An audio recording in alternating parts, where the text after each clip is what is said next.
3 years ago, Earth underwent drastic changes.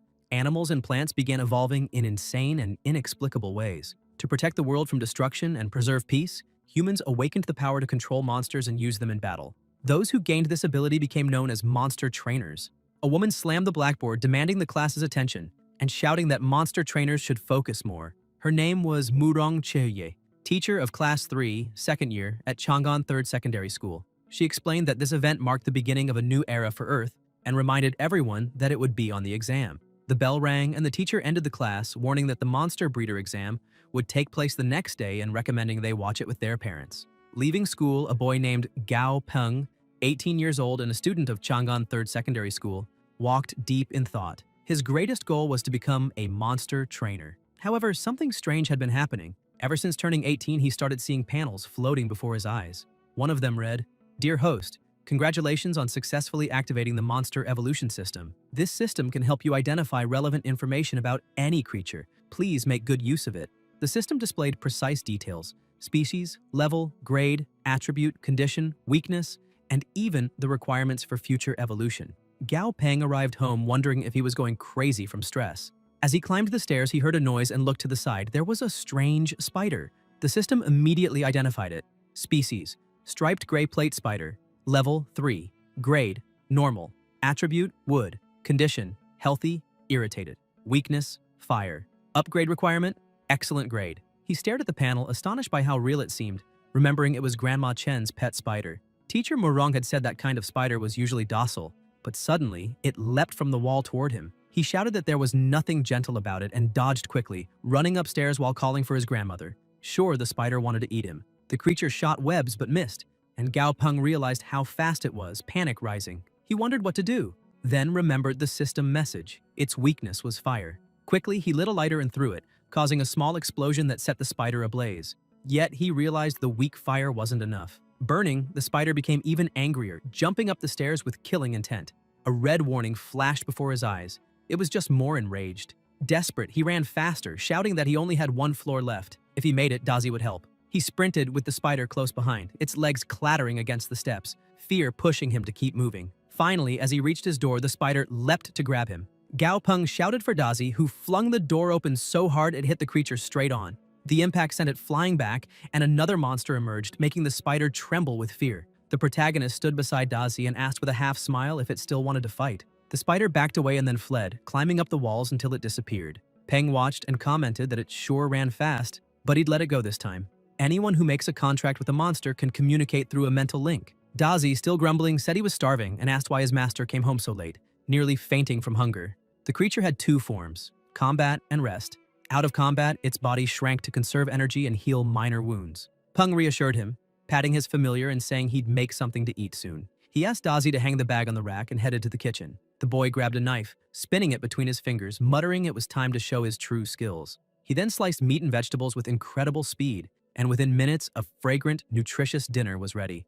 Dazi smelled it and began drooling, saying he couldn't wait any longer. Peng laughed and told him to eat slower or he'd choke. As he watched his companion eat, the system reappeared, showing his monster's data. Species: purple-backed yellow-clawed centipede. Level 7. Grade: normal. Attributes: yin, poison. Condition: healthy, happy. Weakness: lightning. Upgrade requirement: excellent grade. Reading that last part, Peng was stunned. Could requirement for excellent grade mean his familiar could evolve from an ordinary monster to a higher grade one? The thought left him speechless. Such evolutions were extremely rare. Monster grades range from normal to excellent to perfect, and the higher the grade, the greater the potential. Excited, he thought that if Dazi could truly evolve, maybe one day they'd reach the perfect grade together, something legendary, reserved for leaders among monsters. Overjoyed, Peng hugged his companion, promising to help him reach the new level no matter what. Dazi wobbled from the affection, his antennae twitching. The protagonist looked back at the panel and tapped the upgrade requirements. The screen changed. Evolution requirements for excellent grade. Shadow grass, a special plant that grows in areas with strong yin energy, extremely beneficial for monsters of that attribute. Required: 10 stalks. Luminous wood, a rare material born when lightning strikes a tree with affinity to wood and thunder attributes.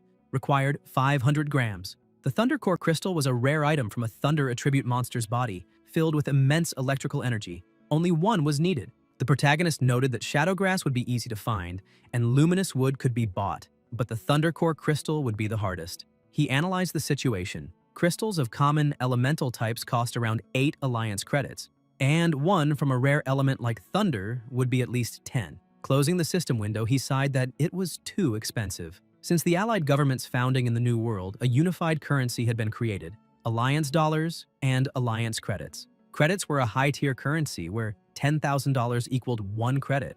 When his parents died in that accident, the government had granted him 20 credits in pension. Now, only 11 remained. With that, he could still afford the materials for Dazi's evolution, but they'd be left with no money to live on. After eating, Dazi went to his master, complaining he was still hungry. Peng stared at him in disbelief, asking if he really was a centipede. Annoyed, Dazi stood up and demanded more food. Peng laughed and promised another dish. Soon he handed it over, warning not to complain if he got sick.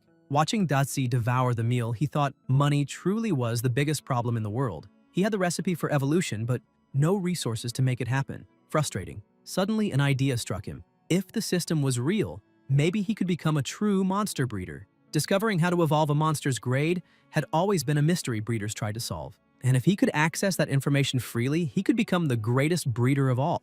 A grin spread across his face as he laughed, saying that when that day came, he'd have all the money he wanted. Then he remembered his teacher's announcement about the breeder exam the next day. Quickly, he grabbed his phone and searched the registration site, hoping it wasn't too late. Finding the page, he saw only 3 minutes left and immediately confirmed his entry. The system processed it and displayed a success message. He must appear at 9 o'clock the next morning at Chang'an City's Monster Breeder Division. Happy, Peng raised his phone and shouted that he'd do his best. The next day, he went next door and knocked. A beautiful woman, still sleepy and wearing pajamas, answered. It was Tang Tang, Peng's charming neighbor.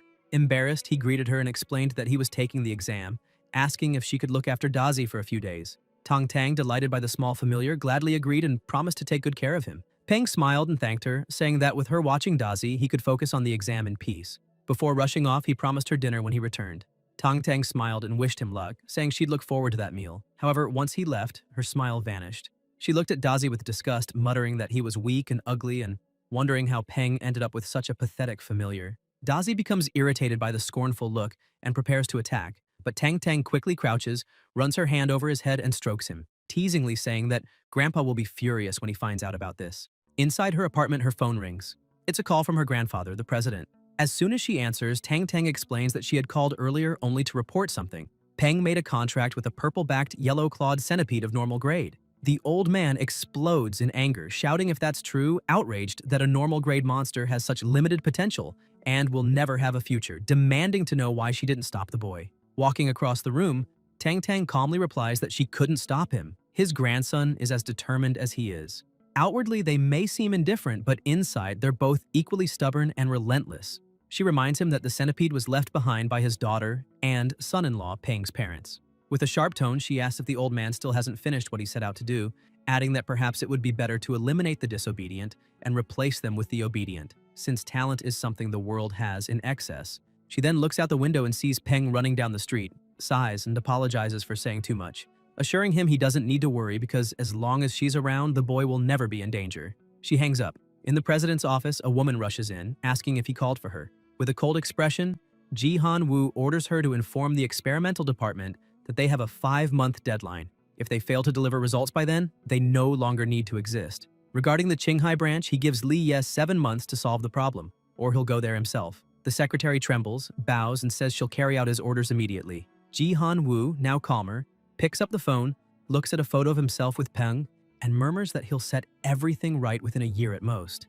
He promises his grandson that once he returns, he'll never suffer again. In the city of Chang'an, the Monster Breeder Division building is packed. Peng looks around amazed by the crowd, commenting that becoming a monster breeder has really become a trend. Suddenly, he hears a familiar voice and turns to see his friend Li Zigong, accompanied by Zhang Hong and Li Hongdu. He smiles and greets them. Zhang Hong asks if he came to watch the exam, but Zigong laughs, proudly pointing at his mother, saying they're there to see her take the test.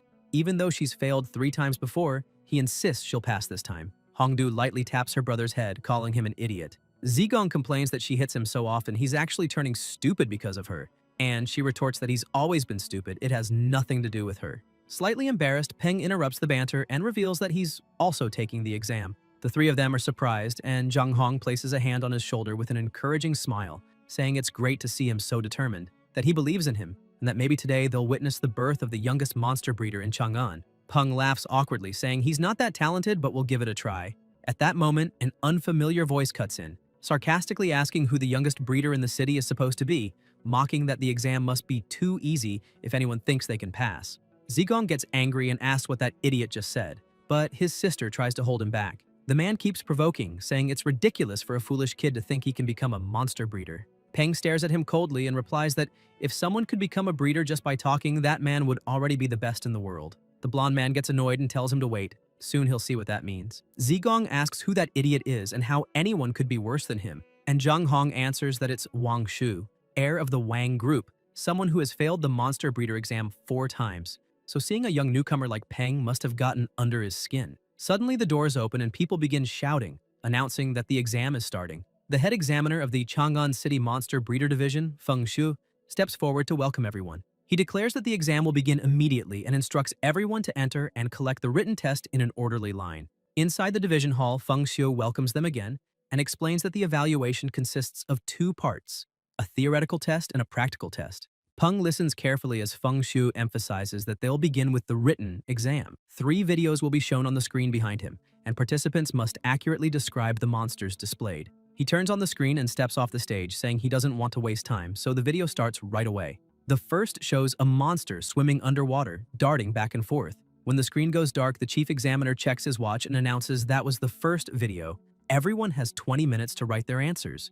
People begin complaining, saying they've never seen that creature before, that it must be a new species, and the clip was too short to see anything clearly. They might have to try again next year. Feng Shu gets irritated and yells for everyone to shut up, warning that the next person who speaks will be immediately disqualified. Silence fills the room. Wang Shu smirks, thinking the written exam this year is harder than usual, but he's grateful for the insider information he received beforehand. Glancing at Peng sitting calmly beside him only makes him angrier. That idiot better enjoy laughing while he can. Meanwhile, Peng is fascinated, realizing the system seems to be responding to his thoughts and providing exactly the information he needs. The monster is a Gale dolphin. It enjoys soft music, tranquility, sunbathing, and eating fish and shrimp. Its weaknesses are darkness-type attacks and chaotic sound waves. Peng writes all of it down. The second video shows a monkey-like monster, and the system identifies it as the muscle gorilla. It likes climbing trees and eating bananas, is vulnerable to poison attacks, and has an impatient, easily irritated nature. The final video shows the third monster, identified as the claw mantis.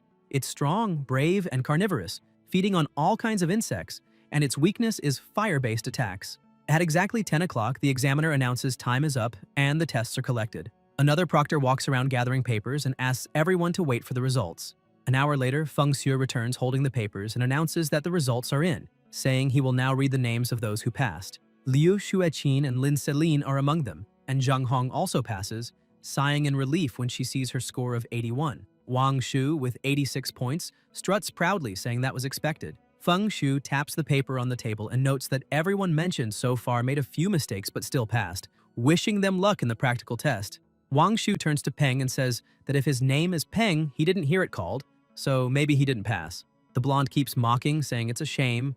Looks like today won't be the birth of the city's youngest monster breeder after all. Peng listens silently, trembling with anxiety, thinking that's impossible. The system couldn't have been wrong. Just then, Feng Shu speaks again, saying there's one final name left on the list of those who passed. He asks the candidate to stand up. Confused, Peng rises and the examiner begins clapping, saying he truly didn't expect the candidate with a perfect score to be so young, praising the talent of the new generation. The crowd begins to murmur in admiration, saying he scored perfectly on the written exam, even though he's still in high school. Proof of an exceptionally bright future. Many whisper that they might be witnessing the rise of Chang'an's youngest monster breeder. Peng smiles and, looking directly at Wang Shu, says that Gao Peng has just been announced with a perfect score, apologizing for the disappointment.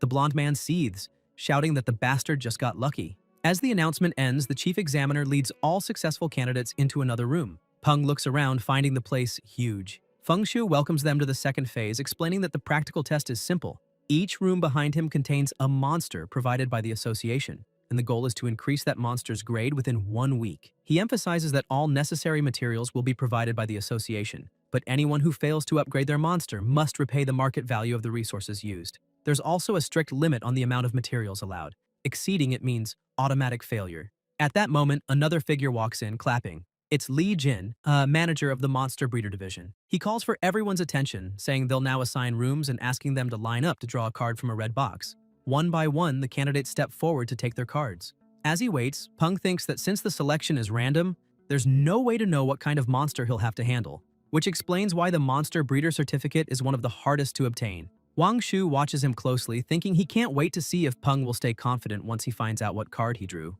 When Peng reaches into the box, he jokingly asks the heart of the cards to bring him luck. But as he tries to pull out a slip, a tiny creature bites the paper and refuses to let go.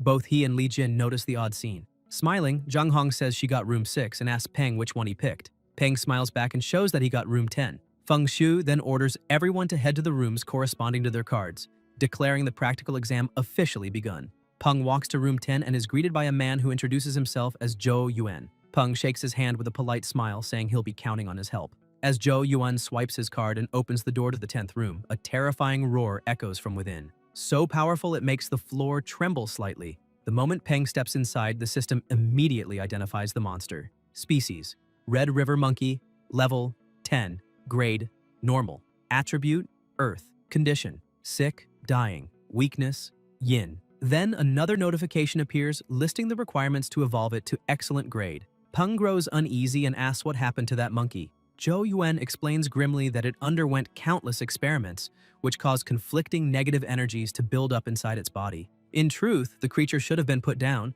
but due to a lack of available test subjects, it was assigned for this trial. Earlier, Zhou Yuan had questioned the manager, asking why, among so many healthy monsters, they'd pick this one. On the phone, Li Jin told him not to worry. He had his own reasons.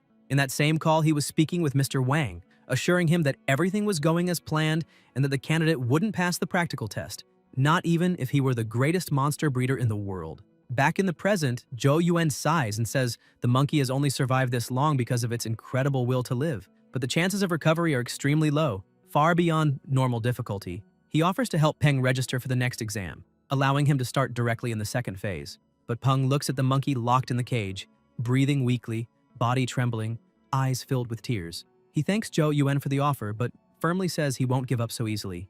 Zhou Yuan smiles faintly, saying he understands, and allows him to enter. As soon as Peng steps through, the door closes behind him. The monster, lying on the ground, trembles as tears roll down its face. In its mind, flashes of painful experiments and voices calling it useless torment its thoughts. It screams in despair, staring at Peng with raw suffering. Peng slowly approaches, places a hand on the monkey's head, and gently tells it not to worry. Just trust him because he'll do everything he can to help. Using the system, Peng analyzes the Red River Monkey's evolution path, and the results shock him. The first screen shows the normal path: purify bodily impurities and evolve into an excellent grade Red River Monkey. But then a second screen appears, darker, surrounded by a shadowy aura, offering an alternative: Yin path.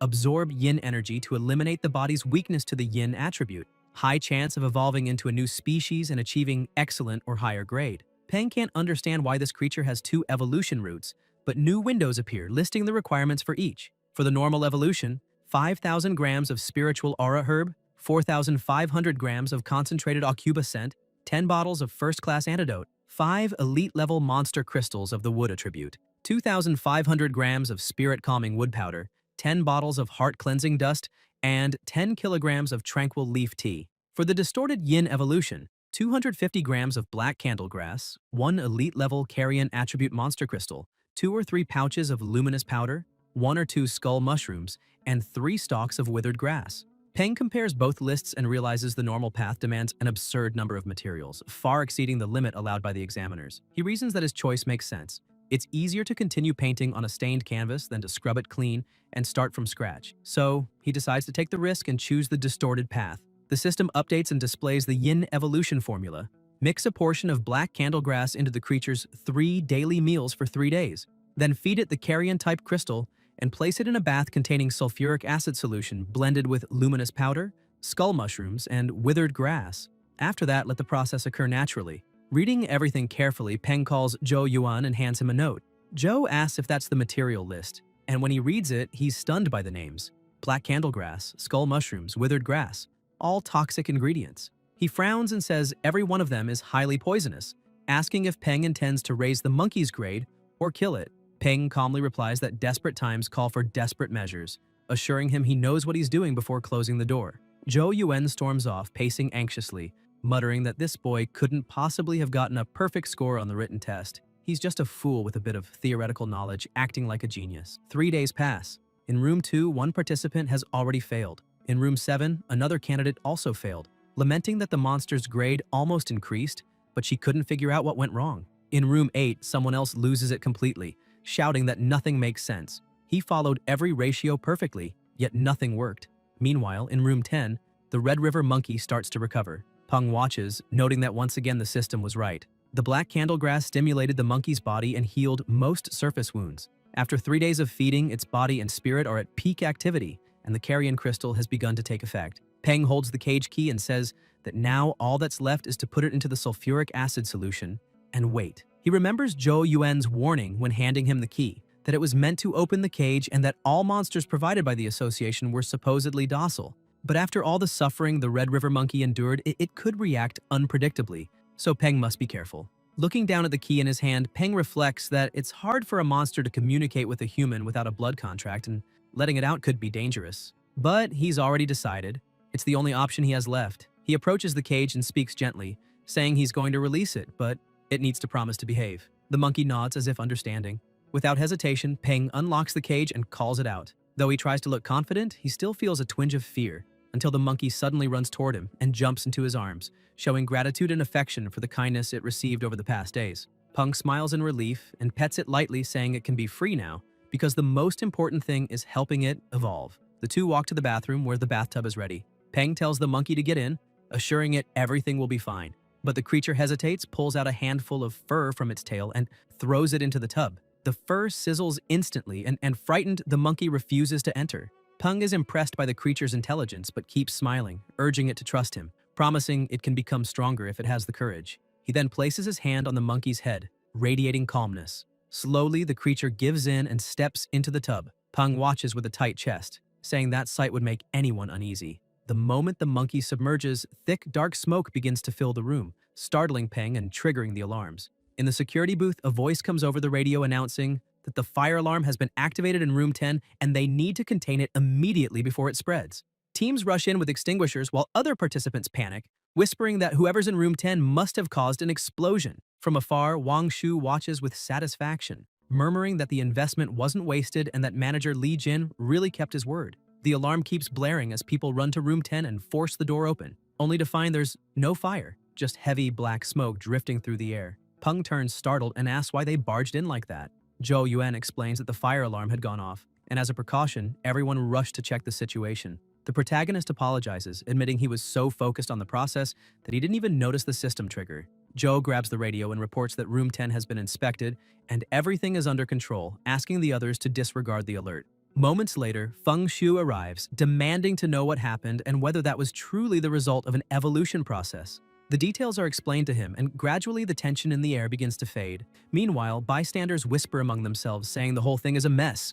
After all, that boy is far too young and inexperienced for such a task. Watching from a distance, Wang Shu smirks, saying it looks like not even a piece of the monster remains, meaning he failed the test. Though he plans to watch closely, he wants to see that smug grin vanish for good. Suddenly, the bathtub that had appeared empty begins to bubble, and a skeletal hand bursts out, wrapped in a dark, terrifying aura.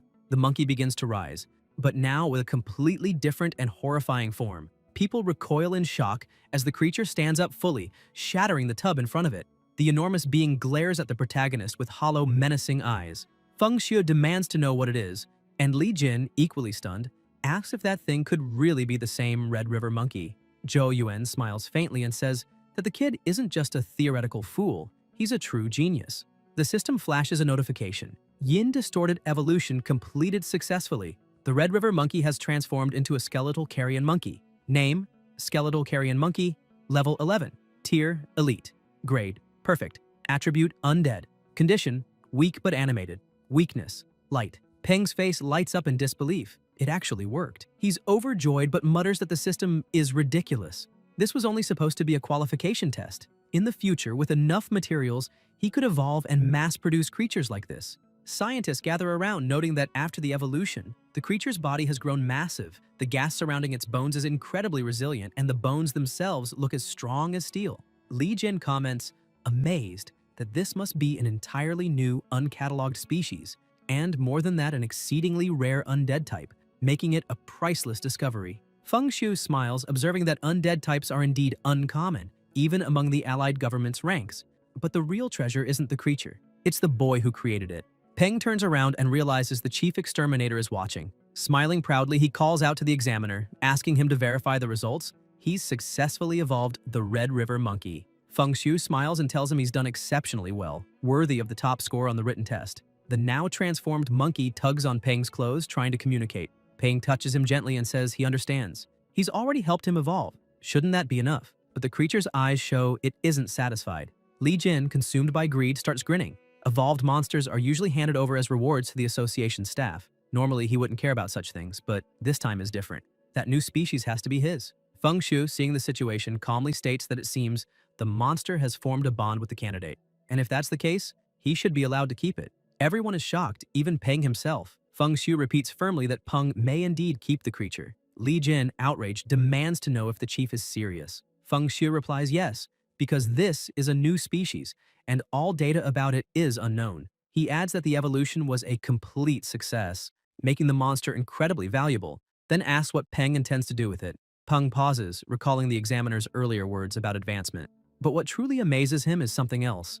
Before, the monkey had only been at normal grade and could only reach elite tier upon hitting level 20. Yet it has now achieved elite tier at level 11, skipping the excellent grade entirely and jumping straight to perfect. Even more astonishing, the system indicates it could still evolve further to the epic grade, and it's already an extremely rare undead type. Zhou Yuan approaches, stunned, saying no one could have guessed that creature was once a Red River monkey, and points out that it clearly wants to stay with Peng, so he should take it with him. Li Jin interrupts, raising his voice and turning to Feng Shu, insisting that can't be allowed. According to association rules, monsters that successfully evolve during evaluations must be handed over to the institution. He also argues that the Red River monkey underwent numerous experiments and only evolved because of them.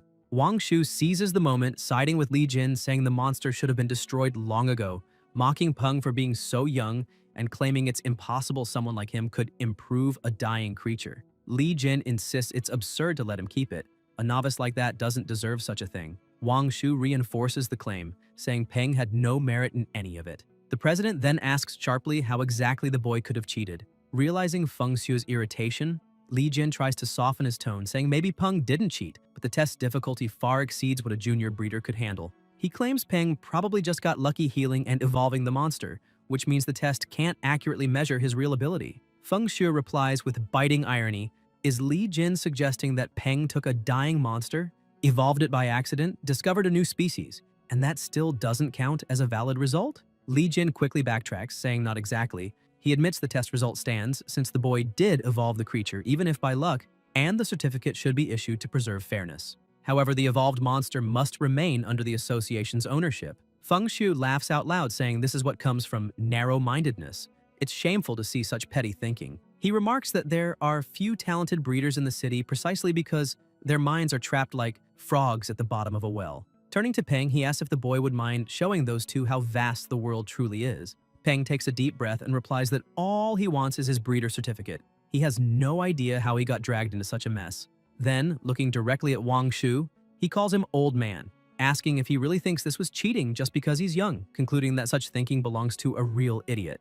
He then points at Li Jin and says that just because he can't do something doesn't mean no one else can, asking sarcastically if the man is blind and didn't just see what happened. Peng goes on, calling them incompetent and ignorant for refusing to accept the truth, staring them in the face, clinging instead to excuses to justify their disbelief. Seeing people like that, he says, is truly pitiful. He then explains that although the name Red River Monkey includes the word river, its attribute has nothing to do with water. The name simply refers to the area where the species is found. But at some point, someone assumed it was aligned with water and yin because of that word. And that person, he says, was a complete fool. Judging by the monkey's condition, plenty of other fools believed the same thing since they had flooded it with materials of those types. They were all blind to the fact that the creature's true weakness was yin. Not knowing something that basic, he says, means they've wasted their lives. Wang Shu angrily protests that this is nonsense. Everyone knows the Red River monkey's weakness is wood. Feng Shu interrupts, clarifying that while the creature does have some connection to wood,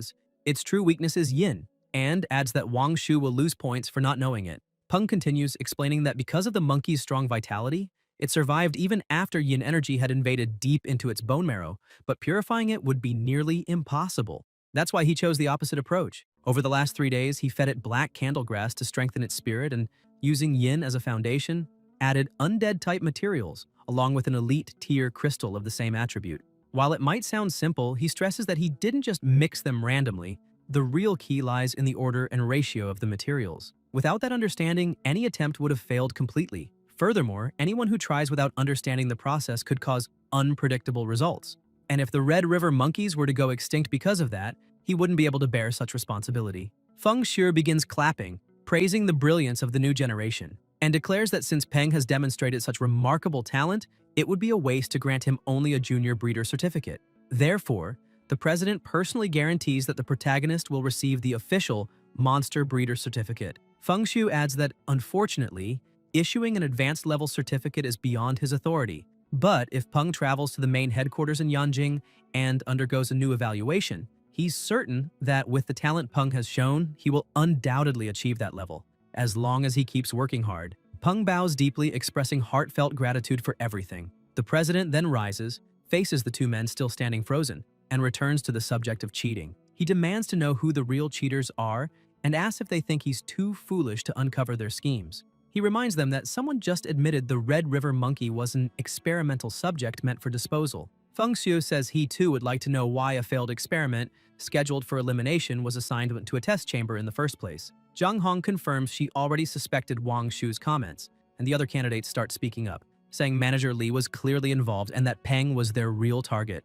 Zhou Yuan raises his hand and states that he can testify, revealing that Manager Li Jin personally added the Red River monkey to the exam's monster list, even though there were many healthier options available. Li Jin tries to silence him, but Zhou continues, pointing at Wang Shu and explaining that Li acted under the candidate's direct orders. He adds that proof of this is recorded in the association's official monster allocation reports, and a quick investigation would verify it. Wang Shu collapses to the floor in panic, desperately denying everything. The president then declares that based on the evidence as head of the Chang'an City Monster Breeder Association, he officially announces that candidate Wang Shu cheated and is hereby disqualified from the current evaluation, banned from participating in any future exams for the next 3 years. He continues, stating that former manager Li Jin is permanently expelled from the association and will never be reinstated. The surrounding crowd erupts in cheers, saying justice has been served. Feng Shui turns back to Peng, admitting that what happened was disgraceful, apologizing and inviting him for a cup of tea in his office,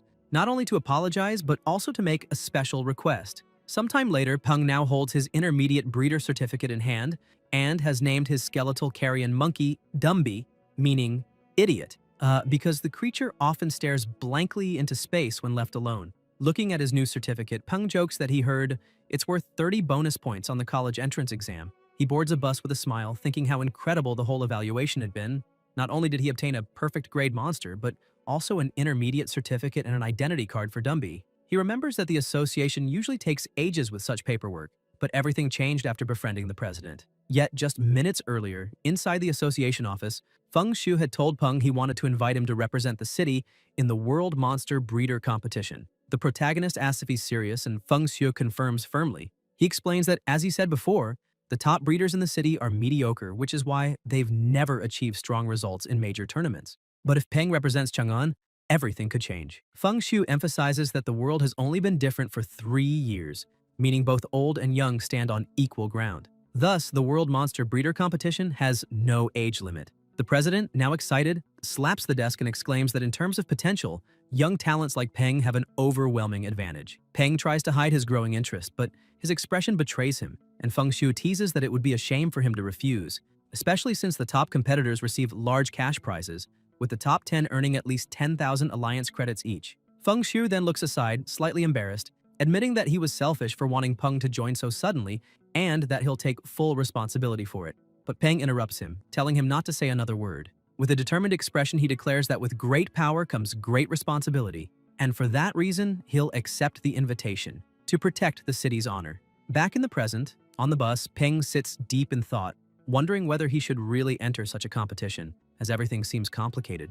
Around him, passengers whisper in awe at his familiar, marveling that it's such a rare undead creature. But as always, there's someone foolish enough to do something stupid. One man leans closer out of curiosity and loudly asks what would happen if he pulled a bone from the monster. Without thinking, he reaches out to try. In an instant, red threads shoot out from Dumby, wrapping tightly around the man's arm. Within seconds, the undead completely restrains him without even turning his head, while Peng, lost in thought, is still daydreaming about the 10,000 credit reward for placing among the world's top 10. After all, someone poor like him can't afford to ignore that kind of opportunity.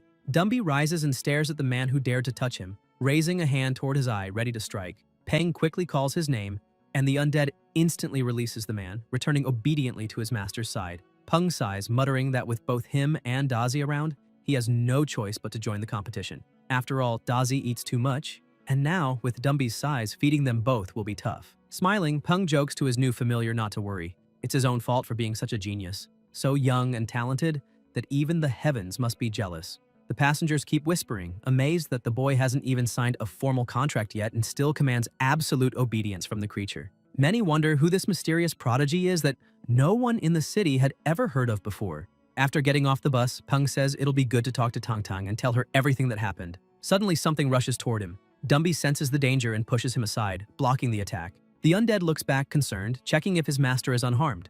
Peng gets up, wincing from the pain in his back, and asks why Dumby pushed him so suddenly. The creature remains in a defensive stance, guarding him, until Peng realizes what happened and smiles, saying he was just worried. He walks up to him and says there's no need to worry. From now on, they're all family. When he turns toward Dazi, Peng is shocked at how much the centipede has fattened up. Just then, Tang Tang appears, waving and saying that she and Dazi came to pick him up.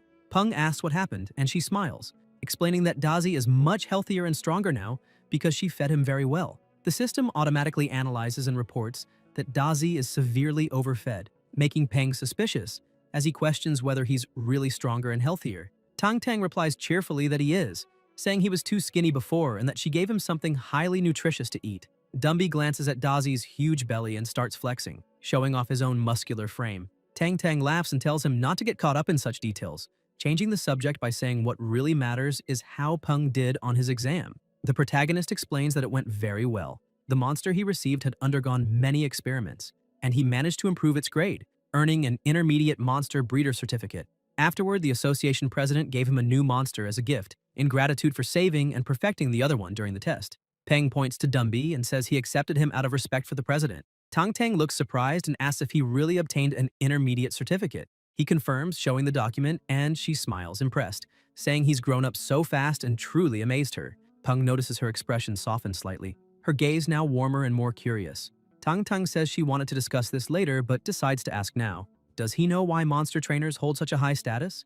She says she'll be direct. No matter how powerful familiars are, they're still external forces, and a single shooter or bullet can easily kill them, since humans themselves are fragile. Peng looks shocked and asks if that means the high status comes from the trainers having their own means of protection. Tang Tang smiles and replies, exactly, then asks if he'd like to learn how.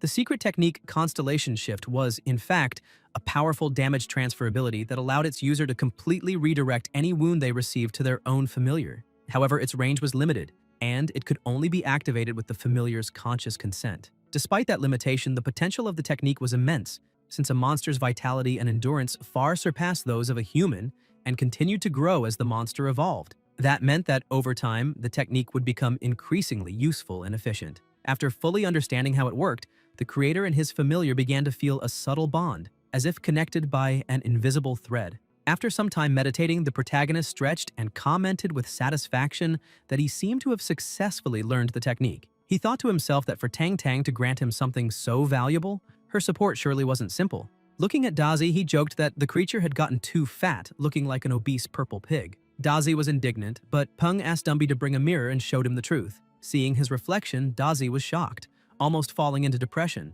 The protagonist then scolded him, telling him to stop pretending to be dead and get up to start exercising. After all, by losing all that fat, he could increase his rank. Even so, Peng thought that if his familiar stayed that fat, it would really be a problem. After all, who would want a fat flying centipede? The next day, in the city center, Tang Tang and Peng met. He apologized for making her wait so long, but she smiled and said it didn't matter, since he had already become an intermediate monster creator and still agreed to help her with her small studio. So waiting a bit wasn't a problem at all. He felt a little embarrassed, and she joked that she would stop teasing him, asking him to come in because she needed to explain more about the studio. She told him that some time ago she had partnered with others to open a small monster creator studio and invested a lot of money in it.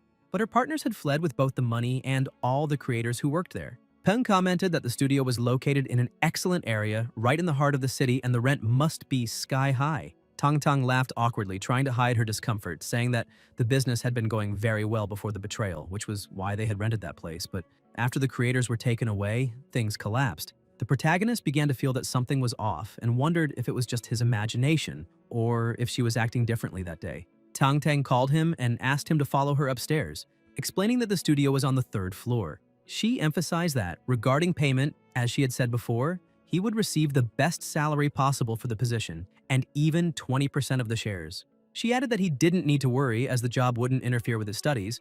He only needed to come on weekends, since the work of a monster creator was relatively easy. Peng, surprised, asked if that salary wasn't too high, since with such an offer she could attract much more experienced creators.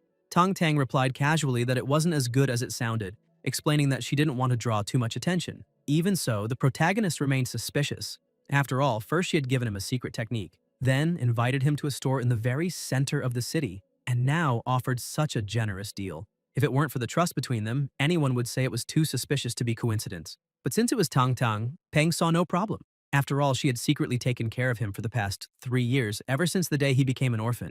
Holding his bag tightly, he took a deep breath, trying to drive away unnecessary thoughts. He knew Tang Tang would never harm him, no matter how generous her offer seemed. And in the end, with the help of his system, he really was worth all that. Maybe even more. If he could help her profit from it, it was a fair exchange. So he said he accepted all the terms, and that from that moment on, she was in charge. Tang Tang smiled, satisfied, wishing for good cooperation between them, though inwardly she sighed in relief. That had been harder than she expected, and thankfully he hadn't suspected anything. Shortly after, they reached the third floor. A young woman with a gentle and cute appearance ran toward them, smiling, saying that Miss Tang Tang had arrived just in time. Tang Tang then introduced the protagonist, saying his name was Peng and that he was the monster creator she had just hired. Then she introduced the young woman, explaining that she was the studio's receptionist, and her name was Shun Quan Quan. Right after that, Tang Tang returned to the elevator and told Peng that she'd already explained everything to Quan Quan, who would be responsible for showing him the studio and introducing him to his colleagues. She added that she needed to leave because she still had a lot of work to do.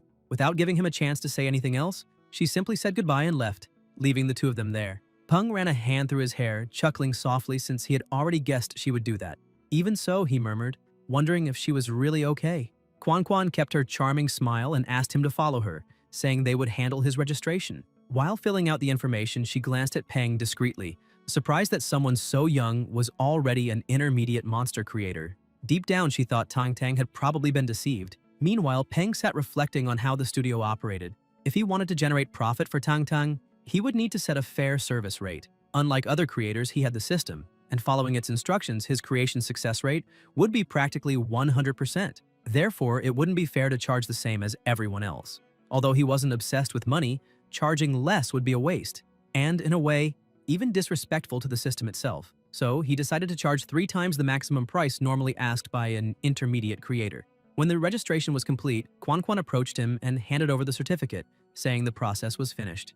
Peng thanked her, but the receptionist looked at him with slight concern and asked if he really intended to charge 3 times the maximum rate. She explained that maybe he didn't know how a studio worked, but warned that such a price could hurt their reputation. Peng frowned and asked what she meant by that.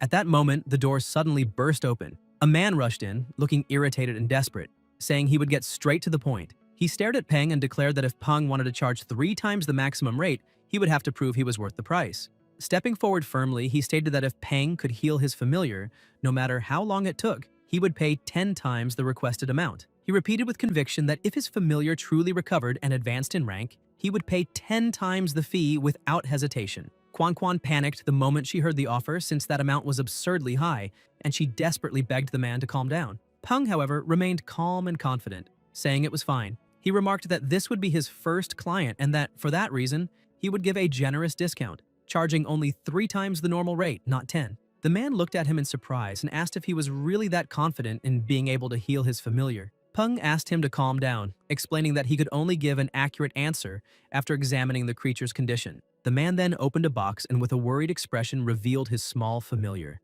Quan Quan stepped closer anxiously as the animal began whimpering in pain and trembling in its owner's hands. The man looked at Peng in despair, asking if he could do anything. The system immediately activated the analysis. Purple electric rat, conflicting variant, level 19, elite tier, excellent grade, lightning attribute, condition, minor injuries and weakness due to mud contamination, promotion requirements for perfect grade, incomplete. Moments later, a red warning flashed across the system panel. Danger detected. Resolve the conflicting variation immediately. Peng widened his eyes and, unable to contain his irritation, shouted at the client asking what he had fed the rat. The man, startled, replied that he had given it blood jade Ganoderma, thinking it would trigger a mutation and help it evolve, but the result had been the opposite. Now, desperate, he asked if there was still a chance to cure it. Peng began reasoning. The electric rat had already been in the process of evolution, but the forced attempt caused a conflicting variation between the lightning and blood types, leading to the collapse. The system reappeared, displaying the variant evolution plan. 5 shadow fruits, 5 grams of scarlet maple from the well, 50 grams of golden lightning leaves, grind and boil into soup. Add 1 bloodbat crystal core, elite tier. Peng realized that if he followed the system's plan, he could turn the conflict into a complement and trigger a unique variant evolution. He then asked Quan Quan to gather the ingredients as quickly as possible and turned to the client, asking if he knew the creator's rules. They used their own materials, but the client had to reimburse everything afterward. The man agreed immediately, so willing to pay whatever it took. Peng approached the small rat and spoke to it calmly, promising that he would make it evolve successfully. Once everything was ready, they went to the treatment room. When the preparation began, both the client and Quan Quan were horrified by what they saw. The man, pale as a sheet, asked if that was really how Peng intended to heal the electric rat. The scene was absurd. The little rat was lying on a chopping board, and Peng, holding a huge cleaver, looked as if he were about to slice it up. Seeing that, both of them shouted in disbelief, calling it madness. But Peng, unfazed, grabbed the rat and threw it straight into the boiling pot. The client tried to stop him, and Quan Quan nearly fainted, crying that this would cause a massive loss. Even so, Peng continued stirring the pot calmly, and after a few seconds, he lifted a ladle of the broth and, with the most serious expression in the world, asked if the client would like to taste a sip of the rat soup, claiming that, according to legend, it nourished the yin and restored the yang. The man began to panic, but Peng simply smiled and told him to relax, explaining that it was just a joke to lighten the mood. Then he lifted the lid and asked the man to take a look. Mr. Ma leaned in curiously, and to his astonishment, what was inside wasn't soup at all. It was a medicinal bath Peng had prepared for the familiar. The heat was only meant to help the creature absorb the medicine more effectively. Even so, the client kept watching with his heart pounding, trying to stay calm. The protagonist covered the pot again and with a confident smile said that the heavens were about to bless that rat, so it needed to boil a little longer, about 10 more minutes. Mr. Ma thought about how there were only 2 advanced monster creators in the whole city, both prestigious and impossible to schedule. That was why his only option had been Peng, an intermediate creator. But if the boy made a mistake, he wouldn't forgive it. 10 minutes later, the client returned to the room and asked if it wasn't done yet or if it was taking too long. Peng calmly replied that it was almost time. Suddenly, the pot began to shake and rumble, and Peng announced that the moment had come. The lid flew off, a small explosion burst out, and the rat leaped from the pot, trembling and radiating energy throughout its body. In an instant, it destroyed everything around it with incredible speed. The client began shouting with joy, celebrating that it had worked, and that his familiar had truly evolved. Quan Quan, however, panicked as she watched the treatment room being completely destroyed. The system analyzed the monster again and displayed name, purple blood electric rat, level 20, tier, elite, grade, perfect, attributes, lightning, and blood. Peng crossed his arms and remarked that the client was very lucky. His familiar had reached perfect grade with dual attributes, and with a bit of training, it could even advance to commander tier. Mr. Ma, overwhelmed with emotion, apologized for having been rude earlier and thanked him sincerely. Peng replied professionally, saying there was no need for thanks since the man was paying for the service. He then handed him the invoice, including the consultation fee and materials, and the cost of the damage to the treatment room. He called Quan Quan Cutie and asked her to send the list of materials to the client's home, explaining that the cost would be deducted from his commission. Mr. Ma, still excited by the result, asked if Peng could examine another of his familiars and whether he had time the next day. However, Peng refused. The man insisted, saying he would pay 3 times more since money wasn't a problem. Peng then asked him to calm down and explained that wasn't the reason. He simply had school the next day and wouldn't have time. The client was confused and asked if it was some kind of association training or a lesson with a renowned master. Peng packed his things and, with complete composure, said that he was still in his 3rd year of high school and needed to go home to do his homework. Mr. Ma was left completely stunned, unable to believe that someone so young could possess such talent, muttering to himself that students these days were terrifying. Quan Quan was also speechless, remembering that Tang Tang had bought the studio just a few days earlier for an enormous sum, fired all the previous monster creators, and told her to keep it a secret from Peng. But now, seeing this, she understood that he was a true super genius. Meanwhile, inside her home, Tang Teng held something in her hands and commented that it was the last remaining crystal core. She ordered her familiar to deliver it to the right destination. An open window led in the wind, and in the protagonist's room, Dazi rested peacefully. Tang Tang's small familiar threw the crystal core through the window, and both it and the other creature watched the scene unfold. Dazi quickly darted forward, swallowed the core, and within seconds began to feel something strange. Dumby, alarmed, tried to help him. Meanwhile, Peng was walking home calmly, mumbling that those 7 kilos of yin cedar needles should be enough to feed Dumby for a month. He reflected that his familiar had already reached perfect grade, and if it continued evolving, it could reach epic grade, something so rare he had only read about it in books or seen on TV. Even so, he decided it would be better to ensure proper nutrition before thinking about new evolutions. On the other hand, Dazi's case was more urgent. To evolve, he needed a crystal core from a level 10 or higher thunder-type monster, an extremely hard-to-find item, and even if he found one, he probably couldn't afford it. Suddenly, a loud crash echoed from his house. Peng froze, recognizing Dumby's cry, and realized something might have happened. He ran frantically, knocking things over on the way until he reached the door. When he opened it, he saw Dazi rolling around, wrapped in an unstable aura. The system immediately ran an auto-analysis. Yellow-clawed, purple-backed centipede. In evolution. Current grade, normal. Level 8. A large amount of Thunder Titan centipede meat has been consumed along with a Thunder Titan centipede crystal core. Condition: requirements met for one of the evolutionary paths. Evolution initiated. Peng's eyes widened. He didn't know whether to be amazed or terrified. He shouted, demanding to know what kind of evolution this was and where such a rare crystal core had come from. When he turned around, he noticed Tang Tang watching from a distance. He called out to her, angrily asking if she had given Dazi the core. She tried to play it off, avoiding his gaze, but thought that if she had told him, he surely would have refused.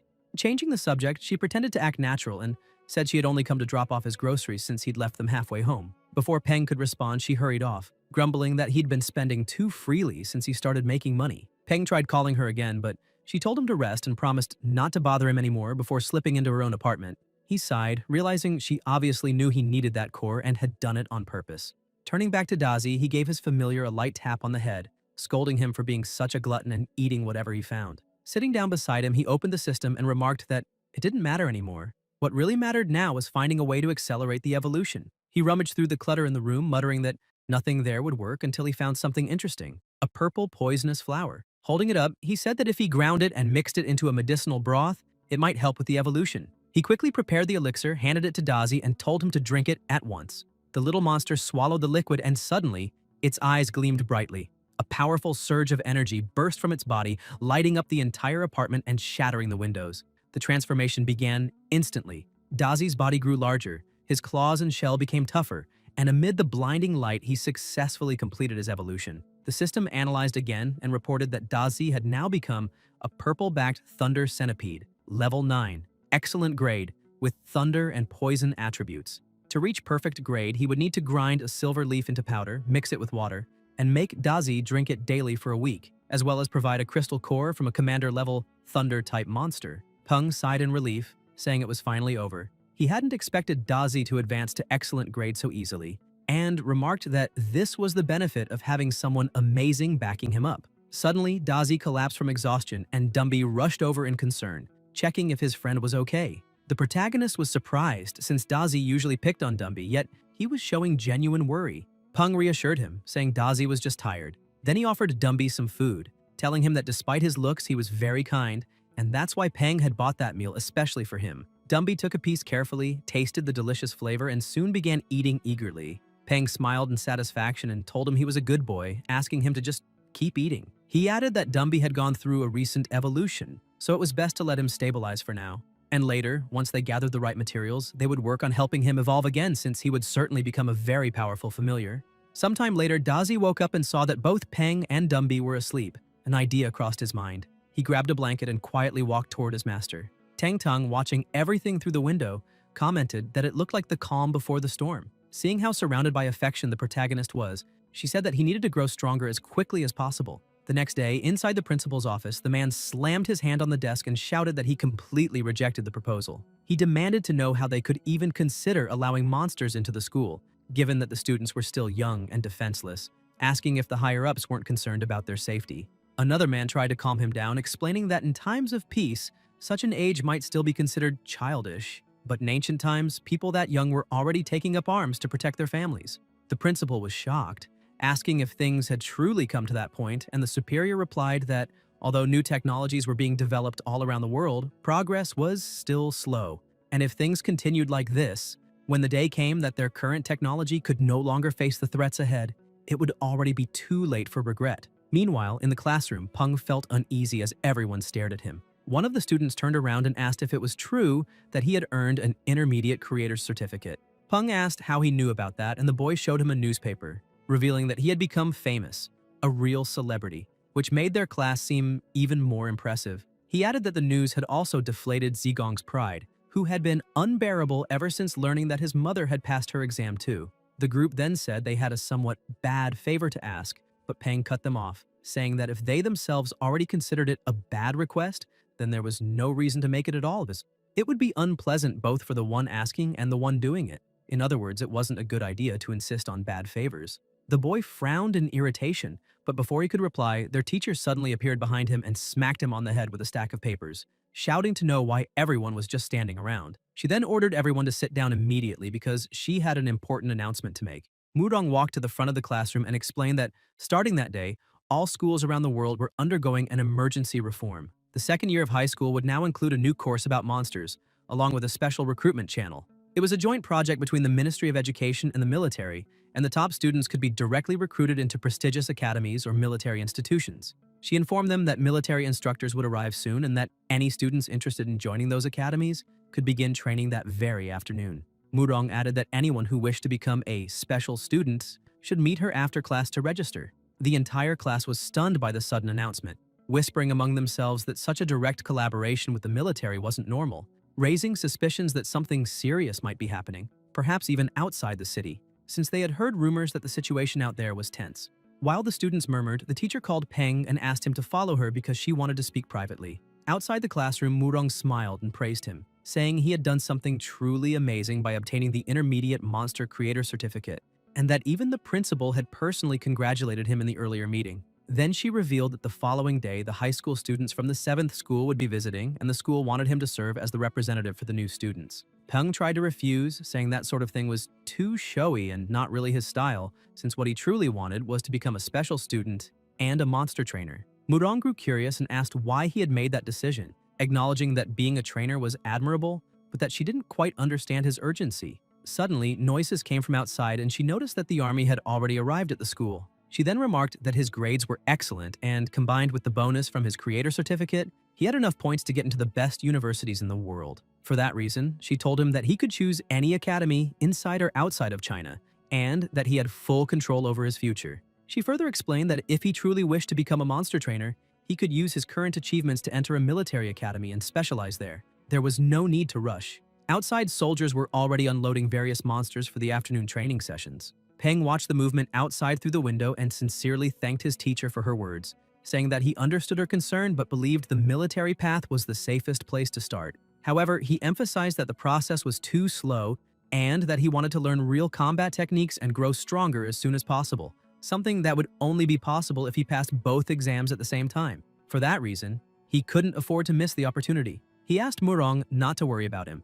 The teacher sighed, saying he was still young, but upon seeing the determination in his eyes, she eventually gave in. She said that if that was truly what he wanted, she wouldn't stop him, but warned him not to act recklessly. Peng bowed respectfully and thanked her for her support before heading on his way. Groups of students were gathering for training, filled with excitement and confidence. After all, it was an incredible opportunity and everyone wanted to give their best. Suddenly, someone in the crowd called out to him, asking if he had also registered as a monster trainer. When he turned to see who it was, he recognized Qianjin.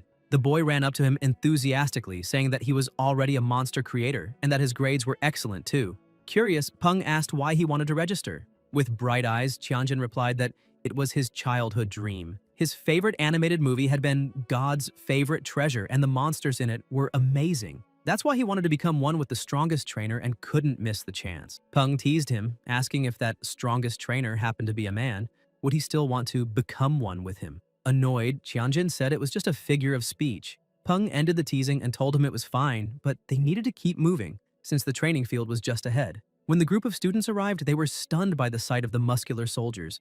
It was the first time they had ever seen people so imposing and serious. The colonel stepped onto the stage and Qianjin whispered if that man was really the instructor, since aside from his muscles, he didn't seem that special. The colonel heard the remark and, with a single glare, made Qianjin almost faint from fear. Peng observed and thought that murderous aura was terrifying, realizing the colonel was anything but ordinary. The man began to speak, first praising them for having courage, unlike those who had given up. But then he broke the atmosphere, saying that courage alone was worthless. Without a steady mind and iron will, they would wet themselves the moment they saw a wild monster, their legs turning to jelly. They wouldn't even be able to run. The students grew irritated and shouted that it wasn't true, that they wanted to become monster trainers and had already seen many monsters before. The colonel smiled and asked if they were really that sure, then ordered that a wild beast be brought in. The monster was dragged in and placed beside a thick metal plate. A soldier explained that the target was a Type 3 armored plate, 10 centimeters thick. The colonel gave the order and the beast charged at a frightening speed, completely shattering the plate with a single blow.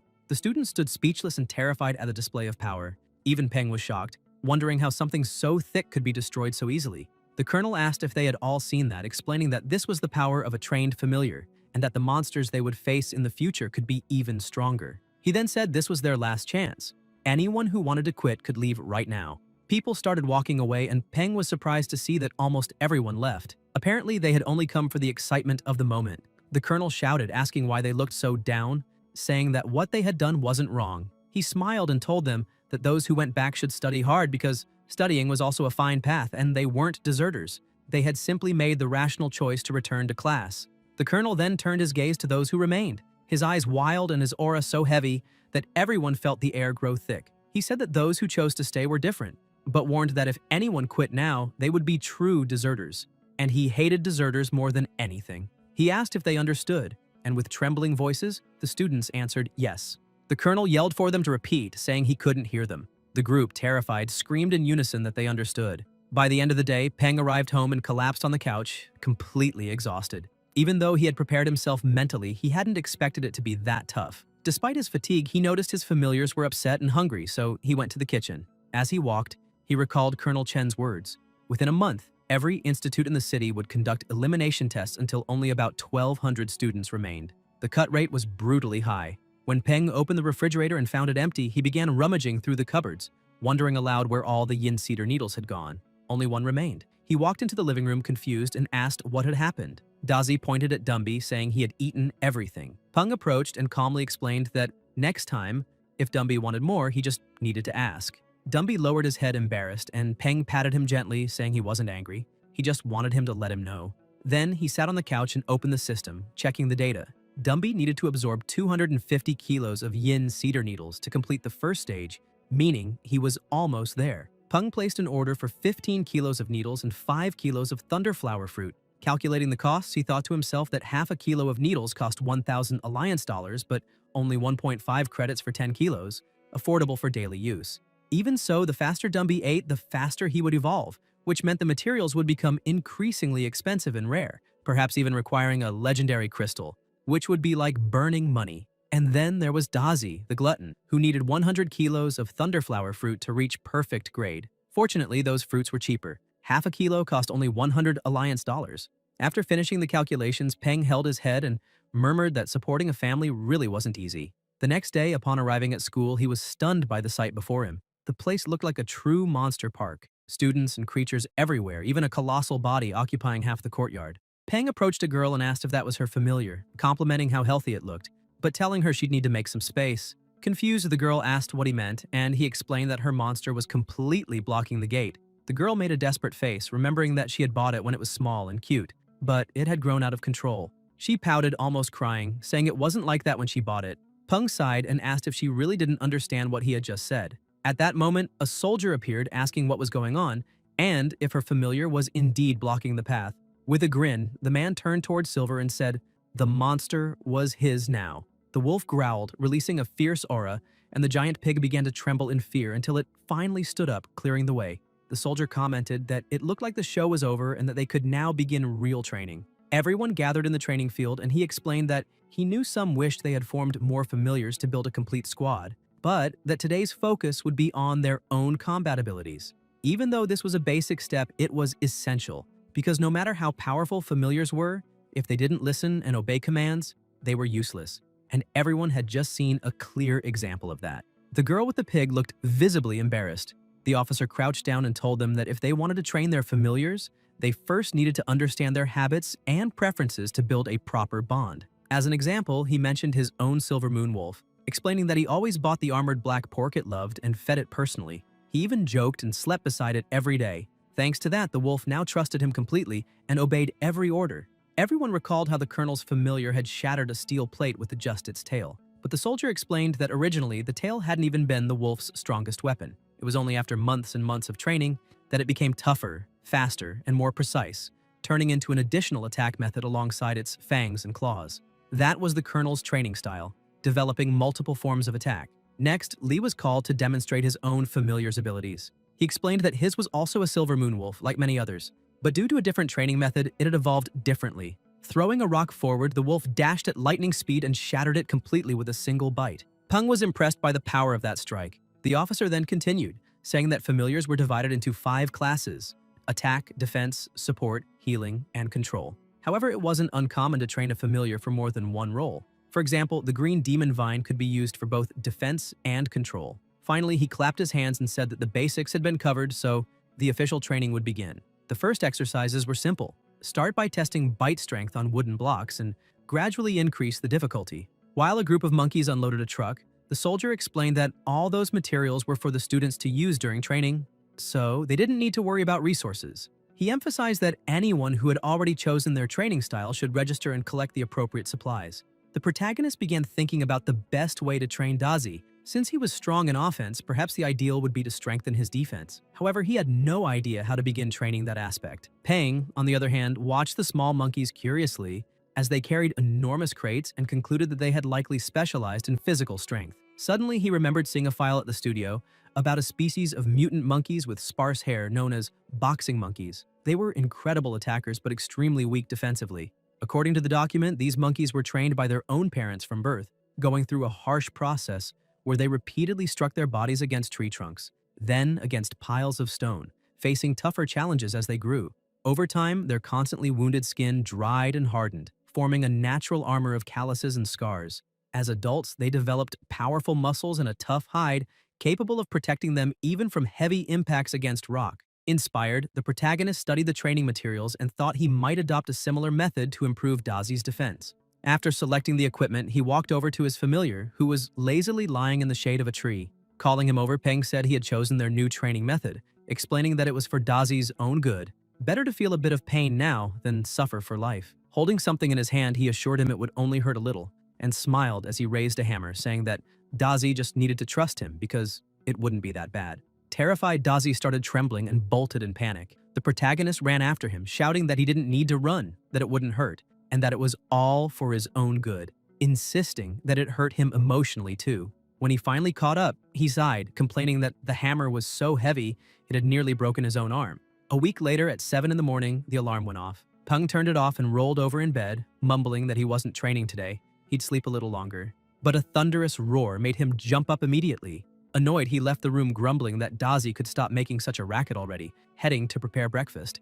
While cooking, he commented that his familiar had indeed grown stronger, though completely exhausted physically, so something he found deeply unfair. Even so, he noticed he had improved a bit himself, gaining strength and speed. Even his cooking, like making pancakes, seemed faster. Looking at his 2 familiars, he remarked that it was good Dazi hadn't eaten junk during that time, since he had grown and now reached level 10. Still, Peng admitted he wasn't entirely sure if that method had truly increased Dazi's defense, remembering that he had nearly broken his arms in the process, and that feeding Dumby had almost bankrupted him. At that moment, his phone started ringing.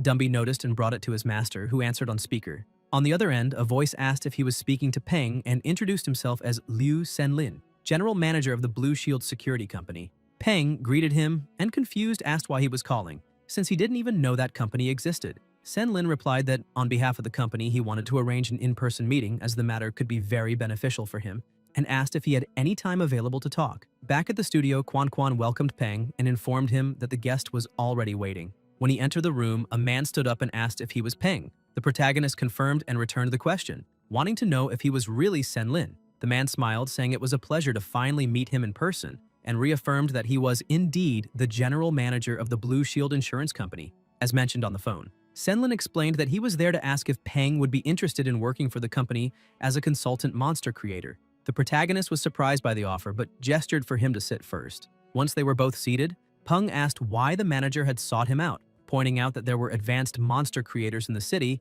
while he was only an intermediate one. He said he didn't know what kind of reputation he had earned to make the general manager of a major security firm personally come to him, but he was sure it was some kind of exaggeration. Senlin laughed, saying Peng was being far too modest, and admitted that while there were indeed a few advanced creators in the city, one of them being the president of the Monster Creators Association, Mr. Chen, someone like that obviously wouldn't have time to act as a consultant for a small company like his.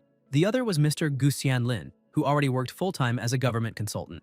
That was why, among all the intermediate creators, Senlin preferred to trust a talented young man like Peng rather than anyone else. The protagonist replied that if that was the case, then before proceeding, he wanted to make his conditions clear. The negotiation would only continue if they were accepted. First, he explained, he had classes from Monday to Friday and, unless in urgent situations, should not be disturbed during the week. Second, he would accept the consultant position, but he would not sign any exclusivity agreement, although he guaranteed he would never assist any competitors of Blue Shield. Senlin smiled and said that was perfectly fine, accepting the terms, and then showed him a contract asking what Peng thought of the part-time model they had prepared. The protagonist began reading and was surprised. The contract was almost too generous. There were no mandatory clauses, the salary was 500 credits per year plus commissions, and an additional 50 credits for every successful evolution of the company's demonic mantises. That made Peng think that the owner of Blue Shield must be an extremely wealthy person. After carefully reading it and finding no disadvantages, he decided to sign. At that moment, someone knocked on the door. Quan entered and announced that Mr. Ma, who had an appointment with him, had arrived a bit early. The general manager stood up, saying that since the contract was signed, there was no need to take more of Peng's time. They shook hands, and Senlin said he was very much looking forward to the collaboration between them. The protagonist thanked him for coming personally. As the manager stepped into the elevator, he called someone, reporting that the contract had been signed and that Peng had chosen the part-time model. Though he still didn't fully understand why there had been such insistence on that young man, he remarked that there were so many creators in the city, why go through all that trouble? He was interrupted by the person on the other end, listened carefully, and then replied that he understood. Meanwhile, in the treatment room, Peng was examining one of the monsters and asked the client if that was the familiar he had mentioned during his last visit.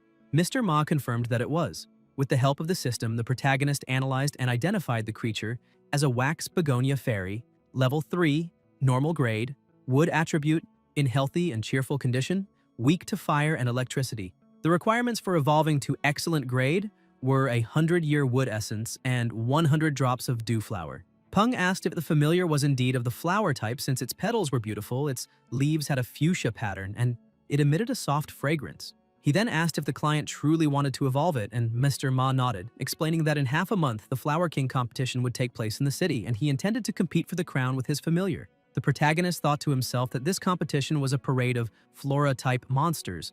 Although plants had undergone natural mutations, those that developed spiritual intelligence were rare. Due to their healing properties, flora types were more sought after than ghoul types, even if not rare, so that creature was indeed fortunate. Feeling a bit awkward, Quan interjected, noting that usually only women participated in the Flower King competition. The client smiled, saying he knew that and admitted it was odd for a man to compete for the crown, but he gently held his familiar's vine and said he trusted her completely. With a loving look, he explained that the little creature was his second familiar and he wanted the very best for her. Determined, he asked Peng to help her evolve to increase her chances in the competition. Peng was surprised, realizing he hadn't noticed how much that man cared for his familiars. Pleased, he smiled and told him not to worry, assuring that everything would be in good hands. Snapping his fingers, he declared that the rule was simple. The price would be triple the normal rate. Quan rushed excitedly with the card machine, her eyes shining as she asked the client to swipe his card. Once the payment was completed, Peng told her to gather the materials. 200-year wood essences, 150 drops of dew flower, 1 psionic leaf, 5 grams of fructus tusindon, 500 grams of chestnut seeds, and 1 black venom herb. She confirmed everything was written down.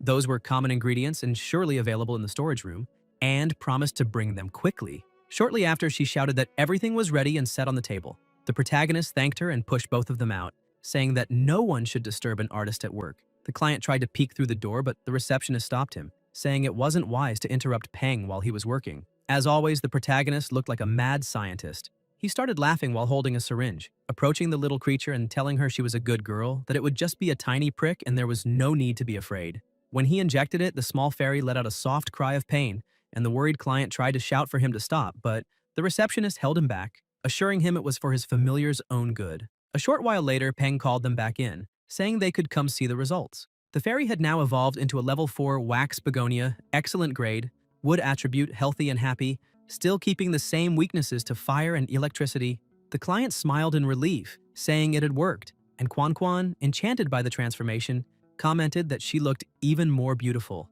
Mr. Ma rushed over to Peng and hugged him enthusiastically, saying he was the best in the world. Peng looked uncomfortable and asked him to stop, insisting there was no need for such a display. Meanwhile, somewhere else, a woman asked a group of boys if they were really planning to give up again. The boys started leaving, saying that even if they passed the test, they wouldn't get into a good academy and would end up working 9-to-5 jobs. That is, if they could even find one. One of them added that either way, becoming monster trainers was out of reach, and now that they were stuck in that situation, getting out wouldn't be easy. Another boy tried to reassure them, saying it was fine. After all, only 1,200 people would be recruited, so they might as well relax for a month and take the test later, treating it like a vacation. The woman grew angry, glaring at them with contempt, thinking that those idiots didn't care what others thought. She decided she wouldn't give up, and muttered to herself, telling Peng to wait for her. Outside the city, deep in the forest, a small monster was running in search of food when it was suddenly struck by sticky webs that immobilized it. Trembling in fear, it dug its claws into the ground and spun its body to break free, releasing spikes. But more webs fell from above. Several spiders surrounded and trapped it, closing in slowly. At Chenji's material shop, the protagonist showed up and asked for the usual, 15 kilos of yin cedar needles. Chenji apologized and explained that they were out of stock with only 5 kilos left. Peng, confused, asked how there could be a shortage when there was an entire area outside the city specialized in producing them. The shopkeeper sighed and said things had gotten complicated. Last week, a group of wild spiders appeared out of nowhere and devoured all the plants in the grove. Now, the entire area had been sealed off by the army. He showed Peng a report explaining that various monsters from nearby mountains and forests had also become their prey, and that if people hadn't escaped quickly, they would have been eaten too. The protagonist was shocked by the news. Just then, another customer entered the shop asking if there was any primary starlight wood available. The owner said yes and asked how much he wanted. Before attending to the new customer, he bid Peng farewell, saying he had to get back to work, but they could talk later if needed. Peng left the store deep in thought. First, the military school had started a new collaboration. Then, a security company had approached him. And now, a new species of spider had appeared out of nowhere. Everything pointed to one thing. Something big was about to happen. Suddenly, his phone rings. When he looks, he sees it Senlin calling. As soon as he answers, the manager asks if he heard about the new gray brutal devil spider discovered by an officer in the Dark Ember Forest. Sometime later, the protagonist arrives at the Blue Shield Security Company, Building 1. Senlin runs up to him, saying it was urgent and that he couldn't explain over the phone. He asks him to come inside while he explains the situation. The manager shows him a recording, explaining that those devil spiders had attacked several resource points and that the government was gathering security companies and private organizations to explore the Dark Ember Forest in order to learn the habits and weaknesses of these creatures. Their company received the invitation and would depart in 3 days, but they wanted to strengthen their familiars before then. For that reason, he wanted to ask the protagonist to check if it would be possible to evolve some of the devil mantises, as that would increase the chances of success in the mission. Senlin emphasizes that it's fine if Peng can't make them evolve. The protagonist replies that he first needs to see the condition of the mantises. Worried, Senlin asks Peng to give it his full attention, as the company sees this opportunity as something very serious. He explains that at the last conference, the alliance government abolished several regulations that restricted unofficial forces due to the changes monsters have undergone in recent years, which have overburdened the government. The manager stresses that this conference opened many opportunities, but fears the alliance's leadership might change direction, so he asks Peng to do his best. He then opens a door and shows all the devil mantises the company currently has, noting that they've also prepared enough manpower to assist if Peng needs help. He adds that as long as results are achieved, the rewards will be satisfying for both sides. Peng laughs and tells the manager not to worry, assuring him he won't disappoint. He approaches the mantises and begins to touch and examine them carefully. Another man enters the observation room and asks the manager what Peng is doing, since ever since he arrived, he's just been touching and looking, like an old man shopping. The man says he's confused, as Peng looks at most 20 years old, maybe even less, and questions if he's really capable of this. Senlin gets angry and tells the man to shut up, saying he doesn't know what he's talking about and that if he keeps making comments like that, not even his own sister will be able to protect him. The man starts trembling in fear and apologizes. The manager returns his gaze to Peng, thinking that he really doesn't know if this will work, but he's betting his entire future on that young man, so he must succeed. Suddenly, the protagonist stops and says, the 8th to the left of the first row, the 4th to the right of the 4th row, the largest in the 7th row, and continues selecting a few more. Then he asks them to bring the 10 mantises he mentioned and prepare a laboratory, as well as a low-rank insect-type monster enhancement pharmacy, an earth-type core crystal, a star steel blade, perilla leaves, and 10 units of each. Senlin looks at the man beside him and shouts, ordering him to do everything Peng requested immediately. The manager looks back at the protagonist, astonished, thinking that in just 10 minutes, he managed to pick the 10 strongest among hundreds of familiars without a single mistake. That speed and precision are truly worthy of an intermediate breeder, perhaps even greater than a newly promoted advanced one. And the most impressive thing is that he's under 20 years old. Quickly, everyone starts preparing the area for the protagonist to work, and without wasting time, he begins mixing potions, pills,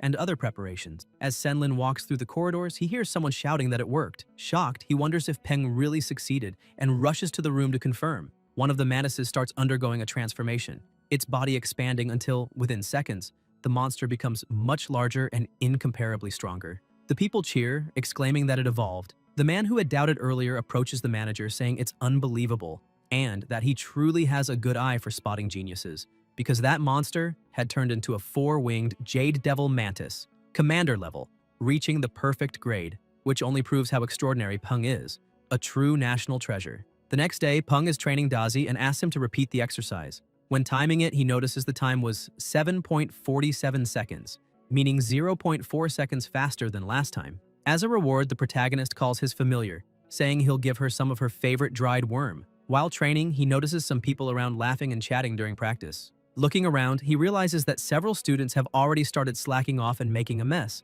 but the instructors only care about the hard-working ones, completely ignoring the lazy ones. Still, he thinks that the lazy are the least desirable on a battlefield, so there's no reason to worry about them. Suddenly, a woman calls out to him. She approaches, saying she's noticed how dedicated he is in training. It's Mu Tianying, Peng's classmate. He's surprised to see she's taller than he imagined and thinks that if she were a man, she'd be a real brute. He thanks her for the compliment, and Tianying explains that she'd like to form a team with him. Confused, Peng asks why she wants to do that with him in particular. She clarifies that in the intermediate and final stages of training, the students will form teams to battle, and scores will be based on collective performance. Since no one else is as diligent as him, and no one seems willing to team up with her, she decided to invite him. Peng thinks the girl is pretty straightforward and that it'll be easier to talk to someone like that. He then asks where her familiar is. Tianying smiles, tells him to wait a moment, and whistles. A massive rhinoceros comes charging toward them, stopping right beside her. Slightly embarrassed, Tianying pets the creature and says that this is her girl named Lotus Seed, an iron rhinoceros. Peng and Dazi are impressed by the size of the familiar, and Tianying points out that before he agrees to team up, there's something he needs to know. Lotus is extremely shy and sometimes even gets scared of small monsters. The young woman crouches and excitedly adds that despite that, her familiar is excellent in the defense class and has incredible pain resistance, probably due to having low sensitivity to it. Peng starts thinking that forming a team with that girl might not be a bad idea.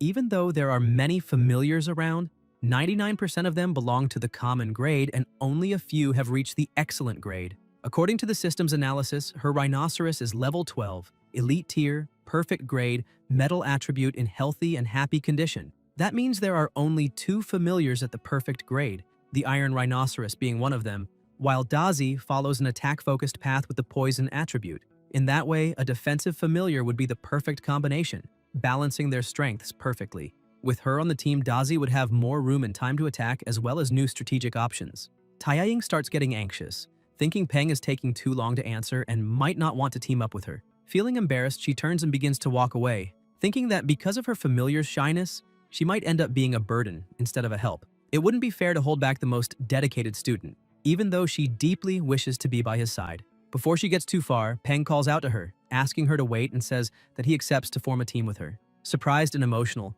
Tianying asks through tears if it's true. The protagonist smiles and replies that it doesn't matter if Lotus is shy. With enough training, that can change. Besides, he could never get along with lazy people anyway. Delighted, Tianying runs to him, grabs his hand, and thanks him for the opportunity, but her strength is so great that she ends up shaking Peng like a doll.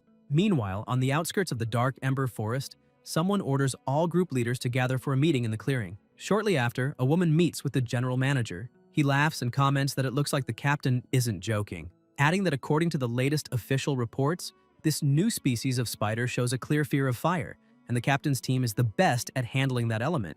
which means she probably intends to lead the mission. The captain keeps her composure and replies that she'd never dare such a thing, emphasizing that the manager's devil manises aren't called jungle assassins for nothing, and that she believes he'll be the first to complete the mission. The two stare at each other, as if locked in a silent battle. At that moment, an army officer draws everyone's attention and thanks them for coming. He states that they must all be aware of the new information discovered yesterday.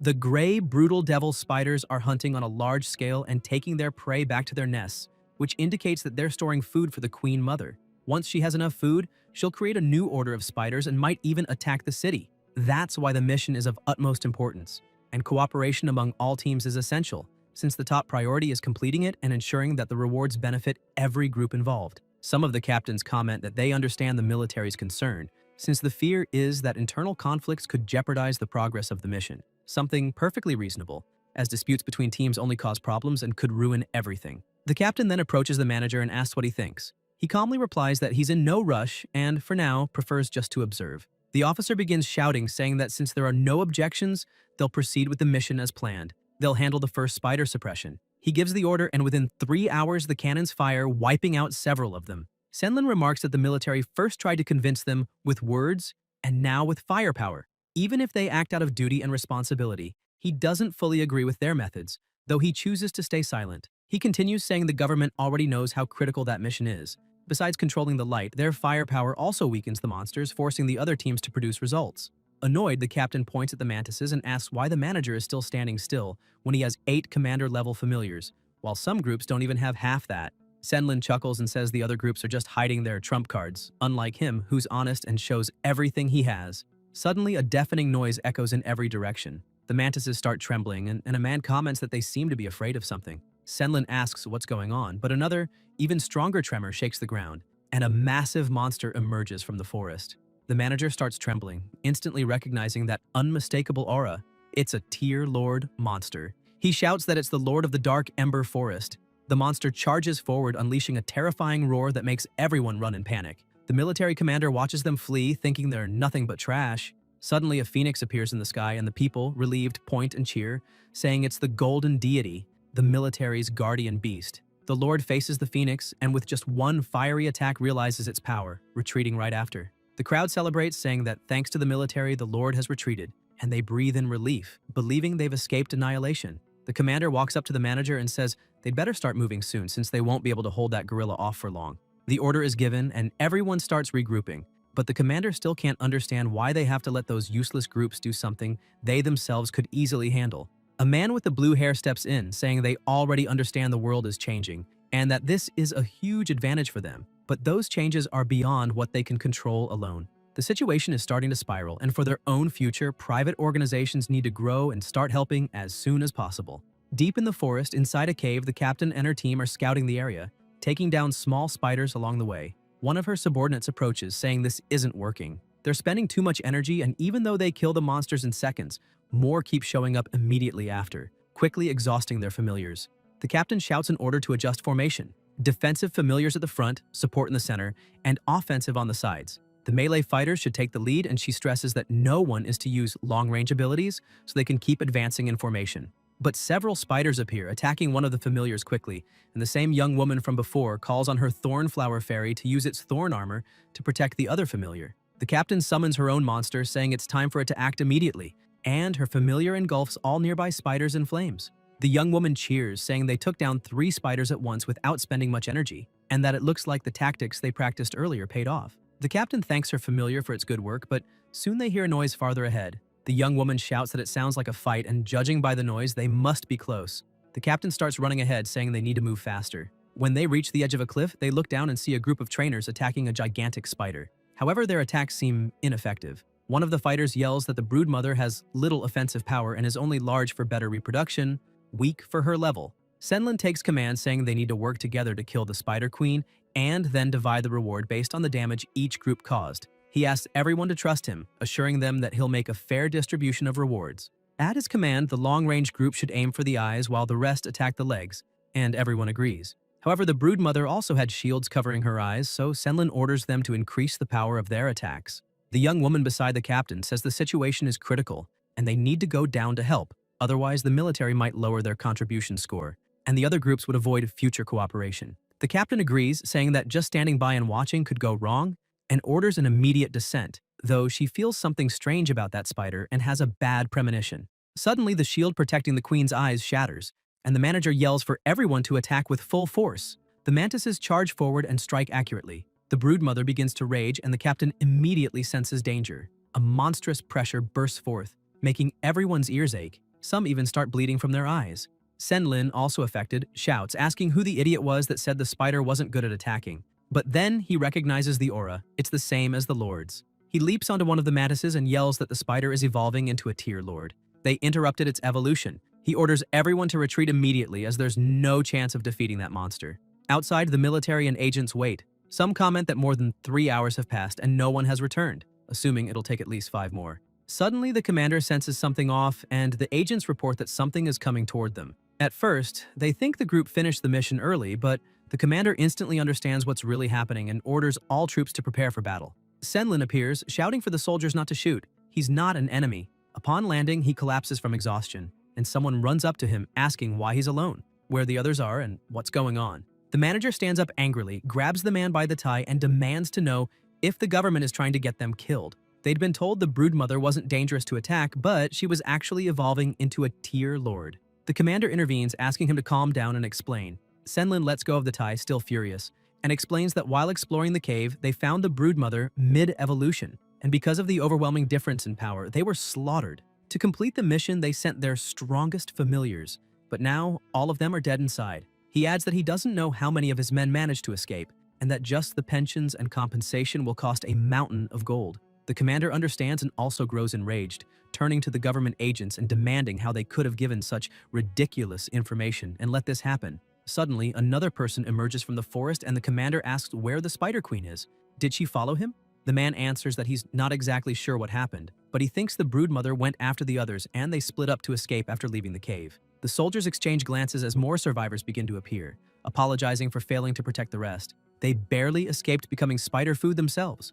The commander says that if they had known earlier that the spider was evolving into a tier lord, they could have sent stronger reinforcements. He adds that if they'd managed to tame the Spider Queen, she would have been a tremendous asset to the military zone. But the government made a grave mistake this time. However, since the spider failed to complete its evolution, it's now useless, and they don't need to worry anymore, because 2 tigers can't live on the same mountain. The Lord of the Dark Ember Forest won't allow another tier lord in his territory. Sometime later, back at the academy during training, Dazi was evolving rapidly, which sparked envy among some students who scolded their own familiars, saying that if they trained as hard, they could also evolve better. Peng begins to wonder whether what happened was bad luck or good fortune. After all, Senlin had encountered 2 tier lord monsters and 1 almost lord just from accepting a government mission. That showed how much more dangerous the wild zones were becoming. The selling price of a normal tier monster's body was very low, and an elite tier's was only slightly better, only worthwhile in large quantities. That's why he needed to make Dumbi and Dazi advance to commander tier as soon as possible, and then go hunting in the wild zones. Once they advanced, his reputation as a monster breeder would be established, and he could go to Yanjing to obtain his advanced monster breeder certification, 1 main profession, monster trainer, and 1 secondary breeder, which would allow him to follow his path. Dumbi had already reached level 14, but unfortunately, no one had completed the mission he had posted in the Monster Hunters Guild, and he had already used up all his yin cedar needles. Now, Dumbi just sat in front of the refrigerator every day staring at it. As for Dazi, after all the training, she had reached level 13. That's when Tiaying arrived and showed him the defensive familiar training guide she had mentioned before. Peng takes the guide and starts flipping through it, realizing that Tiaying didn't choose to form a team with him by chance. She seemed well prepared, and with those notes, they could plan tactics based on their familiar's traits. On one page, it said, "For a defensive familiar, a will of steel is far more important than physical defense. Therefore, rigorous and intense training is required." Peng smiles, wondering if she's really serious, and when Tiaying notices his expression, she asks what's wrong. The protagonist simply replies that it's nothing. He just thinks she's going too easy on Lotus. Suddenly, the loudspeaker announces that all students must gather in front of the stage, as there would be no individual training that day. Once everyone assembles, the instructor announces that it's the last day of the first training phase, and before starting the second, he'll reveal a list of names. He begins, Liu Keshu eliminated, Xie Jiangyi eliminated, Hu Yantian eliminated, and lastly, Wu Yonghuan eliminated. He orders all the named students to leave the field immediately. Some begin shouting, claiming it's unfair and demanding to know why they were eliminated.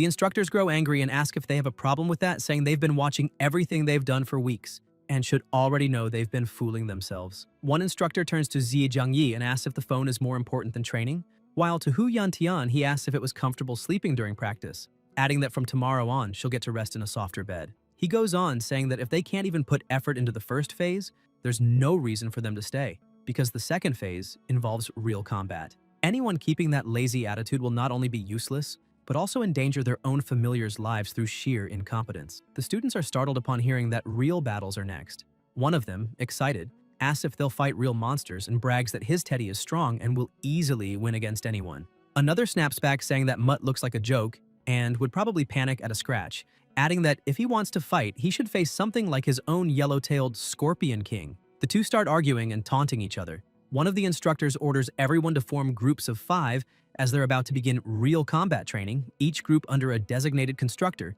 and tells them to hurry up. The same two arguing students run to Peng and Tia Ying's side, saying the others should find their own groups because they've already chosen theirs. The students organize into groups, and then the head instructor appears, smiling and greeting the protagonist. He introduces himself formally as Zhang Renbai, saying he'll be their team's instructor. With a menacing air, he laughs and asks who wants to be the first constructor, revealing the first monster, a steel-bristled boar, level 9, normal grade, slightly injured but aggressive. The two young men look terrified and ask if they can pick another monster. Renbai shows another one with a calmer appearance and asks what they think. The protagonist observes and recognizes it as a bloodthirsty hyena, level 10, excellent grade, wounded and on high alert. He evaluates that since it's of excellent grade, it's stronger than the boar and even has poison resistance, but the injuries make it unstable. He thinks that if that hyena catches the scent of blood and goes berserk, it'll be far more dangerous than the boar, so he decides not to let the instructor switch monsters. He raises his hand and steps forward, saying that if no one else wants to, he'll go first. Renbai releases the boar and the protagonist prepares for battle, ordering his familiar to charge. The boar charges furiously, trying to attack, but Dazi moves swiftly, dodging nimbly and climbing onto the monster's back. With a firm bite to the head, Dazi makes the boar scream in pain, turning even more violent. The beast spins its body and slams Dazi hard, throwing him to the side and shaking the ground. The two boys watching grow tense, thinking the protagonist is about to lose. Peng quickly analyzes the situation. At first glance, his familiar seems at a disadvantage, but the system shows something different. The steel-bristled boar is now poisoned. Its condition changes from slightly injured to injured, which means Dazi is starting to take control of the fight.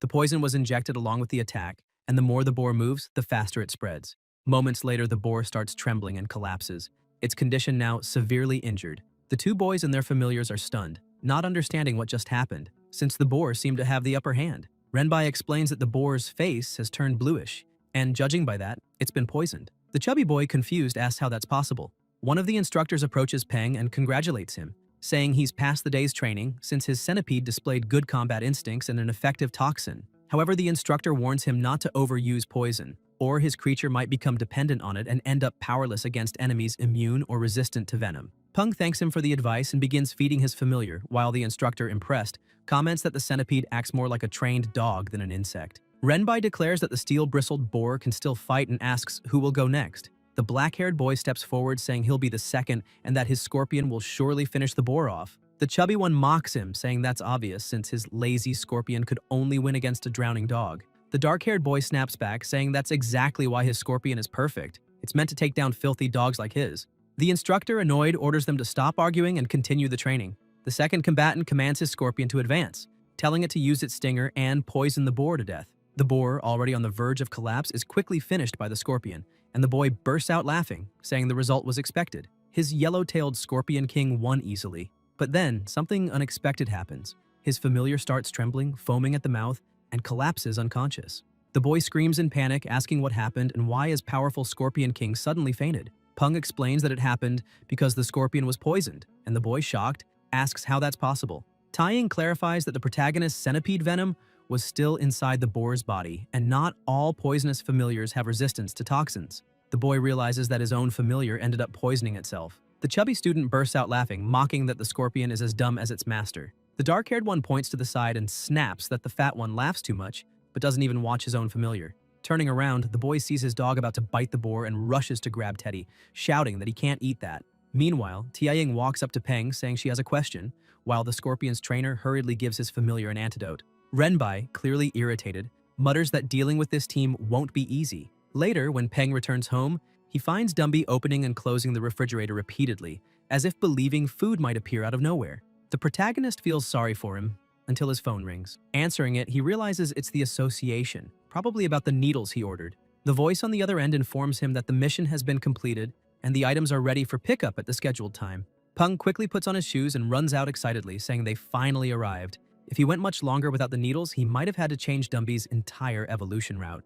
Outside, a robot is waiting with the delivery while a few people watch from a distance. One of them tells the boss that this is the kid who spent a lot of money to get the yin cedar needles. The boss confirms and says they've been following the truck from the Hunters Association warehouse, ensuring there's no mistake, and that tonight they'll break into the boy's house. One of the men, hesitant, asks if they're really going through with it, but the boss gets angry and calls him useless. Another member punches the hesitant one in the head, saying that as long as they're careful and leave no traces, everything will go smoothly. The boss agrees and says the green-haired boy is right, but they won't act yet. They need to plan every step carefully, and once they get the money, they'll flee immediately. When night falls, the three of them get ready for the robbery, excited by the idea of doing something far more thrilling than ordinary theft. However, one of them looks around uneasily, finding the neighborhood so poor it seemed worse than the hole they came from, and asks if the kid is really rich. The boss replies that's even better. It means he has no backing and probably just got lucky, making him an easy target. When they reach the apartment, they start trying to force the door open, making noise in the process. Tang Tang opens it, confused, and asks what they're doing there in the middle of the night. They try to play it off, saying the hallway was dark and they must have gotten the wrong door. Without suspicion, she begins to close it, saying it's fine, but the boss stops her and with a fake smile says they're just thirsty and asks if they can come in for a glass of water. Tang Tang smiles politely and, unaware of the danger, lets them in. They start laughing, and the boss confidently asks why they haven't thanked him yet. As soon as they enter, one of the men locks the door, and Tang Tang, surprised, asks why. The boss rubs his hands together with a cynical grin, saying it's just so they don't disturb the neighbors so late at night. She stares at him calmly and, with a terrifying smile, replies that they can relax. The walls are soundproof, so even if someone screamed, no one would hear. The three thieves exchange uneasy looks, and one of them nervously asks what that thing behind her is. The killing intent radiating from Tang Tang makes them freeze in terror. The boss tries to keep his composure, pulls out a dagger, and lunges forward, but he's defeated in the blink of an eye. The other two panic, and the youngest orders his familiar, Thorn, to attack to help the boss. But Tang Tang's familiar catches it midair and devours it in seconds. She gently pets it, asking why it's eating trash again. Suddenly, she's struck by a blow. The boss gets up, laughing in relief, thanking his familiar for hitting that woman, saying he wants to see if she'll still act so arrogant now. But when he looks closely, he realizes only part of her clothing was torn. Desperate, he screams, demanding to know why she isn't hurt. Tang Tang keeps laughing and replies that she could explain it, but he wouldn't understand. Then her eyes change, the Sharingan activates, glowing intensely, and she says that actually she'll explain it very clearly, since they have all the time in the world. The three men scream in terror as she advances, and on the other side of the hallway in his room, Peng tosses in bed, annoyed by the noise, wondering why people were still awake at that hour. After effortlessly taking down the intruders, Tang Tang calls Old Chi, reporting that she has 3 new volunteers with her and asking him to send someone to pick them up. She adds that there's no need to worry. They're all well trained, and she guarantees they'll protect the border until their last breath. The next morning, training resumes, and the students' familiars, including Peng's, can't even scratch their opponent. Peng watches in surprise as Dazi fails to break through the defense and asks if that thing is a water bear since it's his first time seeing a monster with such peculiar traits. The system identifies it. Mutant water bear, level 12, elite, normal grade. Condition, healthy, lazy. Weakness, fire. Rapid water loss can lead to death by dehydration. Being sliced results in instant death. Special trait, cryptobiosis. When entering the state, the mutant water bear curls up and reduces its metabolic rate to an extremely low level, drastically increasing all resistances. Peng reflects that it might be time to look for a third familiar and considers forming a contract with the water bear. He thinks about how incredibly resilient these creatures are, known to survive in space, resist radiation, endure temperatures below 200 degrees Celsius, and even withstand microwaves. After the cataclysm, their vitality evolved further, granting resistance to several rare attributes. The protagonist keeps assessing the situation, realizing that even though the water bear has incredible self-defense capabilities, it wouldn't work well in a team setting to protect the others. Therefore, he decides to set that idea aside and instead look for a long-range attacker, or a defensive familiar. And if he can find one with healing or flying abilities, even better. While he's lost in thought, Tianying and Lotus finish off the hyena. She approaches celebrating and the instructor rushes to stop her, asking her to calm down. When large monsters are fighting, people must stay away from the battlefield to avoid unnecessary accidents. Peng smiles at the sight, realizing that Lotus Seed's shyness has lessened a lot since their training began. His phone rings, and it's manager Senlin asking if he's free today. The protagonist asks why, and the manager says he'd like to invite him to lunch. Some friends are visiting, and he'd like to introduce them to him. Peng doesn't quite understand why the manager suddenly sounds so flattering, but it makes sense. After all, since the Dark Ember Forest incident, the company had suffered great losses, and since Peng is now an intermediate-level monster breeder, Senlin probably wants more of his help in the business. Peng agrees to go and tells the manager to meet him at the school gate after classes in the late afternoon. When classes end, Senlin is already waiting outside. Peng gets in the car and apologizes for the trouble, but the manager waves it off, saying it's no trouble at all. He often passes that way since his daughter attends the same school, so it was just convenient to pick him up. His daughter Liu Jiaoyu, sitting in the back seat, rolls her eyes and calls her father a liar, saying this is only the second time he's ever gone to her school, and the first was just to enroll her. Senlin quickly changes the subject, saying that, in any case, if Peng ever has free time, he'd like him to take a look at his daughter's familiar. Peng glances back and sees it's a cat-type familiar, a rare sight. He quickly scans it and finds it's a mint cat, level 12, normal grade, wood attribute, weakness, water. Smiling, he says he's usually at his studio on weekends, so she can come for a consultation then. Zhao Yu brightens up and asks if he's serious. The manager stops the car in front of their house, telling his daughter she can go in and that they'll talk about it later since he and Peng still have business to discuss. She gets out smiling, thanks Peng again for offering to help, and waves goodbye. Peng, puzzled, wonders what's going on. If they're just meeting some friends, why did the manager send his daughter home first? Everything feels increasingly suspicious. As the car drives off, Peng asks who these friends are, and Senlin simply replies that he'll find out soon enough. A short while later, they arrive at a temple, and the manager asks him to come in. As they walk through the entrance, Peng takes in the scenery. The place is styled like an English garden, probably designed by a master landscaper familiar with both northern and southern aesthetics. Dining in such a refined place could only mean the manager's friends weren't ordinary people. When they reach the main hall, Senlin says everyone's already there and invites Peng inside so he can introduce him. The first introduction is Captain Songxi. The second, Captain Jiang Gu. Jiang comments that Senlin had been so secretive before that he never imagined he'd bring along a little boy. Peng glares slightly annoyed, realizing it's no coincidence that everyone there represents a monster hunting group. The looks directed at him are filled with curiosity and greed, and it unsettles him deeply. Senlin tries to lighten the mood, saying that since everyone's here, they can begin eating, but Jiang raises a hand and says to wait. Staring at Peng, he says the boy doesn't seem very happy, asking if he's upset about being summoned so suddenly. The captain, Songxi, cuts in, asking what Jiang is trying to do. Scaring a kid would be disgraceful, especially if word about it spread. Senlin explains that he hadn't told Peng anything about the meeting, so the boy had no idea they'd be gathering there. The manager apologizes, admitting the invitation was impulsive and poorly arranged. Jiang nods in understanding and shifts his tone to something more respectful. He says they've wanted to meet Peng for quite some time to ask for some advice, but it's been extremely difficult to find him. He then asks Peng to come closer and join them. The others, too, act a bit more polite, inviting him to sit at the table to eat and drink with them, adding that it'd be a waste to spend the time just chatting. They might as well take the opportunity to seek his insight. Peng notices that, though they sound friendly, their words reek of pretense, and it's clear they have ulterior motives. The manager apologizes again, saying he didn't handle things properly. Peng stays irritated, thinking that he's ended up putting the manager in a position where his debt now far exceeds whatever he was paying. In other words, he owes him. Even so, Peng decides to see just how far this red marriage will go. Jiang sets his chopsticks down on the table and says he's a straightforward man and has a few things to say.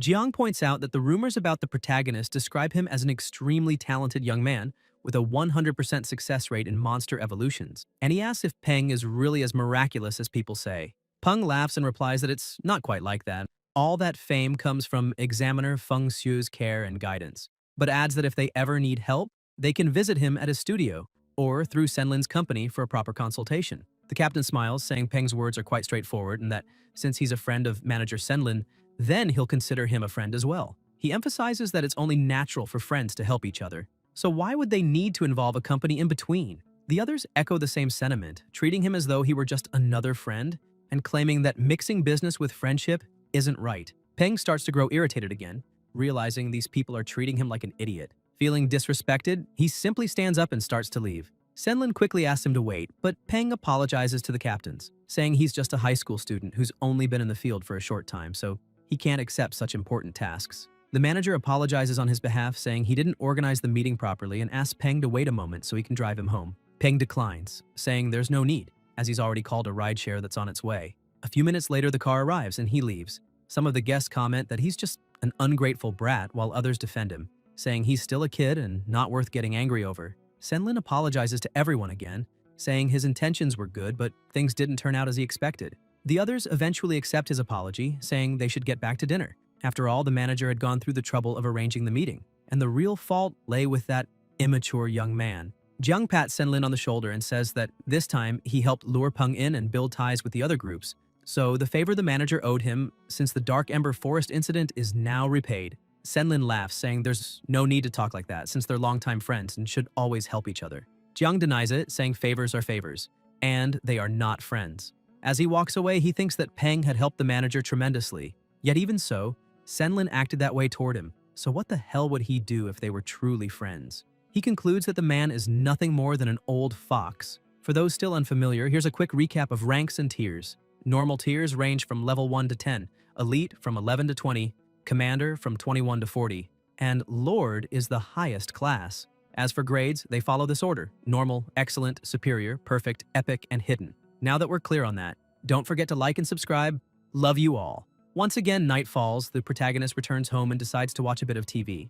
On the news, the Alliance News Channel reports that the Blue Magic Genetic Enhancement Serum, released by the United Dragons Group, is a scam with severe side effects. In the Neon region, there have been multiple cases of malicious mutations in familiars that use the serum. The United Dragons Group has announced a global recall of the product.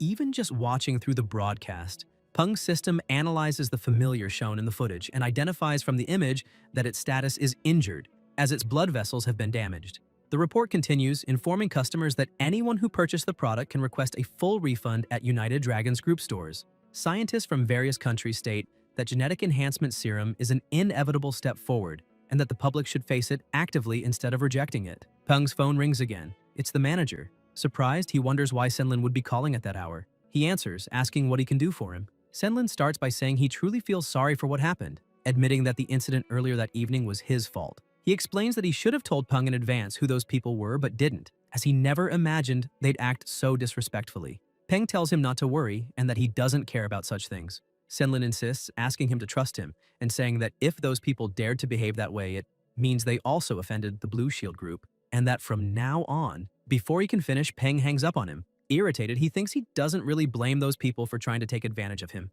It's his own fault for still not being strong enough to tell all those idiots to go to hell. Staring intently at the television, Peng reflects that, for now, he can only play by the rules, at least until he has enough power to change them. The program changes, and the host announces that the first King of Dogs of Yangcheng contest concluded successfully the day before. Participants came from Yangcheng, Rongcheng, and Pengcheng. The monster breeder Han Ning, 21 years old, won the championship, and his familiar became the first King of Dogs of Yangcheng. Peng studies the data on the screen. The creature's name is Starfall Autumn Dog, level 39, Commander Tier, Perfect Grade.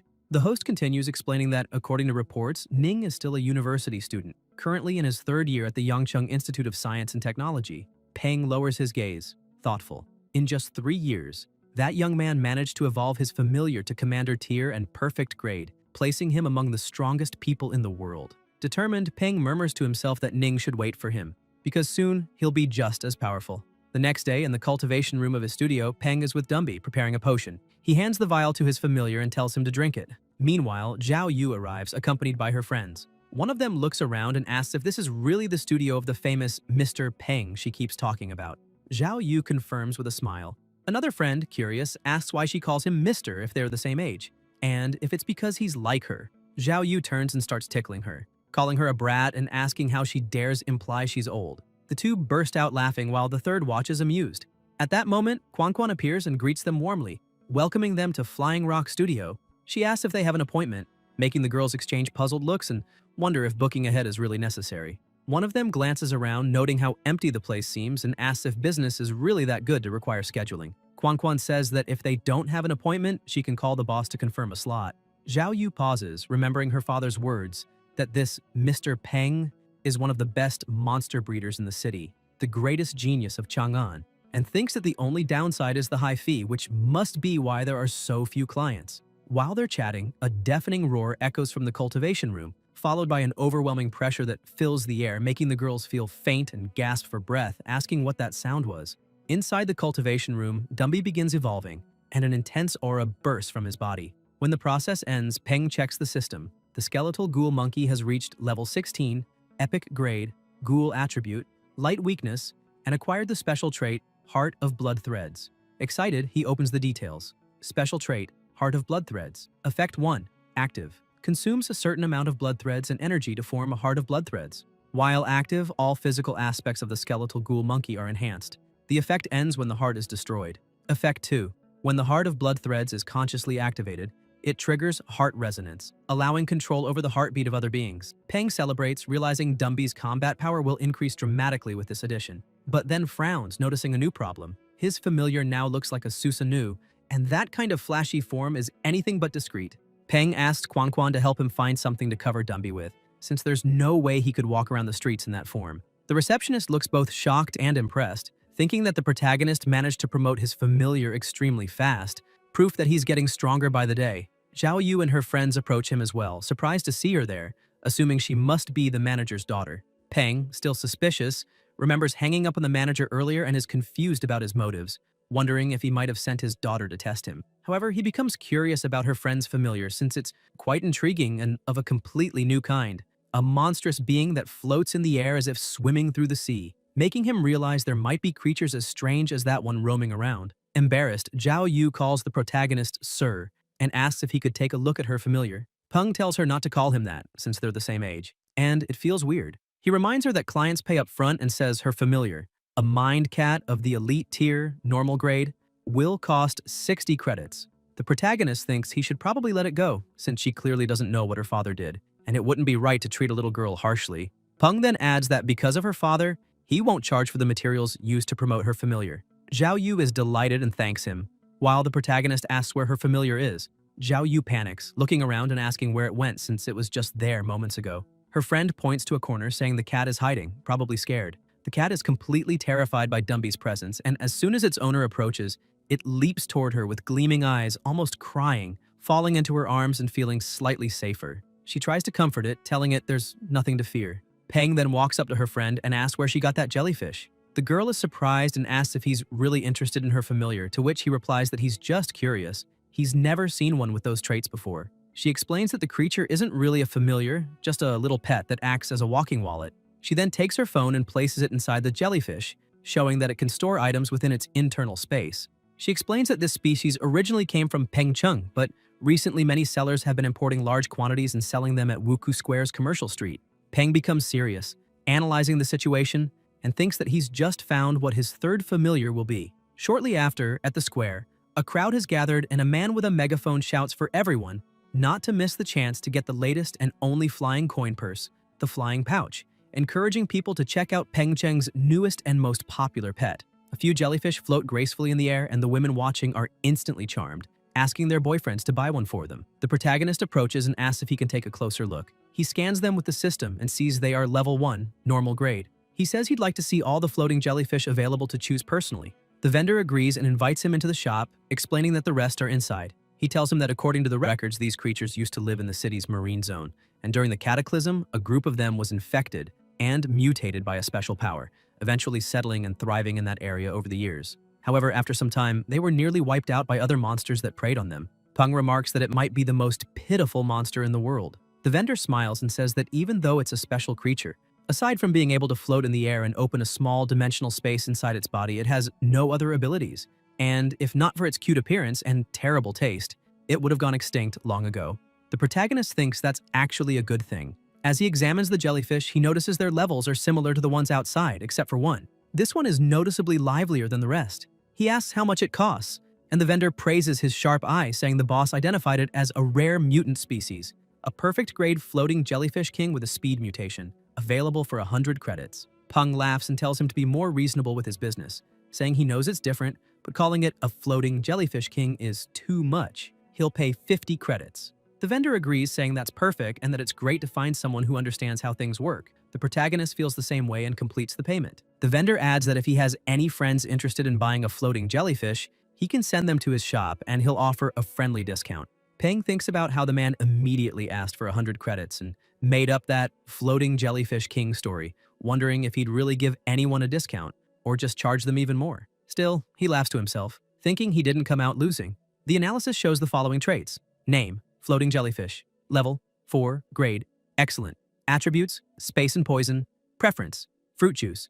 Weaknesses: electric type, ice type, and a fear of fish and birds, becoming frightened when facing such creatures. Peng holds his new familiar, pleased that it's of excellent grade and has dual attributes of space and poison, concluding that his team of familiars is growing well. Because the creature looks like a balloon, he decides to name it Silly. Sometime later, back in his apartment, Dazi is asleep when he hears the door open and his master announce his return. He rushes to see and Peng proudly presents the new family member. Dazi freezes, grumbles, and locks himself away again, slamming the door shut. The protagonist wonders where Dazi learned to be so jealous and annoyed says he'll deal with it, shouting that he bought dried mealworms, his favorite, as well as dried poisonous worms and starflower leaves. Dazi hears that and his eyes light up. Peng goes on saying he also bought a crystal core from a thunder-type commander tier monster, very expensive, and that he paid 301 credits for everything, enough to feed an entire family. Dazi slowly opens the door and Peng starts laughing, asking if he wants to eat. The familiar replies yes. Peng shakes his head, saying it won't be that easy. After all, he slammed the door in his master's face. Dazi panics, begging for the food while Peng gives his rebellious familiar a lesson.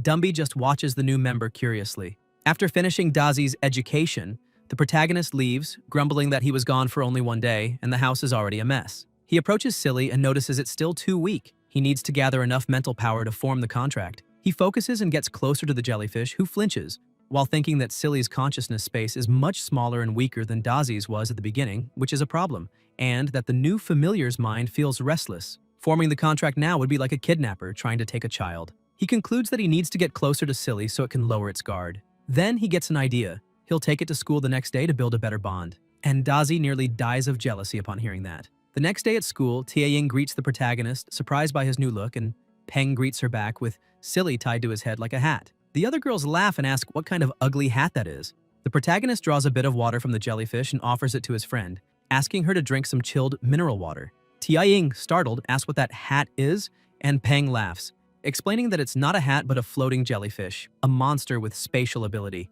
Tianying strokes the lotus flower and says she's heard of that monster before, noting that they're usually shy, but she tells him to forget that for now and asks if he knows what monster they'll be facing today. They walk over to the cage to check and he mentions that it'll be a bit tough. It's the purple metal scorpion. Tianying asks if he'll be the first to fight again, and the other students comment that it looks like the extra points for the first victory of the day will go to him once more since he's strong and has a high win rate. They say they can only learn from him to earn points like that someday. Peng turns and says he can't always be the first in the team. That wouldn't be fair to his classmates. And he'll let someone else go first, surprising the class. A student wearing glasses with a giant rooster steps up and says that if the protagonist doesn't want to go first, he'll take the spot. Peng analyzes and concludes that it's a dragon rooster, an elite tier familiar, the only one besides Dazi, already level 11, though only of normal grade, still strong enough to handle the purple metal scorpion. The protagonist tells Dazi to pay attention to the fight, but upon glancing at him, he notices something and punches his familiar on the head, shouting that all he ever thinks about is eating. He scolds him, telling him to absorb the purple metal scorpion's combat habits and style, and warns that he'll be disciplined later. Renbai says it's fine and authorizes the match to begin. The two monsters face each other. The scorpion strikes first, but the dragon rooster dodges and charges in, only for the scorpion to grab its leg and land a direct hit. The rooster's master panics, and one of the instructors comments that fortunately this purple metal scorpion isn't venomous. If it were, even a single sting would have been enough to defeat the rooster. However, the rest of its tail didn't pierce deeply enough to cause real damage. The dragon rooster, angered by the attack, charges again and delivers a heavy blow, dealing massive damage to the scorpion. Its master cheers, shouting that they've won, but the protagonist watches closely, thinking it might not be over yet.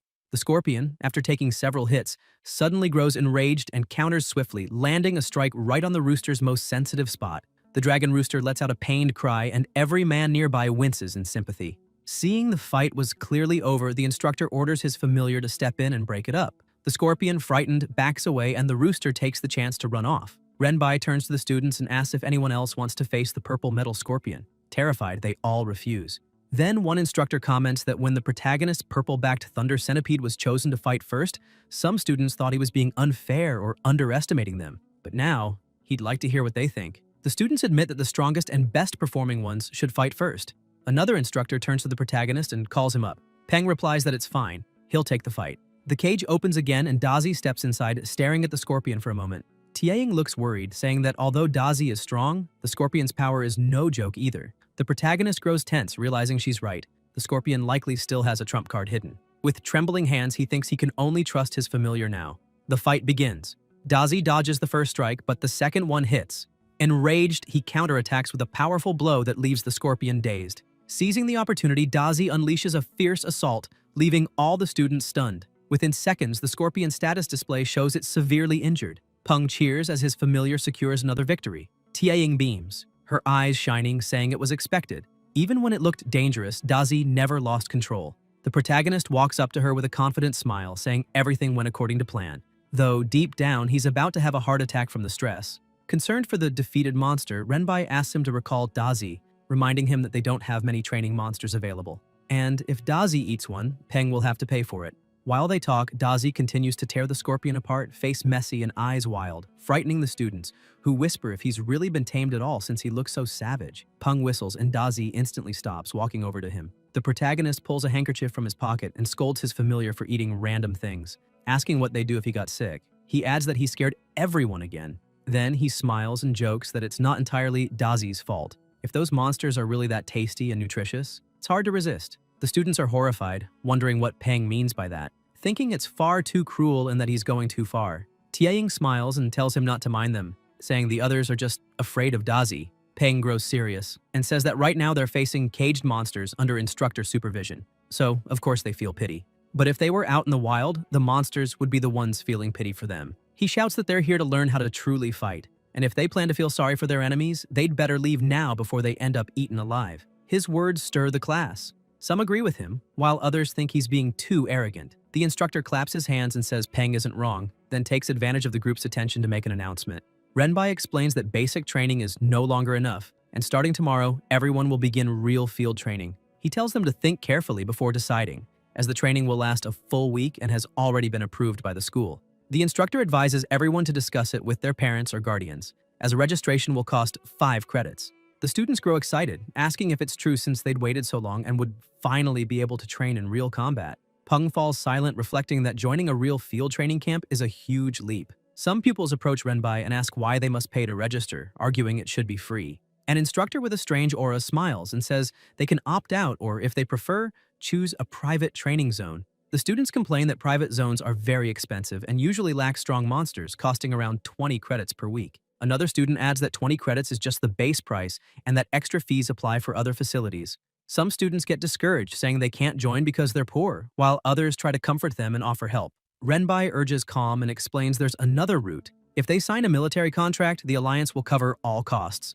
Those who sign must serve 8 years, but afterward they're free to pursue anything. If accepted into the military academy, that time counts toward the 8 years. Tianying remarks that obviously 5 credits isn't affordable for most students, and that the policy was devised quite strategically. The protagonist notes that even if accepted into the academy, they'd still owe 4 years of mandatory service. Peng states that whether it's 4 years at the academy plus 4 in the army, or 8 straight in the military, the method is incredibly efficient. Renbai continues and reminds everyone that participating in the field training also requires signing a death insurance policy. A frightened student asks if that means she'll die if she signs. The instructor explains that the entry exam for monster trainer cadets is very different from others, and they must treat this special opportunity seriously. He then tells the girl that signing the death insurance doesn't mean she'll die, but if she keeps showing that level of intelligence, he might have to remove the word no from what he just said. Tianying gets excited and asks Peng if she can go with him the next day. They bump fists and he says it will be an honor to accompany her. The next morning, cars and trucks speed toward the training site. Everyone is impressed by the beauty of the place until the vehicle runs over a rock, startling everyone inside. The driver laughs and looks back apologetically, saying he hadn't seen the rock. Peng remains silent, merely observing, thinking that's how a driver behaves when he dislikes noise. He remembers earlier, before leaving, banging on Tang Tang's door with no answer, and that she didn't pick up her phone. Still, he thinks there's no reason to worry because she isn't weak, so it's unlikely something bad happened. Perhaps her disappearance relates to the secret she never wanted to reveal. Suddenly, the vehicle brakes sharply, throwing the students to the sides. Irritated, some scold the driver, saying it was too much and he couldn't treat people that way. The driver apologizes again, insisting this time it wasn't on purpose as they had just arrived. Everyone disembarks and forms a line before Colonel Chen. He explains that the valley behind him is the jungle training base, and that every inch of the territory has been inspected, leaving only normal and elite-level monsters.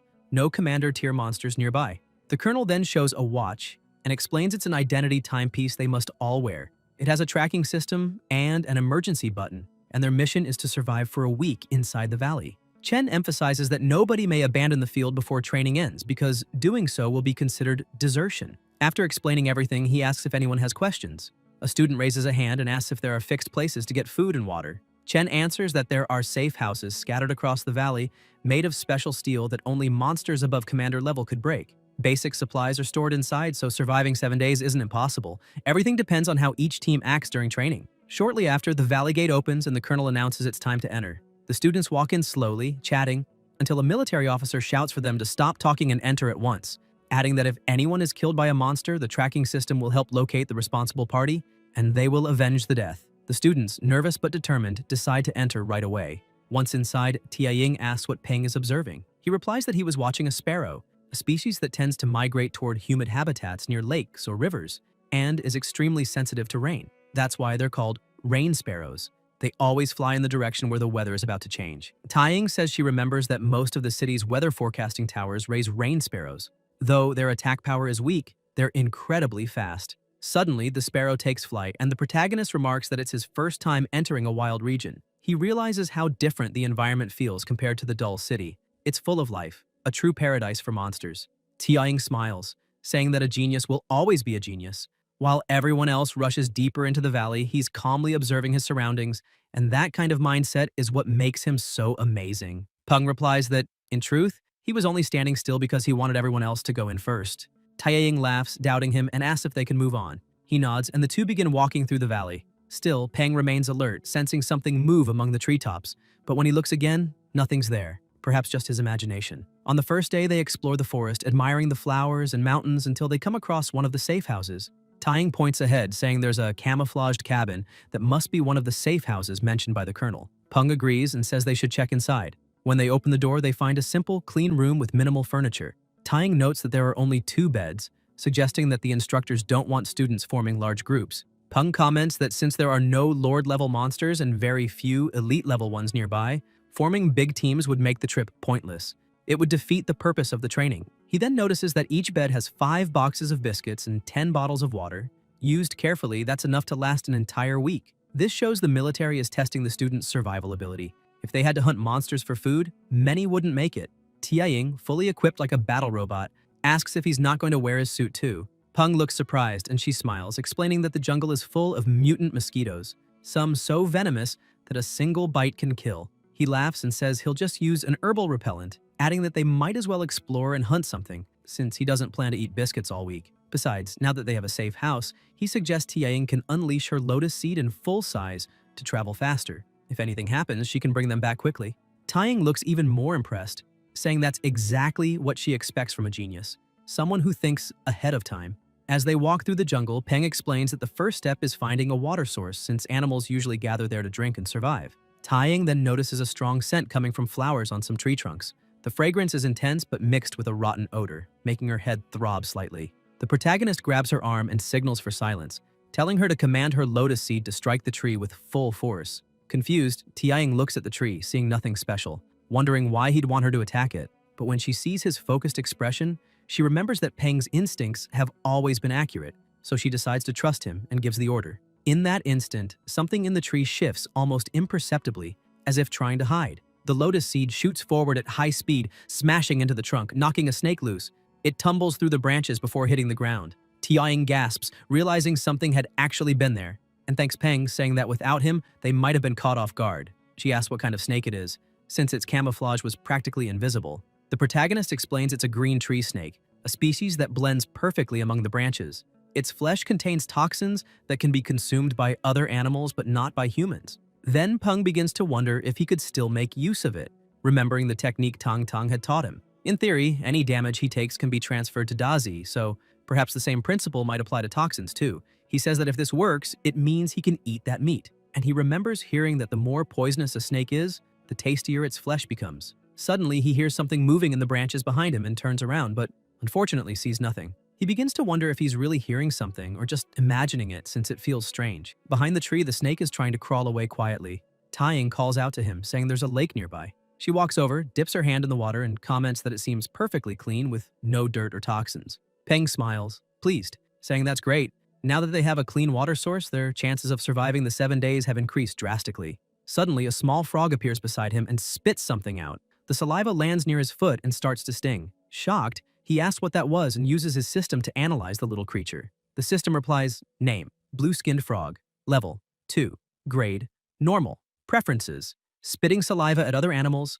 Weakness, electric type and earth type. Hates when other animals spit saliva back at it. Peng thinks the frog must be insane. It loves spitting at others but hates when someone does the same to it. He wonders who would be stupid enough to spit back. After thinking for a moment, he decides to ignore it since the frog isn't worth the trouble. The most important thing now is figuring out how to make use of the lake. But as he's thinking, the frog spits at him again. The protagonist gets irritated while the frog mockingly croaks at him. Peng gathers all his determination and spits back at the frog, feeling like a fearless fighter, thinking he gave it a chance. But since it didn't appreciate it, it's just an idiot. He even brags that since he has a system, he already knows its weakness. The little frog starts trembling with rage, and the familiars, along with Tia-Ying, have no idea why Peng would do something so ridiculous. Suddenly, the frog starts crying and screaming loudly. Moments later, Tia-Ying looks at him and says there are way more frogs in that lake than she expected. Peng lowers his head, realizing his mistake. A massive number of frogs surface from the water, all furious and glaring at him. His partner asks what's going on, noticing the odd look on his face. One of the frogs begins gathering energy in its mouth. Peng notices and grabs her hand, pulling her away, shouting that they need to run. They all sprint from the lake and soon reach a safer distance. Gasping, Tia-Ying asks if they're safe now. Lying on the ground, Peng answers yes. Exhausted, Tia-Ying says she never imagined she'd one day be chased by frogs. Still sprawled out, Peng comments that they can't underestimate those creatures. 1 or 2 might be weak, but 100 together is something he doesn't even want to think about. Confused, Tia-Ying asks how he can say that after just spitting on one. Peng gets up and says it's time to organize their situation. Behind the northern trees lies the Frog Lake. To the west is the valley entrance, with some trees but no dangerous creatures spotted so far. To the south, a dense forest with traces of large carnivorous monsters. Thick trees there make it difficult for her lotus seed to move. And to the east, a small incline leading to a wide meadow with signs of herbivores. Tia-Ying says that's all the information they have for now and asks if he thinks they should expand their scouting area. The protagonist replies that they could, but first they need to eat. The others don't look too thrilled, but Peng tells them to relax. What they discovered today is already plenty, and there's no need to get too anxious on the first day. He suggests everyone calm down and rest. Tia-Ying agrees and says they still need to find something to eat. Peng tells her not to worry and lifts the green snake he'd captured earlier. Tia-Ying is completely puzzled since a few hours ago he'd said humans couldn't eat that meat. Peng tosses a few small bottles on the ground and says those will be the seasonings: fine lilac lotus, golden strand nutmeg, and black-blue grass. She asks when he picked all that up and where he's been keeping it. Peng points out that this is jungle survival training. They always have to be prepared. Meanwhile, everything they do is being monitored in a control room, where several people are watching dozens of camera feeds showing what's happening during the test, the safe houses found, the paths the students take, and even those who've triggered emergency signals asking for help. One of the agents turns to his colleague and asks if number 17 is the one Zhang mentioned. The other soldier monitoring the cameras confirms it, saying both his familiar and his appearance match. The agents keep commenting that faced with so many frogs, the only option was to run, and even then, you'd have to shake them off. And that boy did exactly that, which showed he was good. Colonel Chen points out that it might seem simple, but for a student with almost no training, it's quite difficult. Whether it's using the terrain, mastering jungle survival skills, or having the determination not to give up when everything goes wrong. Peng outperformed most teams, and that's why he wanted everyone there to focus their monitoring on him. Meanwhile, the pair were heading back to the safe house, and Tia-Ying said she wanted to see if that would really work.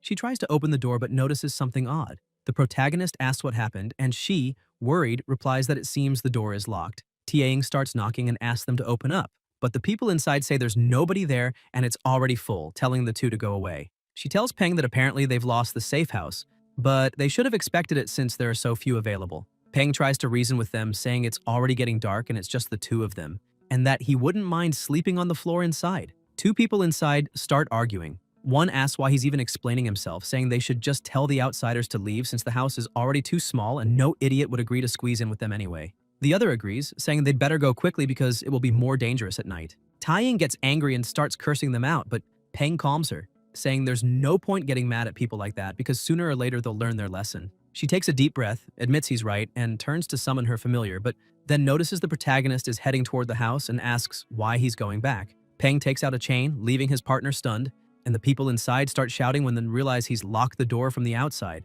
Tia-Ying asks where he got that padlock, and the protagonist explains he took it in the safe house near a table. Apparently, the instructors wanted them to reinforce the doors to increase security, so he grabbed the chain and put it in his bag when they were leaving. Laughing, he keeps walking alongside his partner. The instructors laugh too, saying that's great and that the boy is truly remarkable, cunning like an old monkey. Even the colonel notes he has potential. An examiner a bit further back observes that the protagonist is much better than most students, but now they'll see if he's capable enough in a place full of monsters at night, raising the question of whether they'll survive. Peng leads the group, saying they should follow that path and might find another safe house. As they walk, a monster stalks them, watching from the darkness. After a long trek, Tiying, already tired, says it looks like there's no other way. They'll have to spend the night in the middle of the forest. The protagonist agrees, saying they shouldn't keep exploring because it's late and they haven't found a cave, so they need to stay at the top of that tree. The trunk stands vertical, and if they branch out about 3 to 4 meters above the ground, they can build a simple shelter there. Taiyang agrees, saying it sounds good. The lotus seed strikes to fell the tree, and then the protagonist sets up camp, and within minutes, everything is ready. Taiyang breathes a sigh of relief, saying they're finally done. And when she looks ahead, she sees her partner has fallen asleep quickly. She looks at the familiars and sees they're both asleep too. She pulls a blanket from her bag and thinks she'll try to rest a bit as well. Higher up, among the trees, someone watches the two and comments that they're very brave to sleep in the middle of the jungle without a fire or a night watch. She smiles, saying she'd like to see how far they'll go, but is interrupted by a noise and turns quickly as something approaches. Tang Tang camouflages herself again and sees a black shadow panther advancing. It isn't very strong, and with the protagonist's current power, it shouldn't be a problem. The panther speeds forward with impressive agility toward the two. The lotus seed hears it and rises on alert, waking its mistress, while the protagonist shouts for them to get out of the tree. Tianying quickly jumps onto her familiar's back. Peng and Dazi also spring up, alert. She stares at the blur ahead and notes it must be a shadow-type monster, unsure of the species or its strength, and wonders whether they should run or fight. The protagonist uses the system and analyzes carefully. It is a black shadow panther, common rung, level 15. He explains that running away would only mean turning their backs, which would actually trigger the panther's hunting instinct even more. As he speaks, the monster lunges. He's caught off guard by its speed and calls for his familiar. Dazi jumps in front and tries to land a hit but misses. The panther appears behind them, ready to strike. But that's exactly what Dazi wanted. He unleashes his electric power, stunning the panther, then bites down hard, leaving a deep wound. Peng is astonished to see his familiar using electricity to paralyze the enemy, realizing that it's slowing the panther down. All that training truly paid off. Even when facing a higher-level monster, Dazi still manages to maintain the upper hand. The panther writhes, counterattacks just enough to break free, then stumbles away, trembling as if something else were watching it. When it looks back, it sees a massive serpent darting toward it. Peng spots it too and freezes, asking what that thing is, because with a single bite, it swallows the panther whole. He immediately orders everyone to run as fast as they can. As they flee, the snake simply turns in another direction and crushes a tree in its path. Watching from a distance, Tang Tang notes that the serpent doesn't seem interested in Peng, which is good. If they fought there, it would attract too much attention and likely expose everyone's positions. She vanishes again while the instructors monitor everything on their screens, tracking the serpent and reporting an emergency. They turn to the captain, asking if they should engage the giant mutant jungle anaconda. Another man replies that it's unnecessary. This particular anaconda is docile and not very aggressive, making it a good test for the students. If they can't handle something at that level, they might as well give up on this path. The colonel agrees with Instructor Chen but orders the Golden Eagle team to remain on standby for a possible rescue mission, ready to deploy the moment anyone hits the emergency button. The next morning, Tianying wakes up with sunlight on her face, still leaning against her familiar. The protagonist is already standing, telling her she woke up just in time. They're heading out. She asks where to, and he says they'll return to yesterday's camp since they fled in a rush and left their things behind. Concerned, Tianying asks what they'll do if the anaconda is still nearby, since they don't know its weaknesses or attacks.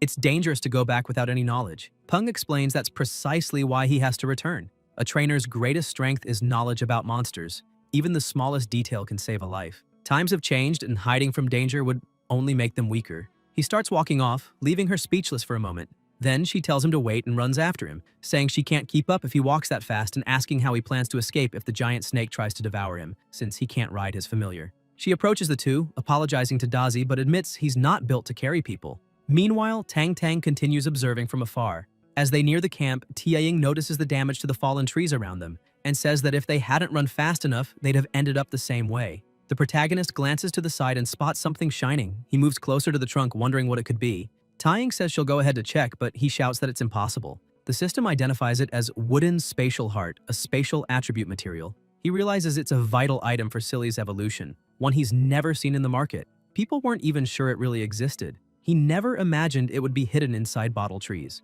He quickly concludes that the snake from yesterday must have grown that large because of this rare material, and that it didn't chase them because it was simply guarding its food. The protagonist takes the material and stores it in his bag, thinking he'll need to return later to collect more. For now, though, he can use this training to find other rare resources. By the third day, he finds another rare material, and the same happens again the following days. Finally, at the end of the 7th day, the colonel gathers all students who passed the test and tells them they are truly the best group the program has ever had, which makes him very pleased. The provisional date for the next Combined Valley training is set for 3 weeks later, and all students who attended this one will be allowed to join the next free of charge. With the end of training, the colonel reminds everyone that he hopes they've learned a lot from the experience, and that now they can rest for the next few days, returning to classes after 3 days as a reward. The students all cheer, thrilled to finally get some rest. TAing is also happy, saying she can finally use her phone again since she needs to call home and let her family know she's okay. Peng takes out his phone, chuckling, thinking he should also tell Tang Tang he's fine.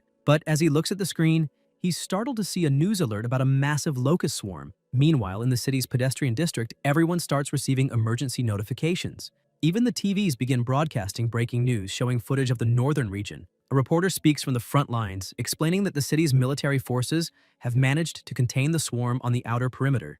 According to director Feng Xiu of the City Monster Trainer Association, these creatures, called deadleaf locusts, are highly afraid of fire. That's good news since the troops managed to fight them off by exploiting that weakness. Reports estimate there are hundreds of millions of these locusts, with each adult measuring at least 30 centimeters long. Peng watches the report and mutters that things aren't looking good at all. Suddenly, his phone rings. It's Feng Xiu calling. The protagonist asks how he's doing, but the director goes straight to the point, asking if Peng has finished his training and is back home. The military, he says, has delivered a batch of a new species, the voracious golden frog, and hopes the association can help enhance their grade levels. Feng Xiu asks if Peng can assist with that the next day, emphasizing that it's a paid assignment. The protagonist asks if the military plans to use those frogs to handle the deadleaf locusts. The two people standing in the director's office glance at each other, clearly uneasy, and demand to know how Peng could have guessed that. Feng Xiu instantly catches on, looks at them, and calmly replies to Peng that yes, that's exactly it. The military plans to use fire-type predator monsters since thermal weapons are too inefficient against the locusts. The two subordinates begin trembling with fear and stay silent. Peng nods, saying he understands and that it sounds like a smart strategy. The director then asks again if he's interested in joining the research project, noting that the payment will be excellent. Peng replies that since it's a request from director Feng Xiu, he can't refuse, but he'd like to know if the payment could instead be exchanged for a crystal core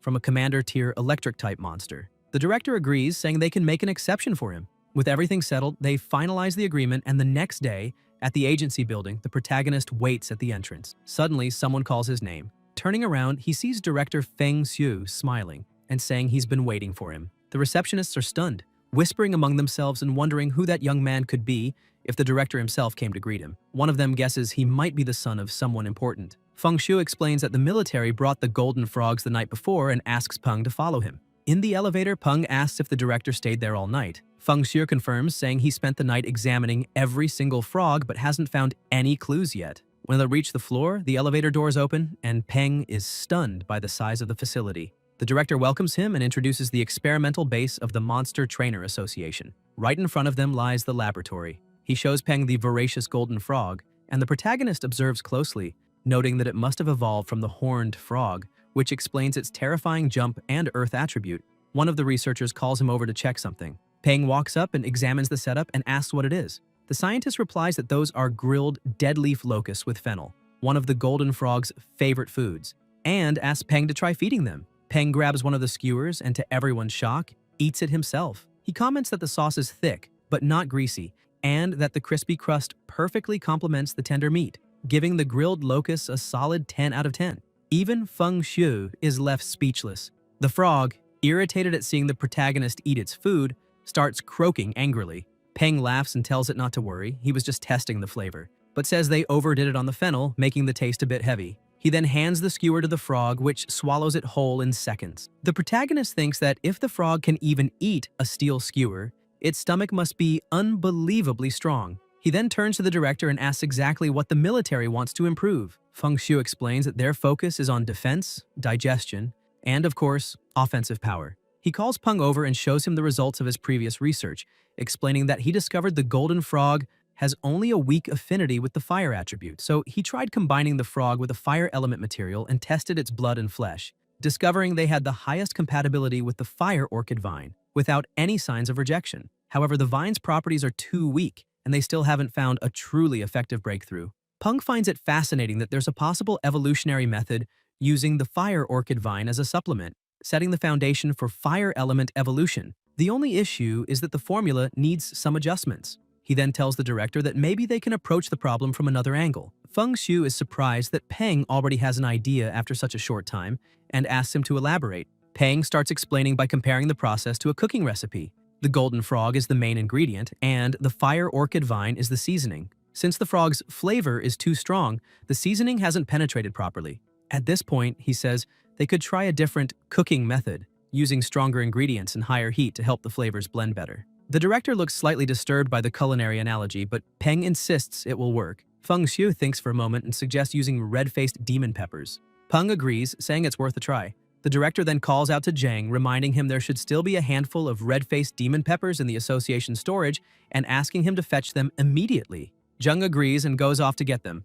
though he still finds the whole idea absurd, trying to evolve a monster as if they were cooking it. He wonders if this is really the method of the city's youngest monster breeder. The director notices his expression and thinks that, although Zhang has plenty of potential, true growth for a monster breeder takes more than just talent. It requires courage to explore new paths, and he hopes the young man realizes that soon. A few minutes later, Zhang returns, telling the director that the materials have arrived. When they open the container, they see that the ingredients are in excellent condition, well preserved. Zhang looks at the protagonist and smiles smugly, thinking, of course I picked the best materials.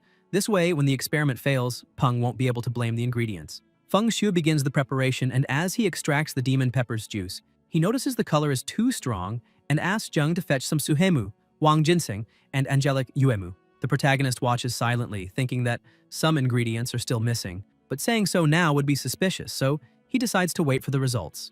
The director finishes the mixture, and with a syringe in hand announces that the evolution potion is ready. When he injects it into the frog, its skin swells and then suddenly explodes. Feng Xiu exhales deeply and tells Zhang that the test failed and they need to analyze the blood to find out why. After examining the data, Zhang concludes that the flesh burst because it absorbed too much fire element, causing a violent energy reaction. The fire energy didn't fuse properly with the blood and tissue. The director had already suspected as much. Zhang continues, explaining that based on prior experiments, if there had been even a chance of success, there would be traces of the fire element in the exploded tissue. In that case, they could have just refined the formula and adjusted the proportions. But the complete energy conflict means the two forces simply can't merge, making the test a total failure. Feng Xiu cuts him off, saying it's too soon to declare the idea wrong. They need more data, so they'll keep testing. Zhang tries to argue, but the director orders him to stop talking and prepare for the second test. The second and third tests also end in explosions. The people around start murmuring, doubting the protagonist's abilities, whispering that this is already the third failure in a row and that something must be wrong with his formula. Some say maybe Zheng was right from the start and that Peng, being so young, was simply overestimated, exactly as Peng intended. He smiles and walks up to the director, saying that after so many attempts, maybe it's time to double the main ingredient. Feng Xiu pauses, thinking it's a bold move, but Peng, confident, reminds him that he's already trusted him once, and all he's asking for is to trust him again. Feng Xiu asks which other materials Peng plans to use. Peng explains that they'll need black soft earth, a soul-type material with earth attributes that possesses moisture and yin properties. It would help the golden frog protect its internal organs. Then they could add sparrow saliva wood to supplement the red-faced demon pepper, since wood feeds fire and fire generates earth. The director hesitates for a moment but ultimately decides to test it. They begin the process immediately, preparing everything with meticulous care. Soon after, Zheng analyzes the data and shouts for the director. This time, a large amount of fire element has successfully fused with the flesh. Feng Xiu smiles, saying it's unbelievable. The formula worked. The protagonist then suggests they move on to a live test, explaining that since many of these ingredients must be digested to be truly effective, testing only the flesh and blood won't yield accurate results. Feng Xiu agrees, so they move to another frog's cage and Peng gets ready to inject the potion. He remarks that although they've done small-scale meat sample tests before, they still owe the frogs something, so they can give them more grilled locust skewers as a treat. As soon as the potion is injected, a strange smoke begins to rise from the frog's body, spreading throughout the room. Everyone panics, but the protagonist remains calm, saying the ratios have already been set. They just need to keep adding the materials at timed intervals, or he'll handle it himself. Feng Xiu assures him it's fine. He wants to observe the process closely. Peng takes the chance to hand him the syringe, asking if he can step out for some fresh air. Feng Shu takes responsibility and lets him go. Outside, Peng mutters that that demon pepper really is strong, but now he just hopes no one suspects that he already knows the final formula. He's only been suggesting changes gradually, as the tests yielded partial results. And besides, the director has been helping him. Still, he needs to be cautious. This is the first recorded evolutionary experiment of a golden frog with the fire element, and he's just a high school student with no authority who supposedly didn't know the recipe beforehand. Suddenly, the lab doors burst open and people rush out coughing through a thick cloud of smoke. Peng notices the smoke has turned red, meaning the formula worked. Then, from the haze, a huge frog emerges. Zheng cheers, shouting that it worked.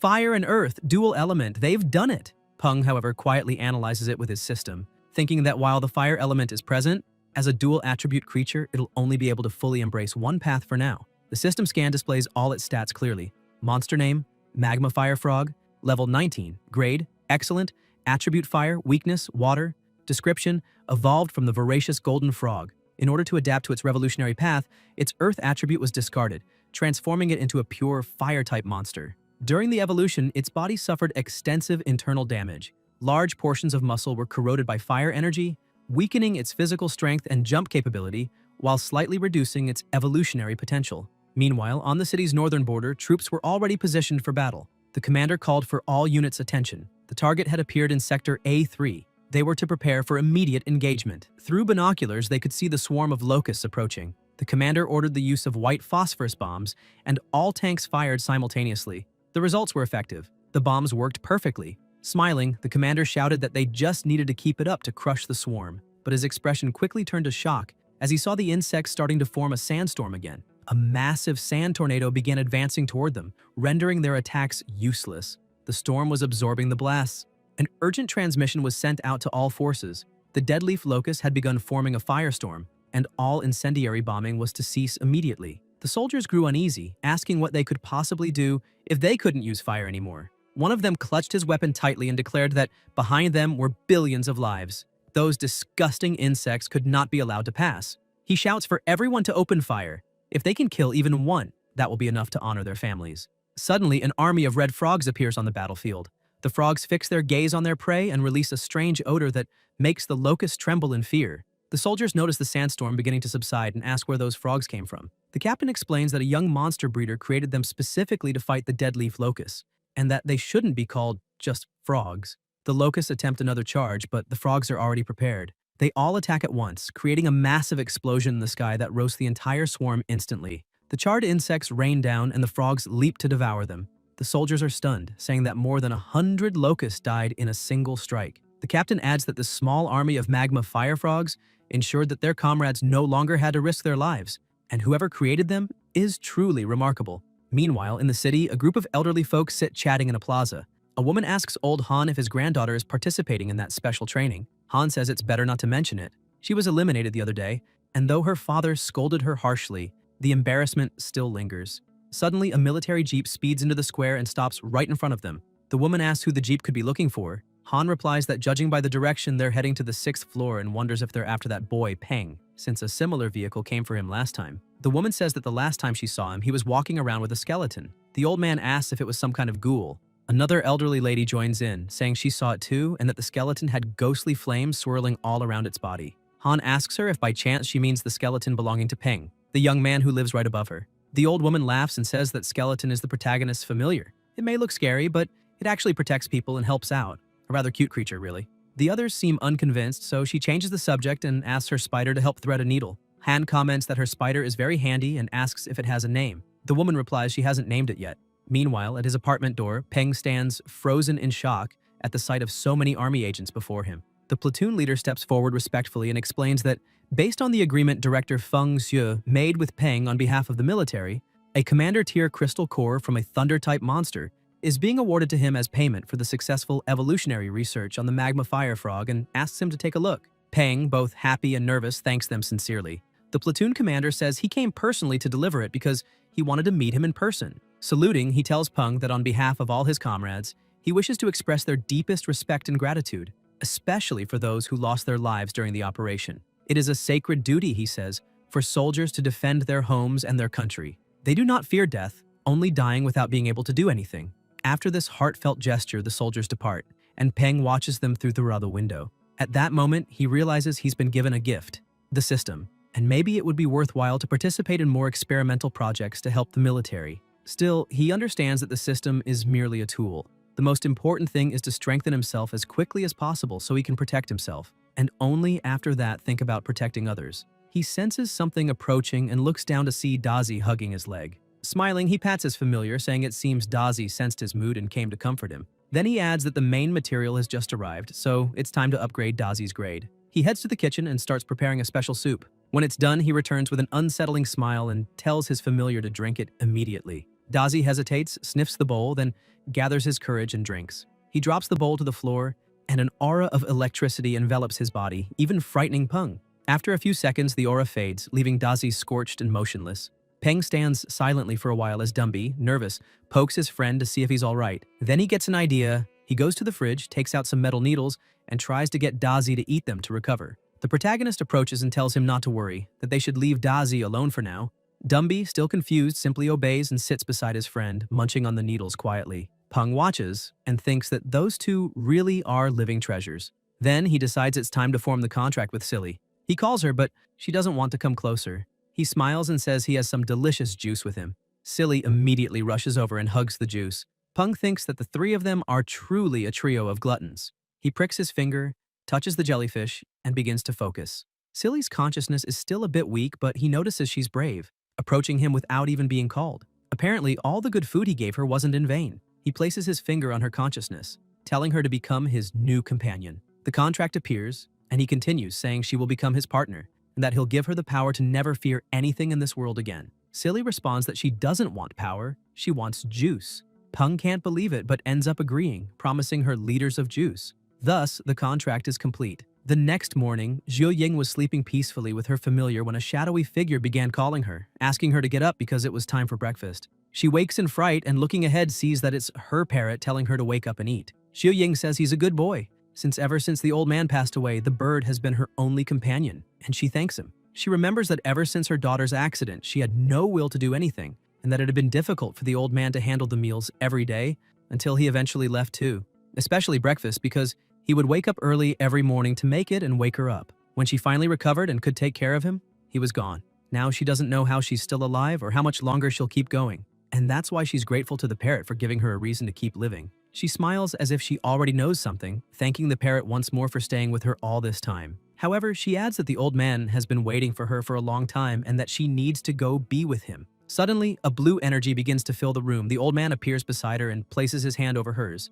saying he's there to stay with her. Xiu Ring starts trembling and crying, and the old man extends his finger, saying that from now on they'll never be apart again and asking if she agrees. She holds his finger and says she'll never leave him again. Suddenly, everything returns to normal, and it's actually the parrot touching her hand. In his apartment, Peng was sleeping soundly until he woke up to Dazi's complaints of pain. He stands up and asks what's wrong, and when he looks down, he sees Dazi rolling back and forth on the floor, saying his head hurts a lot. The protagonist quickly gets up, worried, asking if something went wrong with the evolution, but he's surprised when he looks at the system and sees that his familiar is now at perfect grade and that the tooth replacement process is underway. He shouts in disbelief. He didn't even know a centipede could replace its teeth, and starts wondering if the centipede's genes mutated after the cataclysm. After all, the world has changed so much that common sense doesn't work the same way anymore. He tries to calm Dazi, telling him not to be afraid because that headache is necessary for his growth, and that he just has to endure it. He starts walking and calls Silly, who rushes to him and rests on his head. He checks the system, wondering which evolution route to choose for her, support or maybe combat. If he picks the route that uses the wooden spatial heart as the main material, she can evolve into a spirit of wood jellyfish, gaining dual attributes with healing and spatial powers. However, if he enhances her spatial attribute, her combat strength will be terrifying, but if he gives up combat power for support, he might regret it later. All these paths require time, money, and effort, though the support route would be a little easier. After thinking for a while, he decides it's best to go with the support route and evolve her into a spirit of wood jellyfish. Once she grows stronger, he can choose any route he wants. But for now, this one will help the most. As he leaves the apartment and passes through the plaza, he notices some people standing still and asks why there's such a crowd.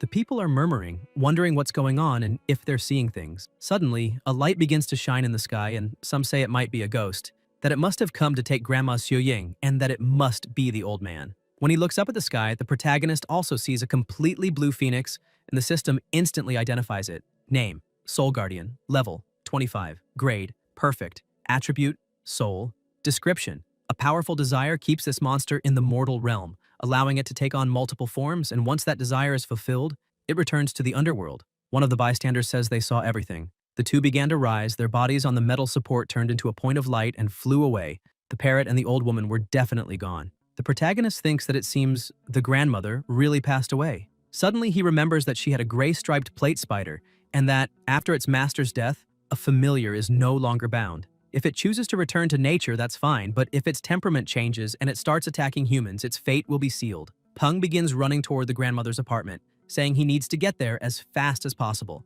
When he arrives, he's out of breath and sees that the door is locked, with no sound coming from inside. He starts wondering where the spider might be hiding.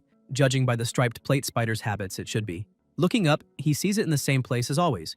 Using telepathy, he gives Dazi the command to act, and when the spider begins to approach, Dazi quickly wraps his master with his body. The spider bows before them, trembling, and the protagonist feels a bit disappointed, asking if it really came down just out of fear of Dazi. Shaking with fear, the spider recalls Xu Ying saying that she was old and would soon die, and that she didn't want to sign a contract again. She had apologized, saying she didn't want to give the spider a name so it wouldn't feel tied down, as she gently stroked its head. The same memory flashes through Peng's mind, and he says it must be hard to lose the old woman. With a faint smile, he kneels down and extends his hand, saying that if the spider wants, it can come with him. Later that day, people are confused, asking what that thing is. Peng is walking through the streets looking like a black Spider-Man with his familiars, and people whisper that he must be trying to become the leader of the Five Poisons sect. As he walks, he thinks that now he just needs a familiar with good defense and his team will be complete. Even if it sounds ridiculous to use a spider as a meat shield, however, it has a defensive evolutionary path, and the materials aren't hard to find. After forming a contract with the spider,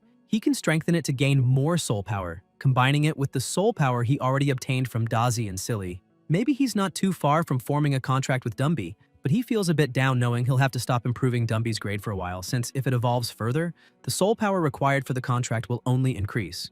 When he arrives at the studio, he greets Quan Quan with a good morning, and she replies by calling him boss. Peng is confused since she's never called him that before. She usually addresses him as Mr. Gao. She keeps calling him boss, her eyes sparkling with a charming expression, saying it's been a long time since they've seen each other. The protagonist finds it strange, and suddenly Quan Quan's aura begins to change. She says that lately many people have been looking for him, and that several clients keep asking when he'll be available. Even when she tells them he's busy, they insist, and she can't even get through to him anymore. Peng realizes she's completely irritated and asks her to calm down, saying that now he actually has plenty of free time. Somewhat nervous, he shows her a list and says he'd like her to prepare some materials first, and afterward he'll treat her to milk tea. Quan Quan snatches the list, clearly annoyed, and walks away, leaving the protagonist standing there. He sighs in relief as Dazi mutters that he's a real scoundrel. Inside the lab, Peng is about to form the contract with the spider and tells her not to worry, asking her to trust him because he'll give her a good life. After sealing the contract, he gently pats her and says it's time to begin the evolution. He starts the timer and begins preparing the potions. After several tests, he declares that everything's ready. Approaching, he notes that her body color is gray, a gray-striped plate spider, and says that after evolving, she'll become an armored gray spider. Since Silly and Dumby's names both end with Y, he decides to name her Stripey. He holds up the potion, saying this is the carefully crafted evolution potion he made himself, and that she'll get stronger with just a single bath. He pours the potion into the container holding the spider, and something begins to happen. The protagonist suddenly feels intense pain, realizing it's being transmitted through the soul connection, part of the suffering Stripey is enduring at that moment. He grits his teeth, thinking it's fine because pain is the path to strength, and they have to accept and endure it. Quan Quan opens the door, calling him boss again. He turns and asks what happened, and with a mischievous look, she says the client has arrived, and he looks like a very rich one. Peng smiles, saying he's on his way while thinking that now he has one more mouth to feed and needs to make money as soon as possible. Looking to the side, he sees a client accompanied by a bodyguard, and upon checking with the system, he remarks that it's interesting. That bodyguard is a commander-level familiar. Peng warns Quan Quan that he's going to meet a client and asks her to look after his spider's evolution. He explains that she should watch the liquid inside the container on the table, and as soon as it turns clearer, she must pour the white liquid from the test tube into it. Quan Quan smiles and says she understands. Then, Peng heads to his client and greets him. The man smiles and says he's heard about Peng for quite some time and finally has the chance to meet him in person. He introduces himself as Lu Si, a freelancer who owns a small herb garden, or rather used to own, since it was destroyed by gray demonic spiders and is still under repair. Peng asks if he means the herb garden on the east side of the city, and Lu Si confirms. surprised and honored that Peng knows about his small garden. Peng finds it strange, thinking the client seems far too important and that he himself shouldn't be famous enough to attract someone like that. Then Lu Shi explains that maybe Peng doesn't know, but he was recently invited to a military banquet where Director Feng praised Peng's great contribution to the research on the magma fire toad. He then lifts a cloth and reveals a cage containing his familiar, the creature he wishes to evolve. Upon seeing the animal, Peng is startled. It's an ebony night hound, a rare species. All hounds have the potential to evolve into this form, marked by black fur that blends into the darkness, able to absorb most light. They're considered perfect assassins at night and ideal guard dogs, which is why many mansion and garden owners choose them as familiars. Lu Si says he's already familiar with Peng's pricing method, and that since it's a commander tier familiar, the price should be set by Peng himself. He tells Peng he can charge whatever he wants. The protagonist opens his system, analyzes the options, and after ruling out the 2 rarest and most powerful routes, as well as 5 that require rare materials and lengthy processes, 13 evolutionary paths remain. He explains to Lu Shi that raising the familiar's rank isn't an issue and that he's already considered some possible routes, but each comes with a different cost and power level. Lu Si doesn't hesitate and says he wants the most expensive one. Peng smiles and replies that this option will cost 5,000 alliance credits. The client is stunned by the price, but Peng shakes his hand and says he made an excellent choice. At that moment, a loud crash hits the wall. Peng turns in alarm and asks if it was Stripey. He rushes to the lab and finds Quan Quan kneeling, trembling, and begging for help, completely terrified. Still shaking, she points at the spider and tells Peng to look. Even he is shocked by what he sees. The system announces that the evolution was successful, transforming Stripey into a gray-armored spider. Relieved, Peng realizes everything went well, but immediately scolds the spider for breaking lab equipment and frightening Quan Quan. He then crouches and pats her head, telling her that no matter how strong she becomes, she must learn to control herself. Stripey feels happy at the affection, but slips after hitting a piece of debris with her leg and falls flat on the floor. Peng sighs in disbelief, wondering why all his familiars seem to have a screw loose, and hopes the saying, "birds of a feather flock together," doesn't apply to him. Still, he smiles and tells her to stay put in the office and not wander around. The spider starts walking sideways, leaving him puzzled. He approaches Quan Quan, apologizes for the scare, and explains that the container was broken and needs to be replaced with a larger one, at his own expense. He also asks her to prepare the materials required for the Ebony Nighthound's evolution and schedule an appointment with the client for next week. Looking at the mess around them, Peng remarks that they'll need to hire someone to clean the lab, and tells her to contact the finance department to arrange for a new container. Trying to stay calm, Quan Quan agrees but warns that he'll end up spending too much again. Later, Peng walks down the street with his 2 familiars beside him, reflecting that his family is growing and it's time to move to a bigger house. He figures living on the outskirts would be better, as it would let him quickly leave the city to train or gather materials, though he decides to find a real estate agent first. Looking at Stripey, he notices she's still walking sideways and sighs, wondering if he messed up the formula and gave her the wrong medicine, turning her into a crab instead. He complains to her, saying she should walk properly since she's a spider, not a crab. Stripey stares at him in confusion, and he's left not knowing what to think either. Shortly after, Peng arrives at the agency and is greeted by a friendly woman who asks if he's Peng. She explains that she's the sales agent he spoke with earlier and introduces herself as Xiao Liu. Peng greets her and asks if they can go see the house. Xiao Liu confirms and says a car has already been reserved to take him there, explaining that based on his requirements, the property should be a spacious residence on the outskirts of the city, with a garden, a basement, and a clean, quiet neighborhood. She hands him a tablet to view the photos, and Peng is impressed by the mansion surrounded by nature featuring a lush garden. Xiao Liu comments that although the house doesn't have a basement, the land is large enough to build one. When Peng asks about the location, he notices the agent's hesitation. She then reveals that the property is near the prosperous Dragon Lake area and costs only 2,000 alliance credits. She explains that the price is so low because the area, being on the outskirts, has little supervision. Besides the built structure, he would also get a large plot of land, a true bonus considering his requirements. Suspicious, Peng asks if the photos are recent or taken before the cataclysm, since the plants in the background look intact without any signs of mutation. He questions if she's hiding something. Embarrassed, Xiao Liu asks him not to overthink it. After all, a house with dozens of acres of garden is practically impossible to find in Chang'an nowadays, whether before or after the cataclysm. The house was being sold for only 2,000 alliance credits, an absurdly low price. Although the place was isolated, there was a road right at the foot of the hill, which made things convenient. If Peng bought a car, he could easily get anywhere. Even so, he couldn't shake a bad feeling. It smelled like a scam, and a serious one. Judging by the photos, that house should be worth at least 3,000 to 4,000 credits. He knew that after the cataclysm, many rural properties had been fortified and turned into small strongholds. or simply abandoned and left in ruins. If, after 3 years, that house was still 60% as well preserved as in the pictures, it would already be a miracle. As for safety, that didn't worry him. With his familiars by his side, any problem could be quickly resolved and maybe even provide an extra meal. Xiao Liu, noticing Peng's dark expression and imagining what he was thinking, grew visibly nervous. Still, she insisted that the price was excellent and that the previous owner was practically selling at a loss. Peng decided to take a look in person. They headed toward the bus that would take them to the property. Along the way, Xiao Liu noticed Stripey and, finding her cute, crouched down and said, "What an adorable little crab. You have good taste, Mr. Peng." Peng sighed and replied, "She's a spider." The saleswoman blushed and apologized. Suddenly, Peng heard a noise behind him. When he turned, he noticed someone watching them from a distance. Xiao Liu called to him, seeing that he was distracted, and Peng brushed it off, saying it was nothing, probably just his imagination. However, a man hiding behind a wall began laughing loudly, raising a camera. "So you're young Master Gao Peng, the famous researcher. I finally found you," he shouted excitedly. Xiao Liu just gave an awkward smile and suggested they continue to see the house. When they arrived, Peng was shocked. The residence was almost unrecognizable, in ruins, completely different from the photos. "Are the interior walls in this condition too?" he asked in disbelief. Upon entering, he noticed something odd. There was barely any dust, meaning someone had been cleaning the place regularly. The rooms were furnished with expensive wooden furniture, though old-fashioned and in need of repair. Even with the bad location, a house like that should never cost so little. Before he could comment, the door suddenly opened. A man appeared, smiling. "You must be Peng?" he asked. Surprised, the protagonist wanted to know who he was. Xiao Liu explained, "This is the owner, Mr. Liu." The man laughed heartily and said, "I heard you had just arrived, so I rushed over." Peng found it strange and asked why the hurry, also wondering if they had met before. Liu replied confidently, "Come now. Who in this city doesn't know you? Director Feng's ace, the hero behind the last military operation." He handed Peng a business card. "I also work with familiars.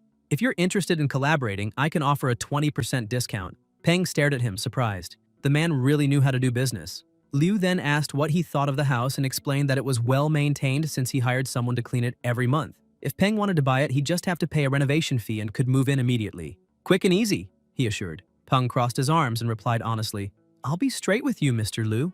The price you're asking is certainly tempting," Peng said. "But there's a problem. This house is worth at least 4,000 credits, even with the poor location. 2,000 is far below market value." He stared at Liu seriously. "So I'd like you to tell me the real reason behind such a low price." Liu placed a hand on the table and said that the house had actually been bought for his parents after they retired, since they were simple rural folk not used to life in the big city. That's why he purchased a home on the outskirts. He wanted them to live peacefully. They had worked hard for him their entire lives, and now that he was successful, he naturally wanted to repay them, ensuring they could enjoy a happy old age. But the monster horde ruined everything. They didn't even get to spend a single day in the house, and ended up dead. Liu began trembling, cursing that damned world and slamming his fist on the table. After a few moments, he took a deep breath, regaining control, and explained that he simply wanted to get rid of that cursed house as soon as possible. He had heard that Peng was looking for a property like that and asked the agency to sell it to him for 2,000 credits, saying Peng should see it as an investment. Mr. Liu emphasized that, unfortunately, he was no longer young and his future was limited. He didn't have the strength to do much anymore. But talented young people like Peng were the city's future, and he hoped they could prevent such tragedies from ever happening again. Peng was moved by the story, reminded of his own parents. He said he understood, thanked Liu for his honesty, and agreed to buy the house.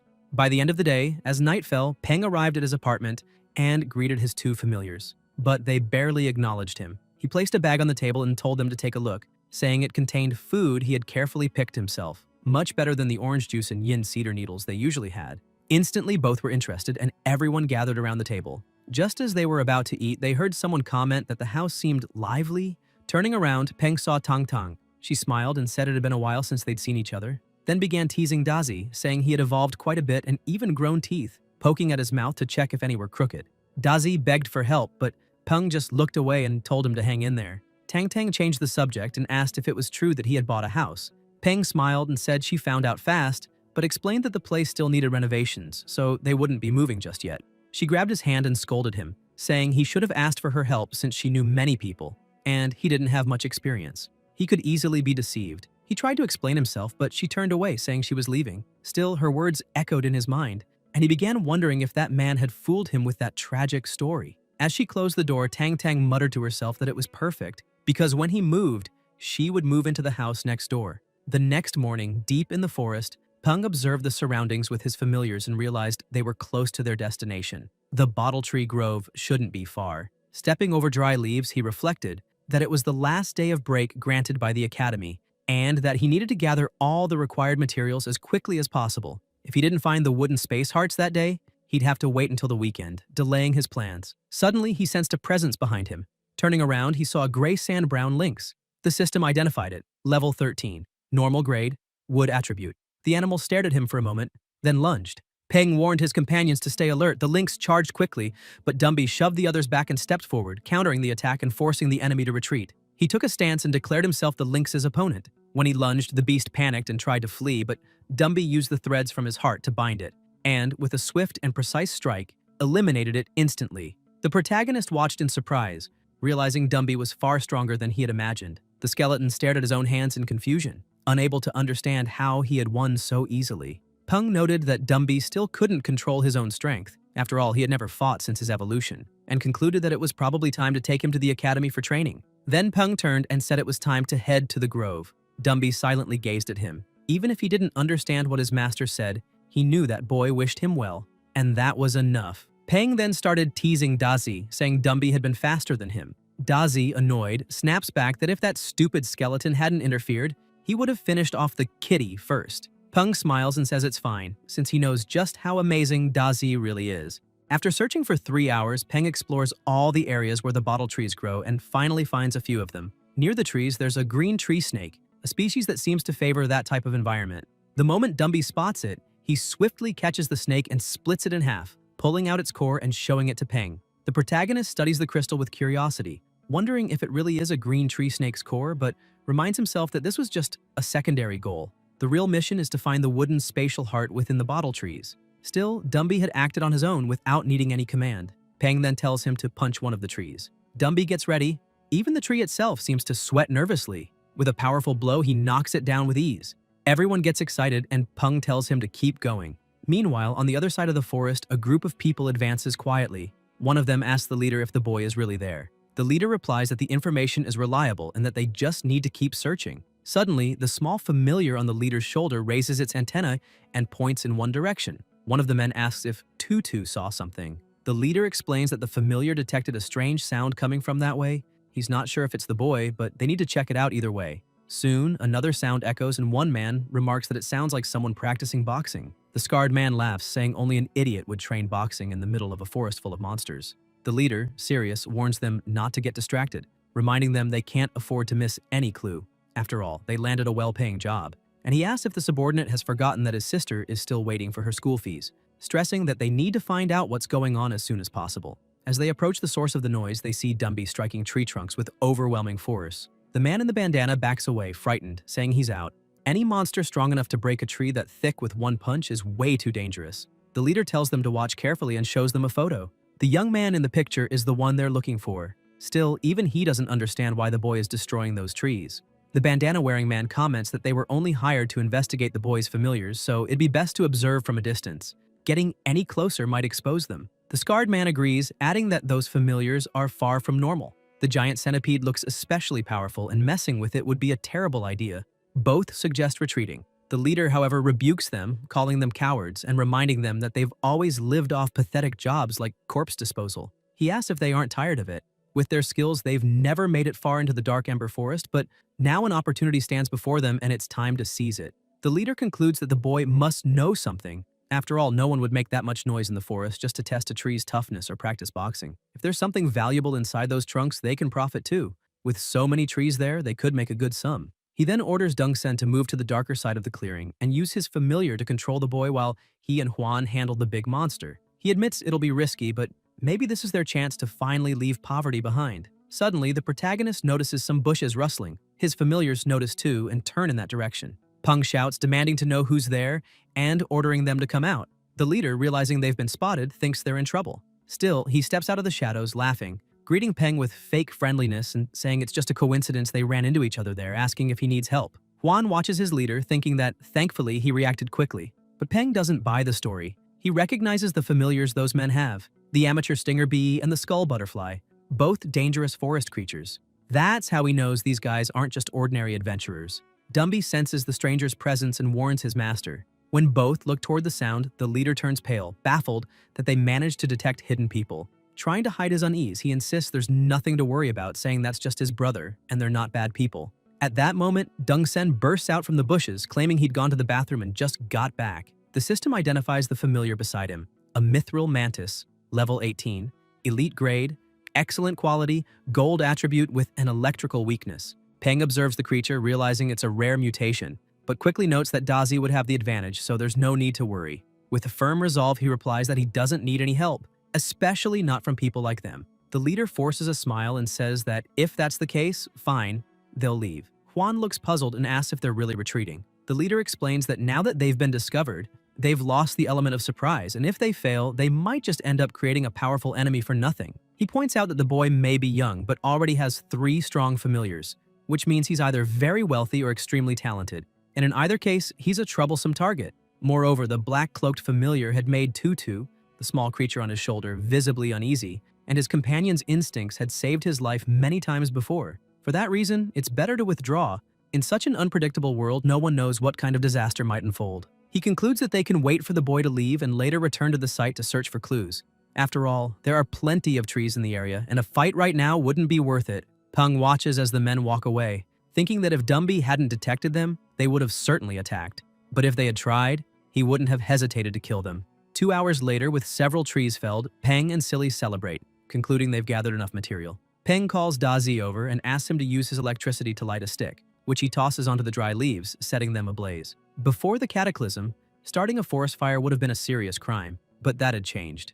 Those trees were much tougher now, and a small fire wouldn't cause much harm. It might even help, since if all the monster-breeding forests were burned down, the world would be a safer place. Besides, the fire would erase any trace of their actions. From atop a mountain, Huan points to the rising smoke and tells the leader to look. Dong-sen remarks that the boy is clever. He did that to prevent them from returning and discovering anything. The leader agrees, saying the kid is indeed cautious, then falls silent, realizing that even without meaning to, Peng had revealed the ruthless decisiveness buried deep in his soul. Huan keeps pressing, asking if they're really just going to let this go so easily. The leader glares at him in irritation and scolds him again, demanding to know what he thinks they should do. Then, calmly, he explains that if the boy truly possessed some extraordinary treasure, perhaps it'd be worth the risk, but there's no reason to provoke someone like that for nothing. They can't attack others without a legitimate reason. That would only bring trouble. However, the leader adds with a subtle smile that even if they can't take action, someone else can. He then picks up his communicator and makes a call, asking the operator to inform Director Jiang that the task has been completed and that the information about the target's familiars has been delivered. The operator thanks him for his hard work and confirms that the payment has already been made. Immediately afterward, he reports to Dr. Jiang that the group did not attack Peng, meaning the test mission was apparently a failure. Director Jiang, however, doesn't show any frustration. He merely smiles faintly and says that it's fine, asking if preparations for the next phase are complete. Then, with a calculating gleam in his eyes, he comments with satisfaction that he has finally located Ji Hanwoo's grandson. Peng remarks that Stripey is growing too fast. In just a short time, not only has she leveled up, but she also looks noticeably larger. Looking at the mess around him, he concludes she must be eating a lot. He crouches down, picks something up from the floor, and examines it, realizing she's molted. He wonders if that shed skin might have some special effect, like in certain novels. Then, smiling, he approaches her and tells her to eat as much as she wants. Stripey gets excited, but he jokingly adds that once she's nice and fat, they'll have a spider barbecue. Stripey immediately puts her food bowl down, visibly upset. Peng laughs and tells her she'd better eat less anyway, since canned food could build up toxins in her body. He then reflects that now that he's obtained the spatial wood, he finally has all the materials needed for Silly's evolution. The problem is, he can't cook everything at once. Silly is too fragile to handle so much stress at once, so he needs to prepare the ingredients carefully. Late at night, he goes to his workshop, turns on the lights, and notes that Quan Quan has probably already gone home, which is great since no one will disturb him. He puts on his apron and studies the materials, saying they're rare and require special processing methods, high-temperature heating, deep freezing, and even acid corrosion. After some time, he cheers in satisfaction, saying he's finally done, and is sure Silly will love the sweet flavor. He places the portion in a container of water, and the smell alone makes Silly excited, even comparing the aroma to a delicious juice. Peng tells her to get in, but before he can even finish the sentence, Silly leaps straight into the container. Surprised, he says he hadn't finished talking yet, but then he notices something strange. The water starts turning green. He asks what's going on, remembering that Silly's favorite place has always been his head, and wonders if he chose the wrong evolution path. The green glow intensifies. He shouts for her to stop, but it's too late. The evolution completes. Breathing heavily, he realizes that the materials needed for an epic-grade evolution are far too rare, including that magical spatial sand whose effect he still doesn't fully understand, so the next evolution will probably take time. The system then announces the result. Wood Spirit Jellyfish, Level 6, Perfect Grade. Attributes, Space, Wood, and Wind. Condition, Healthy and Happy. Weaknesses, 1 word electric, 2, Ice. Peng notices that after Silly's evolution, his own spiritual power has increased significantly, and if he keeps training, he'll soon be able to form a contract with Dumby. While thinking this, Silly stares at him with shining eyes, and even when he tells her not to come closer, she ignores him and returns to her favorite spot, the top of his head. Suddenly, Peng's phone starts ringing. When he checks it, he sees it's the decoration company recommended by Tang Tang, but he doesn't understand what they'd want so late at night. When he answers, the manager asks if he's available, explaining that they're having trouble cleaning the house and need him to come in person to take a look. Intrigued, Peng asks what kind of trouble, and the manager replies that it's caused by some mutant plants interfering with the work. If they aren't removed, the renovations can't continue, so they need him to come instruct them. Peng agrees, saying he'll go immediately, and the manager sounds relieved, saying all the workers are waiting for him, so he should come as soon as possible. At that moment, Peng finds the situation odd and asks if he really said all the workers are there, wondering why they'd be working so late. On the other end of the line, the real manager Li is being forced to speak. Trembling, he says that's just how his business operates and pleads for Peng to hurry. Once the call ends, Dr. Jiang praises the manager, saying he did a good job and just saved his own life. Still suspicious, Peng mutters that it all sounded strange and tries calling Tang Tang, but her phone doesn't answer. Unsure what to do, he decides to play it safe and takes Dazi and Dumby with him, calling Silly as well as he rushes out the door. Half an hour later at Peng's new house, one of the men approaches Dr. Jiang and asks why Peng hasn't arrived yet, suggesting he might have caught on. Dr. Jiang replies that they need to be patient. What matters is that he'll come, sooner or later. He admits that he doesn't like using such crude methods since they're civilized people, but also says this is a once-in-a-lifetime opportunity. Ji Hanwoo has a living grandson, and if he hadn't exposed that secret, he would have died believing that old man was alone in the world. The man with glasses comments that many others are probably interested in that secret, and once they find out, they'll definitely try to eliminate the boy in secret. Jiang agrees, saying Hanwoo is already old and unlikely to have another descendant, but the grandson is young and promising, and money moves people's hearts. He adds that the Southern Sky Group has already become a giant full of masters, each with their own plans and ambitions. The bespectacled man, intrigued, asks whether the doctor really intends to eliminate the boy, and if that were the case, why not have killed him outright instead of luring him there? Dr. Jiang explains that it's very likely the old man keeps people constantly protecting his grandson. A rash attack would be a mistake because it would only ruin everything and alert old Ji Hanwoo. Jiang raises his eyebrows and asks who said he wanted to kill Ji Hanwoo's grandson, making it clear his goal is not to kill him, but to capture him for bargaining with the old man. He explains that if the boy is killed, Hanwoo would certainly go mad, and then no one would benefit. Only those truly qualified to compete would win in the end. The doctor goes on to say that his research institute is only one of more than 30 belonging to the Southern Sky Group, not to mention other sectors like security. Even if the sole heir dies, that does not make anyone else the successor. Therefore, he has no reason to eliminate Peng. After all, the boy would bring him no advantage. In a sense, Jiang says, Peng is like a prince who will inherit a throne in the future, and even if they are on opposite sides now, one day they could become allies and profit together. He looks at his watch and says the boy is probably arriving. Then he orders that manager Li be eliminated. The man begins trembling and begs for his life, reminding the doctor that he had promised not to hurt him. Jiang only releases a small butterfly and tells him to calm down, saying he is a researcher, not a barbarian, and therefore will not harm him. The butterfly flutters before the manager, and within seconds, he falls to the ground dead. The doctor smiles coldly, saying the manager shouldn't have seen what was about to happen. One fewer witness to the night's success. Suddenly, something streaks across the sky at a high speed. The bespectacled man screams in fright and tells the chief to look. Jiang turns quickly, stunned, asking whether that could be the old Ji Hanwoo himself. Moments earlier in the city's military district, the divine familiar suddenly rises and fires a beam of golden energy toward the horizon. The soldiers alarm, asking what is happening and whether the monkey of the dark ember forest has reappeared. Another soldier says no. The golden deity is warning about something coming from the south, and they must investigate. The military chief approaches and says there's no need. It's just someone from the Southern Sky Group arriving in the city. Still, he asks everyone to stay on alert, breathing in and murmuring that the storm is drawing nearer. Meanwhile, at the protagonist's new house, Ji Hanwoo himself has already arrived, surrounded by a murderous aura and accompanied by a colossal dragon. Before him, Dr. Jiang lies fallen, trembling with terror. Trying to bluff, he shouts at the president not to come closer, claiming to have captured Peng. Hanwoo frowns and, furious, asks how he dares say such a thing. Everyone else has already been eliminated. Jiang panics, trying to explain he said that only to save his own life, and begging to be allowed to speak. Hanwoo then asks who told him about the grandson. Jiang, in a panic, says he told no one, but confesses he set a program to send Peng's information to all group employees if he died. The old man stares at him coldly and replies that that was not the question. Faced with silence, Jiang realizes the danger and cries out that it was Secretary Liu who told. Gasping, he tries to justify himself, saying he only wanted more funding for his research, that he would never hurt the boy, and that his work would bring great benefits to the group. It only needed a little more investment. The president ignores him completely and in a frigid voice says that since he has said what he knows, he may die. Jiang falls into despair and begging for mercy and shouting that he recognizes his mistakes, but it's useless. A roar echoes along with the sound of destruction, and his screams of terror are heard in the distance, announcing his inevitable end. The president surveys the wreckage and murmurs that Jiang was a complete idiot because he is Ji Hanwoo and would never bow to a threat.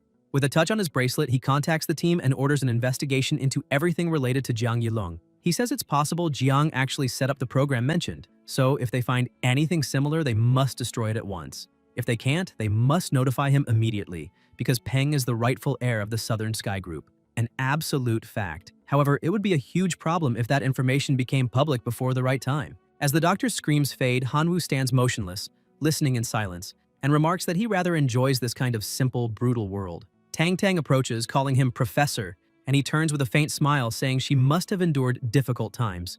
After all, when he returned from abroad, the group was in complete chaos, and he still hadn't fully regained control. He recalls that after Peng's parents died, he had to hide his grandson's existence, and the only way to keep the boy safe was to let him grow up far away, sending Tang Tang to guide and protect him in secret. Now that the group is nearly stable again, Hanwoo says it might be time to bring his grandson back, but he considers that the path the boy is currently walking is a much more effective form of growth. The boy's talent has far exceeded every expectation he ever had. Approaching his familiar, Hanwoo says calmly that there are still important matters to deal with inside the group, so he asks Tang Tang to continue watching over Peng a little longer. Surprised, she asks if he really won't wait for him. Hanwoo replies that better opportunities will come and that a steady heart is worth more than any rare treasure. That's why he wants to let his grandson grow on his own and prove how far he can go alone. Not long after, Peng arrives at the site and immediately senses something wrong with the silence. He calls for the manager and the workers, but no one answers. Looking at the ground, he notices deep marks and mutters that it doesn't look like the work of renovation. Tang Tang steps out from the shadows with a smile, saying he surprised her. She really underestimated him. Peng startles and asks who she is, but Tang Tang reassures him that it's just her. Relieved, he laughs, saying now he understands why Dumby didn't react. However, Tang Tang stares at him and asks why he's so relaxed when he has no way of knowing she isn't an enemy. Peng tells her to stop with that. If he couldn't trust her, then he couldn't trust anyone in the world since he's an orphan. Tang Tang calmly replies that he's wrong. He's not an orphan. His grandfather is still alive. Peng freezes, completely shocked, and asks if that's true. Tang Tang explains that when the cataclysm happened, his grandfather became trapped on an isolated tropical island with a few close companions. It was a place filled with monsters and surrounded by an endless ocean, making survival far harder than anywhere else. If normal difficulty was high, that island was pure hell. He had no armies or resources, but by luck he found a mysterious key, and through immense effort survived by taming countless powerful creatures. Peng is amazed, saying that's truly incredible. Tang Tang continues, saying his grandfather always worried deeply about his safety. That's why she was sent to protect him. However, she couldn't reveal anything because before she can finish, Peng smiles and says he understands, and there's no need to justify it. He says his grandfather must have had his reasons. Staying close to him would have been more dangerous, and protecting him from afar was safer. It might also have been a test to see whether he could survive on his own. Firmly, he assures Tang Tang that he won't take it the wrong way or complain. Tang Tang watches him, surprised and impressed by the maturity and composure with which he handles the revelation. Excited, Peng starts asking questions, eager to know what kind of familiars his grandfather has, their levels, and how strong they are. Genuinely curious and enthusiastic to learn about the man whose blood he carries, she tells him he'll learn all that in due time, while far above on the back of his colossal dragon, the president watches his grandson from afar and smiles, thinking Peng truly understands him, and now he wants to see what the boy is capable of. The next day, chaos breaks out at the academy. The protagonist approaches and asks what's happening, why there's so much shouting so early, and whether something serious occurred. A girl answers that it wasn't an accident, but a student attacking another. She explains that the two had hated each other for a long time over personal grudges, and that morning, one of them had just become a tamer. Right in front of the school, they argued until the new tamer ordered his familiar to attack his rival, who was nearly killed. Farther back, two boys gossip about the incident. One says that student could never make a good tamer, but the other warns him not to say that aloud or he might get attacked too. The girl goes on, saying the aggressor had always been humiliated by others because of his weak personality, while the injured one was the worst of them all and loved to bully people. The students start arguing. One says that if he used to beat others when he was stronger, now he can get hurt too. But another scolds him, saying that's not how it works. Because regardless of the reason, using violence is wrong. Another group snaps back, asking if he really believes that, and dares him to say the same thing to the monsters outside the city, claiming they'd love to see how many of them would listen. The boy retorts that they're changing the subject. Monsters and humans are completely different, and wonders aloud what the academy and the military plan to do about the situation, even suggesting that the training grounds might be removed from the school. Meanwhile, in the office, the headmaster, furious, shouts that students are forbidden from carrying knives precisely because of their immature mentality and impulsive nature. He emphasizes that monsters are far more dangerous than weapons, and that letting children command them creates enormous risk. Not to mention, it's unfair to students who still don't have familiars. Colonel Chen tells him to calm down and assures him that no one wants such incidents to happen again. The director takes a deep breath, apologizes for his outburst, and explains that he only lost control because he's deeply worried about the student's safety. Chen nods, saying he understands completely, and stands up, adding that he'll take the headmaster's suggestion into consideration, though he can't promise concrete results. As he leaves, he remarks that nowadays, nowhere is truly safe, and all they can do is trust the law and enforce it properly. The headmaster tries to argue further but can't find the words. In the city's military district, Chen goes straight to the chief instructor to report the incident. The man says the academy should be a place of learning, but that's long gone. Just in the past month, over 30 of the 300 crime cases involving familiars have been recorded in the city alone. And the problem isn't local, it's global. In Huaxia, they still maintain the lowest crime rate, but Western countries are in crisis, relying on powerful tamers to preserve peace and order. Chen lowers his head, saying he understands, and the chief instructor places a hand on his shoulder, saying he knows how he feels. But the Alliance won't stand idle and let things worsen. They'll act soon because extreme times demand extreme measures, and there's still much work ahead. Back at the academy, Renbai scolds the students, saying they've really outdone themselves. They've barely started fighting monsters, and now they're bullying each other. He declares that starting tomorrow, all familiars will be banned from entering the school, and a separate area beside the training grounds will be built exclusively for them. Meanwhile, Silly is stuck on Peng's head, humming nonstop, making it impossible for him to hear properly and drawing everyone's attention. Peng starts trying to pull her off while the little jellyfish clings tightly, begging him to stop. Annoyed, he mutters that he's heard jellyfish soup tastes pretty good. Terrified, Silly grabs a juice bottle and pleads with him to drink fruit juice instead of jellyfish juice. At that moment, Renbai calls for attention and announces that in 2 months, the college entrance exam will begin. He reminds them that time waits for no one, and that the results of these final months of training will directly influence their final grades. He warns them not to underestimate the importance of a good performance, since major groups, the military, and the government always prioritize candidates with high scores. Those who achieve the best results will receive special training and privileges far beyond those of regular students. He then asks everyone to look at the big screen, where the first official details of the exam appear, already sent to multiple cities around the world. According to the document, the exam will be divided into 3 stages. The first will be a combat test. Participants will bring their familiars and face monsters. They can choose the tier and grade of their opponent but cannot select monsters with attribute disadvantages, and they'll be allowed 1 replacement if that occurs. Anyone who defeats a monster will earn a 10% bonus. Scoring will be 10 points for normal tier monsters, 50 for elite tier, and 500 for commander tier. Monsters of excellent grade will grant a 50% bonus, and those of perfect grade will double the score. In addition, each competitor may only challenge as many monsters as the number of familiars they possess. For example, someone with 3 familiars can face up to 3 monsters, preventing high-level tamers from farming points by fighting weaker opponents. The first round will be eliminatory, and only the best will move on to the second. A survival mission in the wilderness broadcast live nationwide. Specific rules will be announced later. Anyone who reaches that stage will already secure a spot in a prestigious university, while the details of the third round will only be revealed during the second. Renbai smiles and says he hopes everyone appreciates the opportunity. It wasn't easy to reach this point. They'll undergo extra training in the remaining time to better prepare. The protagonist comments that he's already ready to participate but needs to evolve Stripey to perfect grade as soon as possible. The examiner announces that the next monster released for practice is the Dead Leaf Grasshopper, a giant variant, excellent grade, level 10, normal tier, and asks who wants to face it first. Peng thinks Stripey, who just reached level 10, is the ideal opponent since spiders naturally prey on grasshoppers. She'd have the advantage, but her timid behavior concerns him. He remembers how terrifying she seemed when she first attacked him and wonders if that was just a stress-induced outburst. Apparently, there's still a lot of training to do. Raising his hand, he volunteers to go first. Renbai asks if anyone else wants to try, but no one answers.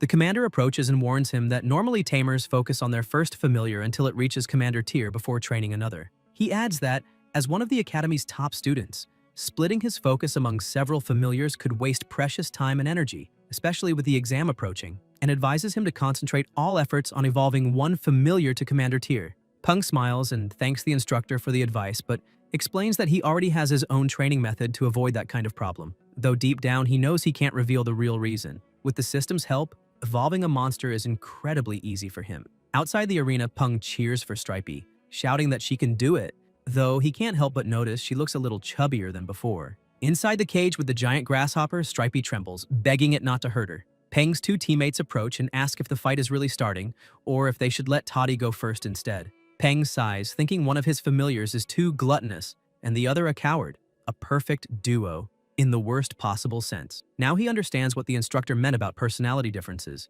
In the first battle, Dazi charged in recklessly without hesitation, while Stripey chose to flee and beg for mercy. If the floor weren't cement, she probably would have already dug a hole to hide in. He reflects that if she wants to survive, she'll have to experience a real fight. Suddenly, the deadleaf grasshopper lunges and with a quick movement grabs the spider and throws her high into the air. Peng panics, realizing that fighting in midair is a huge disadvantage for her. The grasshopper's strength is enough to lift her easily. But before he can react, Stripey fires a web, ensnaring her enemy. Peng brightens up immediately at the sight. The spider falls back to the ground while the grasshopper struggles to break free, but she stands still, frozen in fear. When it finally tears through the web, it starts attacking relentlessly. Stripey defends herself as best she can, blocking every strike, but she's being pushed back. Tying comments that Peng's spider is impressive, since her web managed to restrain a mutant creature. Peng, however, isn't thrilled. He realizes that was her best chance to counterattack, but instead, she hesitated and missed it. Even though the grasshopper is mutated, its attacks haven't injured her,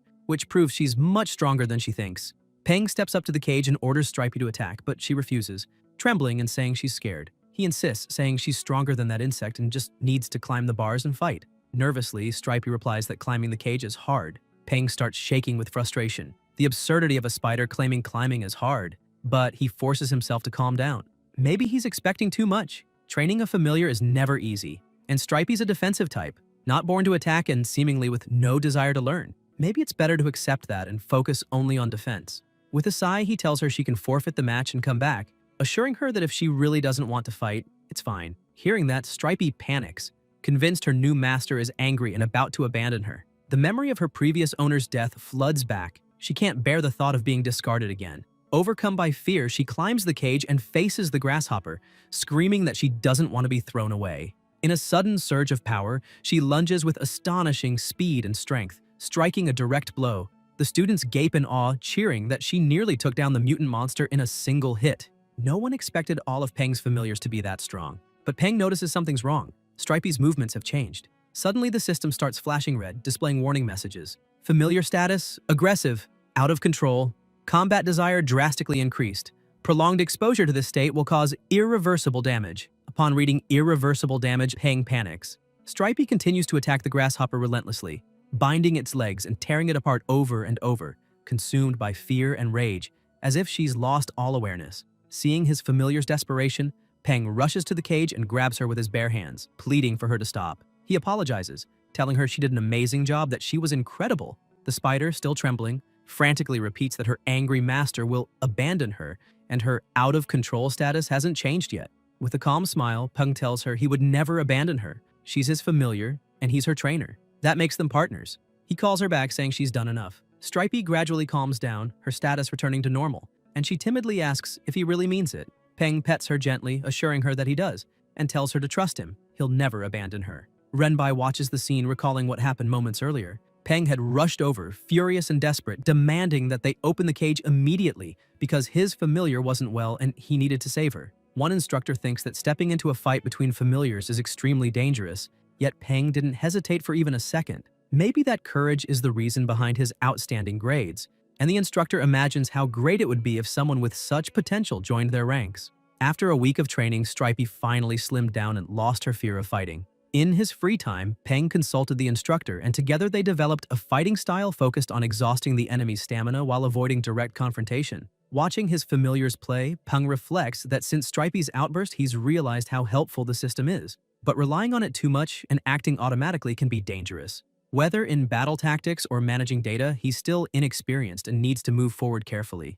While his familiars play around, he tidies up the apartment and thinks it would be a waste to throw away that old exoskeleton, since he'd heard spider shells can be used as medicine. Joking to himself, he wonders what would happen if he dipped it in egg, flour, and sugar, then fried it. He bursts out laughing, saying that as someone from the Celestial Empire, there's nothing he can't eat. And if it's poisonous, Dazi can help him deal with it. He quickly puts his plan into action, and when he takes a bite, he's surprised at how good it tastes, thinking a little cumin would make it perfect. He calls his familiars to try it.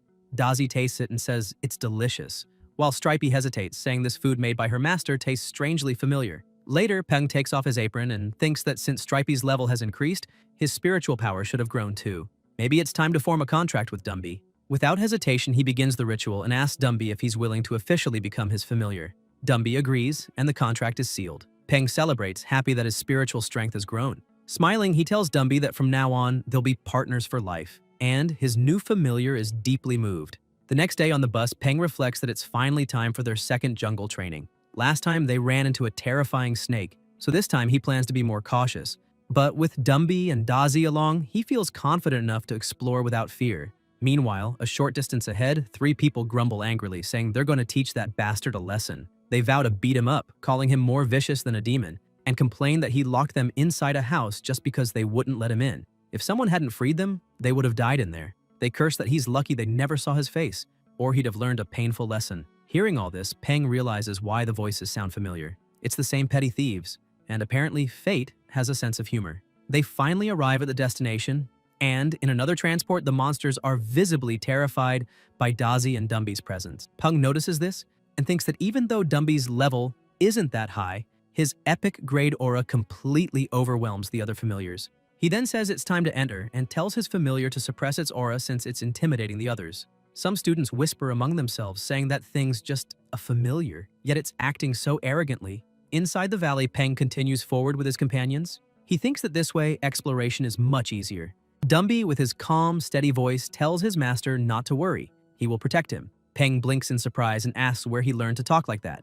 Dumby replies that he saw it on TV and learned it from the baby guardian, making Peng sigh in defeat as he realizes his skeleton is quoting a cartoon. Suddenly, something darts past them at high speed. Startled, Peng asks what that was, and when he looks ahead, he realizes they're near the green-skinned toad pond. He decides to change course, saying he has no desire to be spat on by those disgusting toads. But the moment they turn away, an enormous serpent appears again, and Peng realizes it must be her territory. The snake plunges straight into the pond, and even though the toads are terrified, they try to attack it. Ignoring them entirely, the serpent thrashes the entire lake, flipping the ecosystem upside down. Peng watches from hiding, thinking that even though it's only level 20, its power rivals, or even surpasses, that of a commander-tier monster. Fascinated, he notices something moving in the water and wonders if it's a tadpole, momentarily mesmerized by the sight. Suddenly, the serpent bursts upward and swallows dozens of toads in one bite. In that instant, Peng understands that this predator is the reason the toads never upset the ecosystem's balance, all thanks to her periodic visits. When the snake finishes its meal and slithers away, Peng finally exhales in relief. Life isn't easy for anyone, he thinks. Even if Dazi isn't far behind it in level and Dumby is of a higher grade, it's best to avoid a direct fight. Then he asks Dumby to do a little favor. The bushes rustle, the toads stare curiously, and within seconds, one of them becomes food. Peng takes a bite and is surprised. The meat is tender and crisp, and the sweet sauce with a hint of lemongrass is absolutely wonderful. No wonder the serpent loves eating toads. Their meat really is delicious. While they eat, Dazi suddenly stops, tense. Peng asks what's wrong, and a horse emerges before them. He's stunned to realize they've found a blacklight horse. The system quickly identifies it. Blacklight horse, level 14, excellent grade, darkness attribute, weakness ice. Peng studies the creature Sotris, a body completely black, almost made of shadow, and thinks it's dangerous yet perfect and magnificent as a mount. For a moment, he considers capturing it but changes his mind, remembering he already has plenty of familiars. When he turns back toward the camp, he notices something's missing and angrily demands to know who stole his frog leg. He looks at Dumby, who's chewing calmly in the corner, while Dazi pretends to be asleep. Peng smirks. He already knows the culprit. He starts arguing with Dumby, asking why he stole his food. Dumby, with unwavering seriousness, asks how his master could accuse a skeleton of stealing meat to eat. Dazi tries to take advantage of the moment to frame him, but Dumby grabs him by the antennae and shakes him until a piece of meat falls from his mouth, revealing the true thief. Peng laughs, thinking that's exactly how things should be. Only Dumby can keep Dazi in line. Suddenly, Dumby senses imminent danger. He grabs his master and his companion and pulls them back quickly. Peng, confused, asks what's happening, but then sees the serpent approaching and wonders if this is some kind of sneak attack. Dumby manages to retreat just in time, and Peng, still shaken, realizes that if his familiar hadn't reacted, both he and Dazi would have been swallowed. Looking at the serpent, he grows irritated. That cursed creature has provoked him twice now. He turns to Dumby and asks if he can kill it. Upon receiving the order, Dumby focuses solely on executing it. He climbs rapidly through the trees, locates the serpent, and leaps toward it without hesitation. The snake notices but has no time to react. The monkey's strike shatters its defense and knocks out one of its fangs. Dumby keeps attacking, each punch echoing like cannon fire. The system reports the serpent as lightly wounded, but he doesn't stop. Soon, the status changes to moderately wounded, and Peng, watching from a distance, is once again astonished by his familiar's strength. Dumby delivers an even stronger blow, sending the snake flying. It starts thrashing wildly, and the system flashes red, warning that the wild anaconda has entered berserk mode. Alarmed, Peng yells for Dumby to be careful, but a gust of wind engulfs him, forming a furious whirlwind that hurls him against the trees. Dumby steadies himself and stares at the serpent in shock. Peng asks if Dumby can still fight, and though trembling, the monkey tells his master to step back. Then he presses a hand against his own chest, and Peng feels a crushing pressure. Dumby has activated Bloodline Heart, the ability awakened upon reaching epic grade, allowing him to control the enemy's heart. The serpent lunges in fury, seemingly ready for a suicidal attack, but Dumby smiles and without hesitation crushes his own heart, destroying the snakes at the same time. The creature collapses before him, nearly lifeless, and without mercy, he finishes it off. The soldiers observing are left speechless, and the examiner remarks that to defeat a giant variant of a jungle anaconda, that familiar must have the power of a commander tier, if not more. He asks to see the boy's data, but the agent reports the file is locked. Shocked, the instructor realizes that even his access level, equal to that of a first-class mayor before the cataclysm, isn't enough, and wonders who this kid really is. Still, he decides it will be difficult to recruit him. Roger beside him orders that the boy be well protected. No accidents must happen to him. Back in the jungle, after the serpent's defeat, Peng tells Dazi to cut it open. As the creature's belly is sliced, a strange sound echoes, like tearing paper. Inside, they find thick vines running through the body, explaining how such a massive anaconda could move among treetops without creating craters when it fell. Dazi pulls out the serpent's core and hands it to Peng, saying it's for him. Peng smiles, praising Dazi for a job well done. Then he glances at Dumby sitting under a tree, thinking that the explosive burst of power he showed was thanks to the Bloodline Heart. Still, he's relieved knowing the heart regenerates over time. Without that passive effect, Dumby seems much weaker than before. He reflects that the Bloodline Heart is useful for far more than just increasing strength. It all depends on how much Dumby can develop it. Suddenly, a thunderous roar echoes through the forest, and Dazi comments that it must be the big guy from last time. Peng looks puzzled for a moment before realizing he means Tia-Ying and the Lotus Seed. On the other side, an intense battle is raging. Tia-Ying shouts for her teammates to watch their surroundings. Wei Wei asks Wen how she's doing, and Wen replies that her ankle hurts badly. The ground shakes as the monster charges again. Tia-Ying reacts quickly, commanding the Lotus Seed to block the attack. The plant-like familiar shields them, giving Tia-Ying time to grab Wen in her arms and shout for Wei Wei to run. But as they flee, another monster appears ahead, throwing Tia-Ying into panic. Now there are two enemies. The Lotus is tied up, and Wen and Wei Wei's familiars are too weak to handle them. They're about to die. At that moment, Dumby descends from above, landing a devastating punch that sends the first monster flying. Dazi seizes the opportunity, releasing a lightning strike that blasts the creature skyward and finishes it off. Peng orders his familiars to assist the Lotus Seed, and Dumby destroys the second monster with a single, precise blow. Once it's over, he strikes a heroic pose and asks if they're all right. Tia-Ying smiles, saying she is, but admits that if he hadn't arrived in time, they'd probably be dead, and she thanks him sincerely. Peng smiles back and says there's no need to thank him. After all, they're friends, and friends help each other. At that moment, an announcement echoes across the valley, informing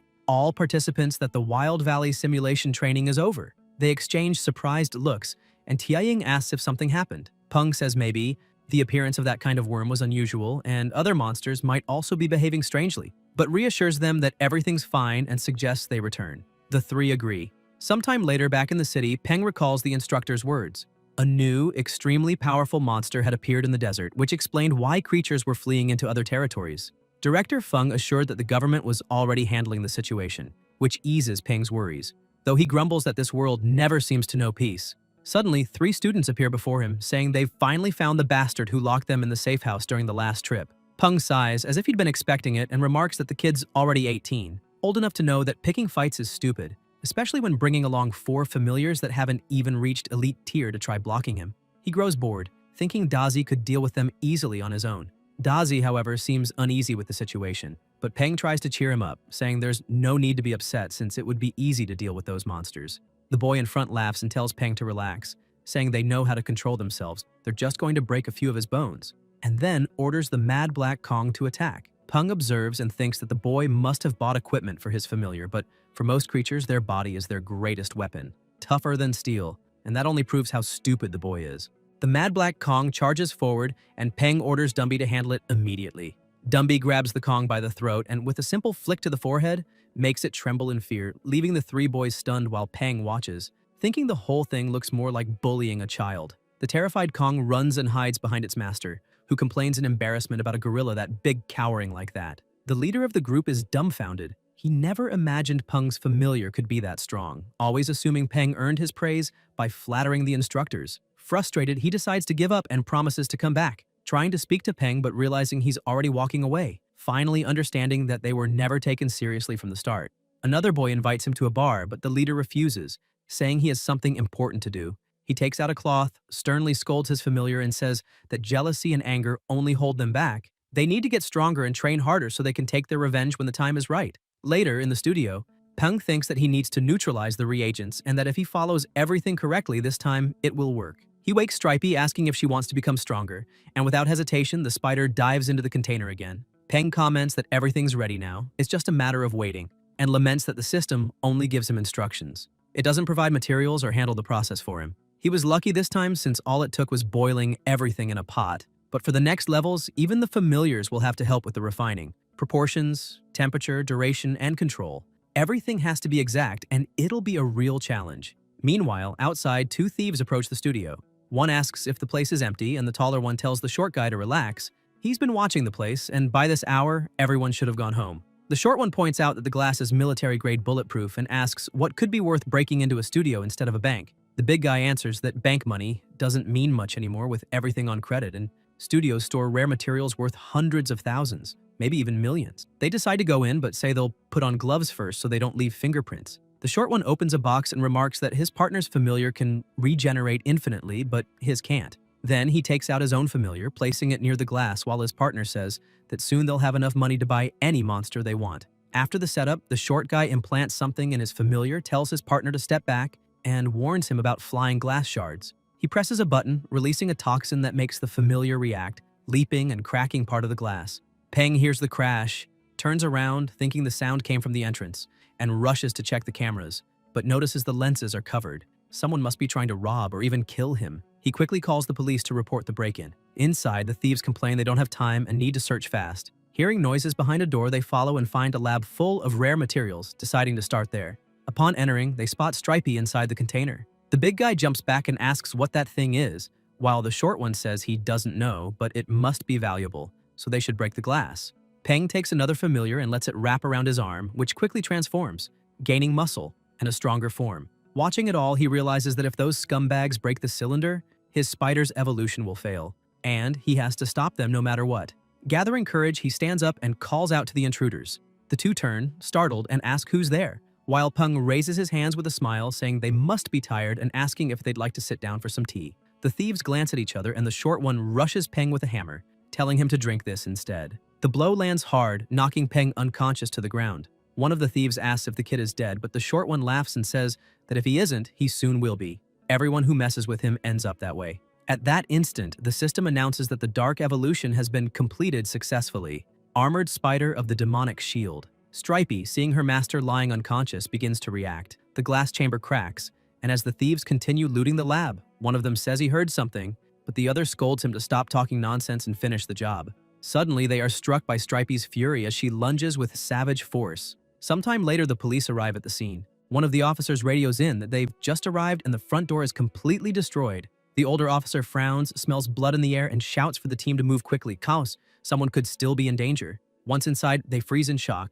The massacre is horrific. The veteran orders them to report it to the chief immediately and classify the case as homicide. Wounded, Peng wakes up and asks if they're police officers. Startled, they draw their guns and order him to raise his hands, kneel, and not move. Peng tries to calm them, explaining that he was the one who called the police and introducing himself as Gao Peng, the victim. Sometime later at the station, the older officer interrogates him aggressively, asking why he killed the two men. Peng explains he was only defending himself, but the officer doesn't believe him, saying that continuing to attack someone already incapacitated isn't self-defense. Peng argues that he was attacked first and shows the injury on his head, but the interrogator ignores it, yelling at him to stop dodging questions and answer directly. Then someone knocks on the door and the police chief enters, informing them the interrogation is over. The forensic report just came in. The two criminals broke the glass, invaded the property, and attacked Peng, who merely retaliated. He's free to go.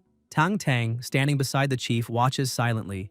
Outside, Peng asks if her grandfather knows what happened, and Tang Tang confirms, saying the professor was furious and worried when he heard Peng was involved. She then changes the subject, asking about the damage and whether he wants to go to the hospital. Peng says he's fine, it's just a head injury, and admits he did that on purpose, knowing that without a visible wound, he'd be accused of murder instantly. Tang Tang sighs in relief and agrees that he did the right thing, but reminds him that kindness toward the enemy is cruelty toward oneself. Finally, she tells him to go home and rest while she takes care of the rest. At home, lying in bed, Peng begins to feel a strange presence. Suddenly, something moves in the darkness and attacks, but he reacts in time, dodging and shouting to know who's there. When he finally sees the intruder's face, he's shocked.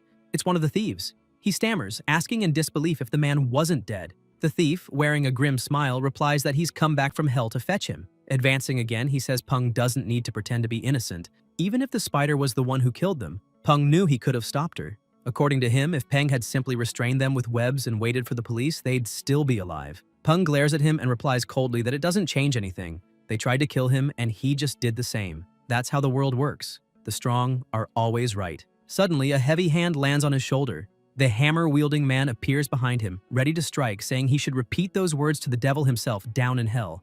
The blow comes, but before it lands, Peng wakes up in a fright. Sitting up in bed, he takes a deep breath and realizes it was only a nightmare. Still, he feels uneasy, wondering if he's afraid the two really might come back for revenge or if it's just guilt. In the end, he admits his will still isn't strong enough. Looking at his familiars, he thinks that in this world, one either becomes a victim or becomes stronger. The effort is the same. The next morning, everyone gathers for the colonel's announcement. He explains that the previous day, the world government united the 12 largest monster trainer organizations and leagues across the planet, creating new mandatory control measures for all trainers. The Monster Hunter Association and the Monster Breeder Association also joined, forming the Hunter Department and the Breeder Division. In addition, a new official classification system for familiars was introduced, divided into 4 tiers: Normal, Elite, Commander, and Lord. All trainers can apply for certification based on this system, and in missions or competitions, those with official certificates will receive priority. The colonel also announces that the year's first official trainer admission exam will be held jointly with the Monster Trainer League and the New World Government. And as the exam approaches, training difficulty will increase. The day's challenge is a blue bat with a skull-shaped wings, classified as Elite Tier. As an incentive, the colonel says whoever defeats it may keep it. The system then displays the target's data. Blue bat of the skull wings. Condition, healthy, state, sleeping, level 20, tier, elite, grade, excellent, attribute, ghoul, weaknesses, light and wind. Guys, if you enjoyed the video, leave a like, comment, and subscribe to the channel so you don't miss new content. Thank you.